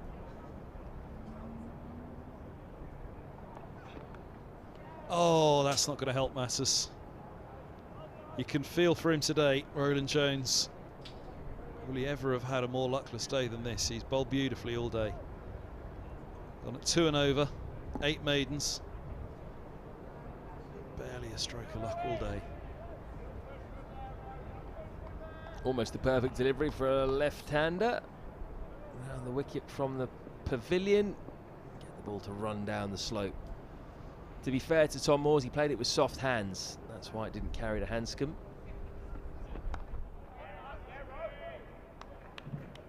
Yeah, and that's the thing, Nottinghamshire all day. Again, for as much as Middlesex will feel hard done by, Nottinghamshire will feel that they have done an awful lot to hope that luck goes on your way on the odd occasion. We mentioned it right up at the top, didn't we? I think we were talking about Hamid at the start of the day. But you do as much right as you can, and then you just hope that that little bit, you give yourself every chance, don't you, basically? Nottinghamshire have done that today. Oh dear. It's a day that needs to end for Toby Roland Jones. End of the 90th, 6 to go on day one. 3:18 for 5. And, well, today doesn't need to end for those two. Like I say, if light was becoming an issue, you almost feel the batters feel well right now. 88-29, they're in. You're right, Handy. Nick Cook is getting a bit agitated. You can see him, he's wandering around now. He's just having a word. You can see there, a bit of a joke. He's a good character, Nick Cook. He likes having a bit of a laugh. He's having a joke with Brett Hutton, who's one of the 12th men. Fast bowler. Something funny going on, but he was also just sort of hanging around the batsman there, wasn't he? Just to sort of get a feel for maybe how they're feeling and how dark it is. It does seem like it's maybe got slightly darker over the last couple of overs. We might be able to get Sedgley down to third, just a single. Might be able to get our 96 overs in today. 6 remaining of those. But I would say, if I was a betting man, maybe not.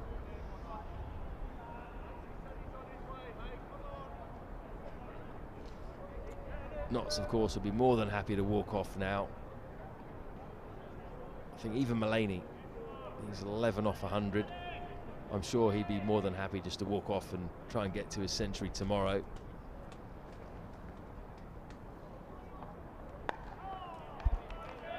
Yeah, I wonder how big they're seeing it out there tonight. That's the thing, isn't it? They're feeling like those foreshadows are helping it. I'll tell you one thing, Floydie, that we haven't really touched on too much today is the wind. It has been blowing quite a gale over the back of the grandstand, and I meant to say it to you. First match of the season here at Derbyshire, it felt like the roof was going to come off this thing sometimes. I've never heard this. Media centre creak as such. Boy oh boy, it's been doing it today overheads. There's the pennant of the MCC above the grandstands. Certainly a stronger wind this evening than it's been all day, but yeah, throughout the day the creaking roof of the media centre here at Lord's, it was a little unsettling in the first round. Not quite as bad today. It was blowing a gale over the back of the pavilion, lifting up that big window next door was being lifted off its hinges.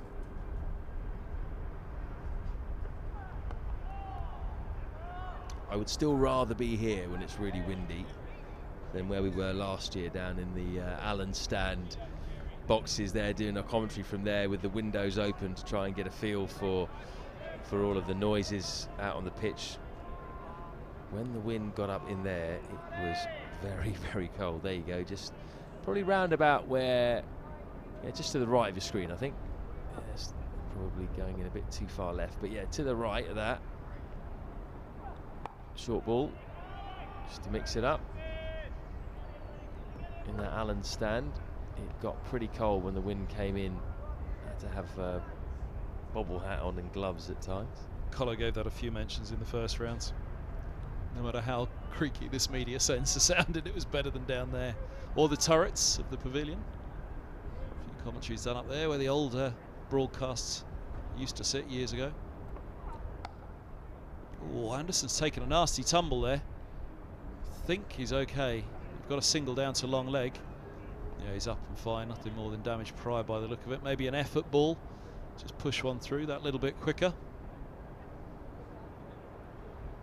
Took a tumble at the end of it. Stephen Finn used to do that an awful lot. used to tumble at the end of his follow-through. Remember, he went through to the England side and they were a bit worried about him. On TMS, remember, I was tuned in, they talked about how he kept on tumbling, but it was something he always did in his Middlesex time. Got rid of it in the end. 3:22 for 5, going to be a change of bowling at the pavilion end. It's Bamber. Roland Jones, none for 46 for 20 from 23. 8 maidens. Bamber 2 for 76 from 18. And Roland Jones and Murter either side of Bamber there. They will undoubtedly, Roland Jones in particular, muttering to himself. I bet he'll come on and take another couple of wickets now after all that hard work. Bamber started his spells well generally, hasn't he? Started really well in the afternoon session. Got a wicket with his first delivery. That was a left-hander as well. Then Duckett, who was in, caught behind by John Simpson, then got one to go down the hill again when he bowled Joe Clark. Probably the ball of the day, that. Induced drive from Clark. Ball wasn't quite there to drive. Thick inside edge onto his leg stump. Gone for a duck. Could do with a quick bang bang now, couldn't they?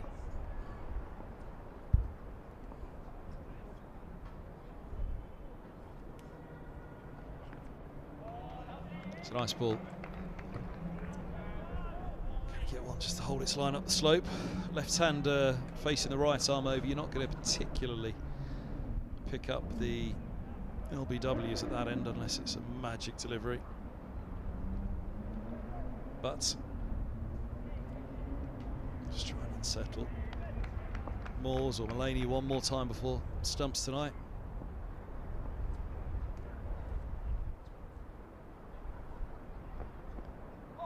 There we go. This one's come back up the slope.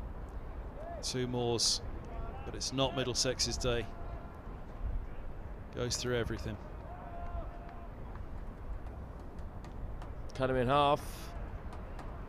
I think Moores looked a bit baffled, didn't he, after that? He was expecting that ball to carry on down the pitch, down the slope rather. So now he'll be slightly in 2 minds as to what to expect.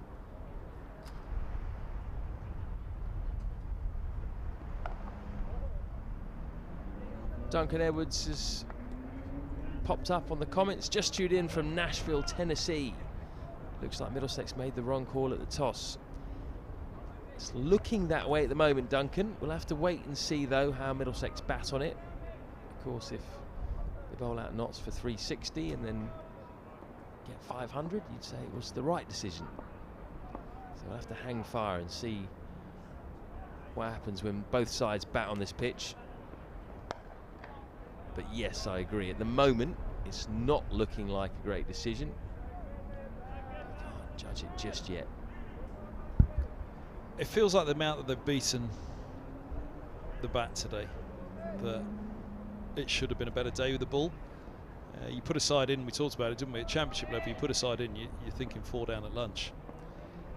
4 overs away from being 5 down at stumps Notts, which is a fabulous, fabulous day for them. Even if they'd have won the toss and finished on this Nottinghamshire, they'd be thinking, what a day.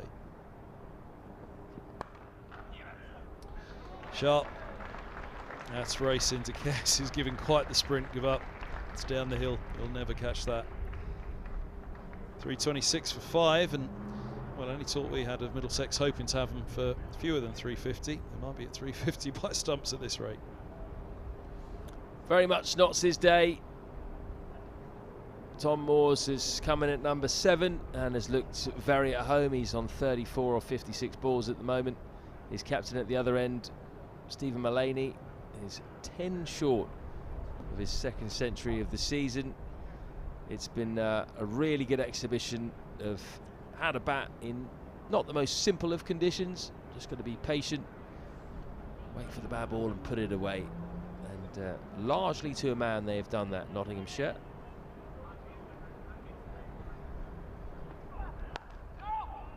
One length from Anderson starting afresh. You can see those 4 shadows are really pronounced out there right now, and fair play to the umpires, they haven't come together at all, have they? Let's have a chat. They are very pronounced shadows out there at the moment. You see the glint off the bat there of the floodlights. Umpire Cook in the background, just a little glance over the back of the pavilion.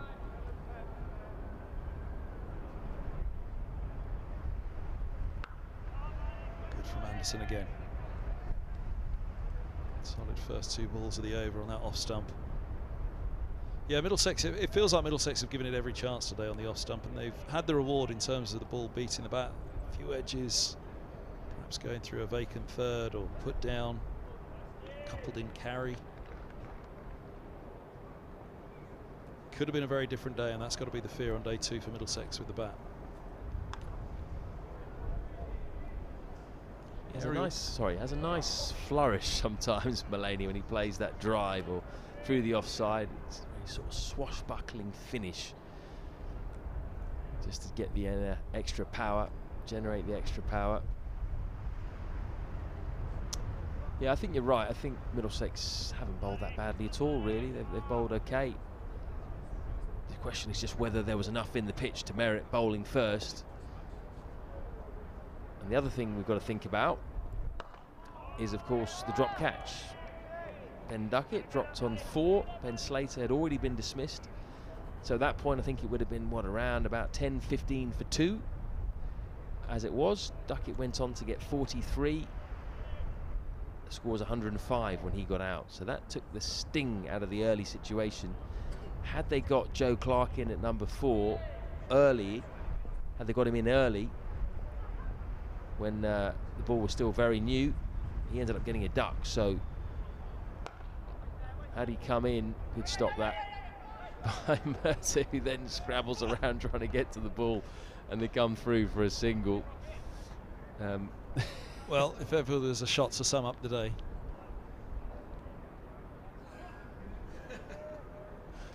We can all feel it.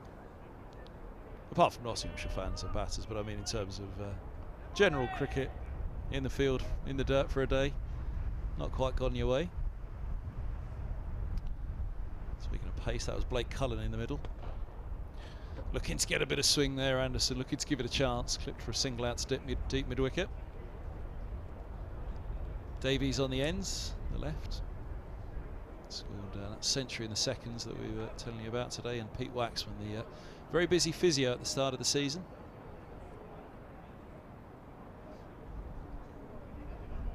Oh, we're off.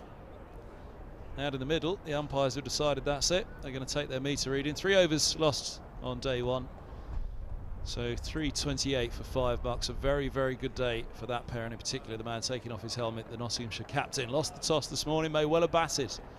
Again, if he did, 329 for 5, he'd have been absolutely delighted with. So he'll walk off a very, very happy man this evening.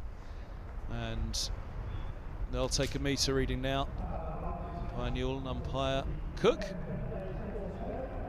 That'll be set for the match, and fair play to them. They've given it every chance tonight. There are some brighter skies rolling in, but it's going to take a little while. So yeah, they'll take their meter reading. That's it, done for the day. We'll lose 3. They won't be made up tomorrow because it's after the scheduled close. So that's 3 done and gone, and the umpire's saying, yeah, that's it for the night. You're done and you're out of here. A very, very good day for Nottinghamshire. Tough day for those in the field, and Roland Jones there, Bamber, Robson in the foreground. An arm around Luke Holman for Max Holman. Holman from Holden. He's not happy.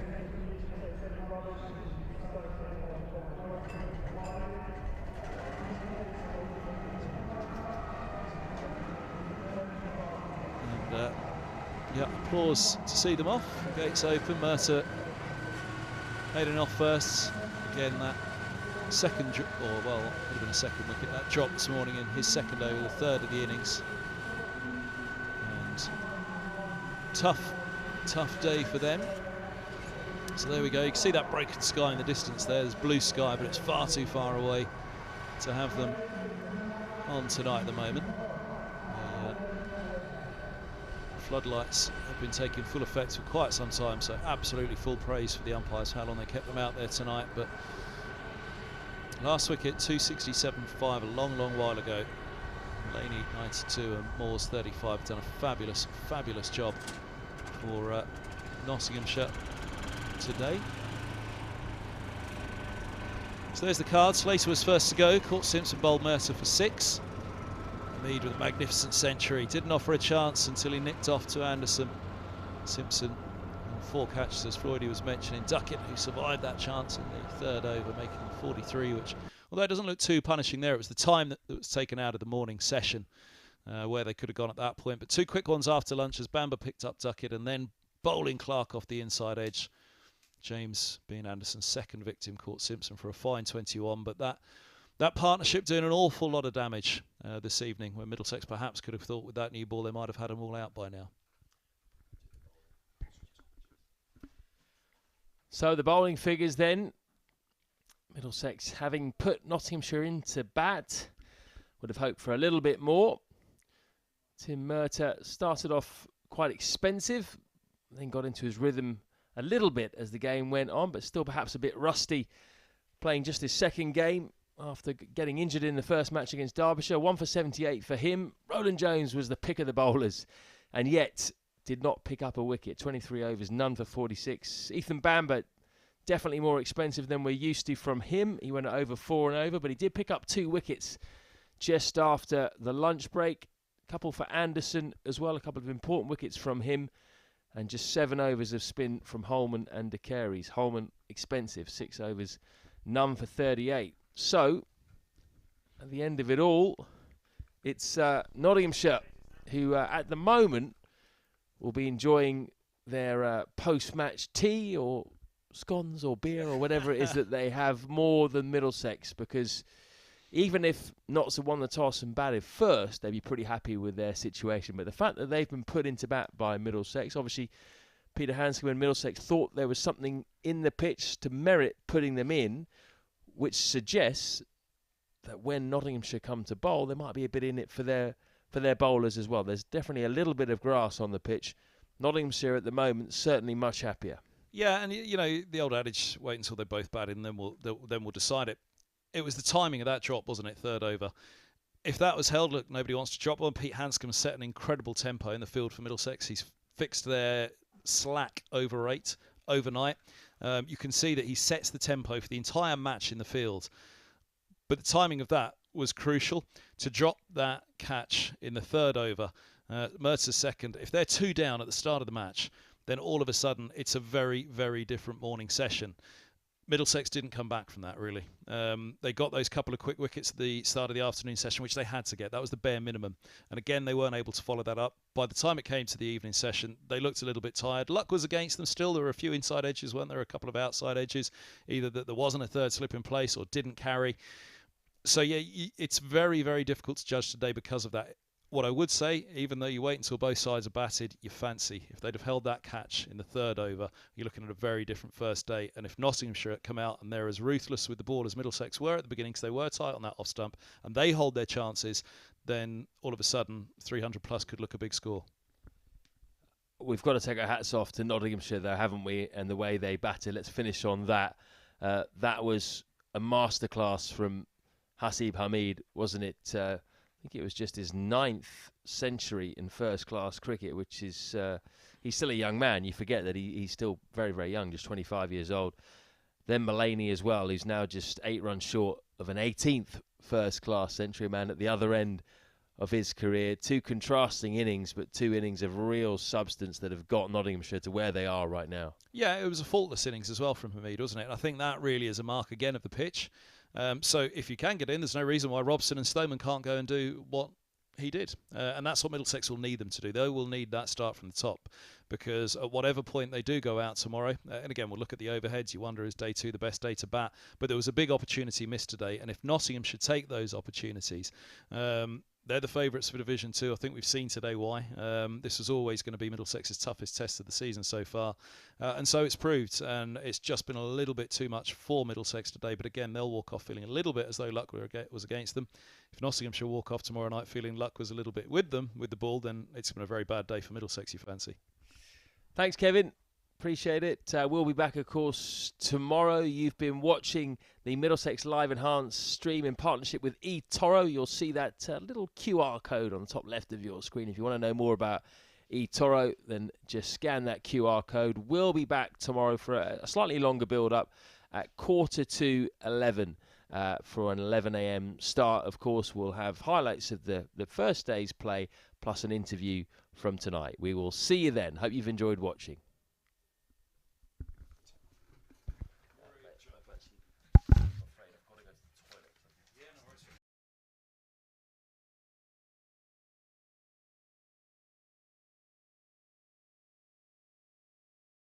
eToro lets me copy the trading activity of other traders.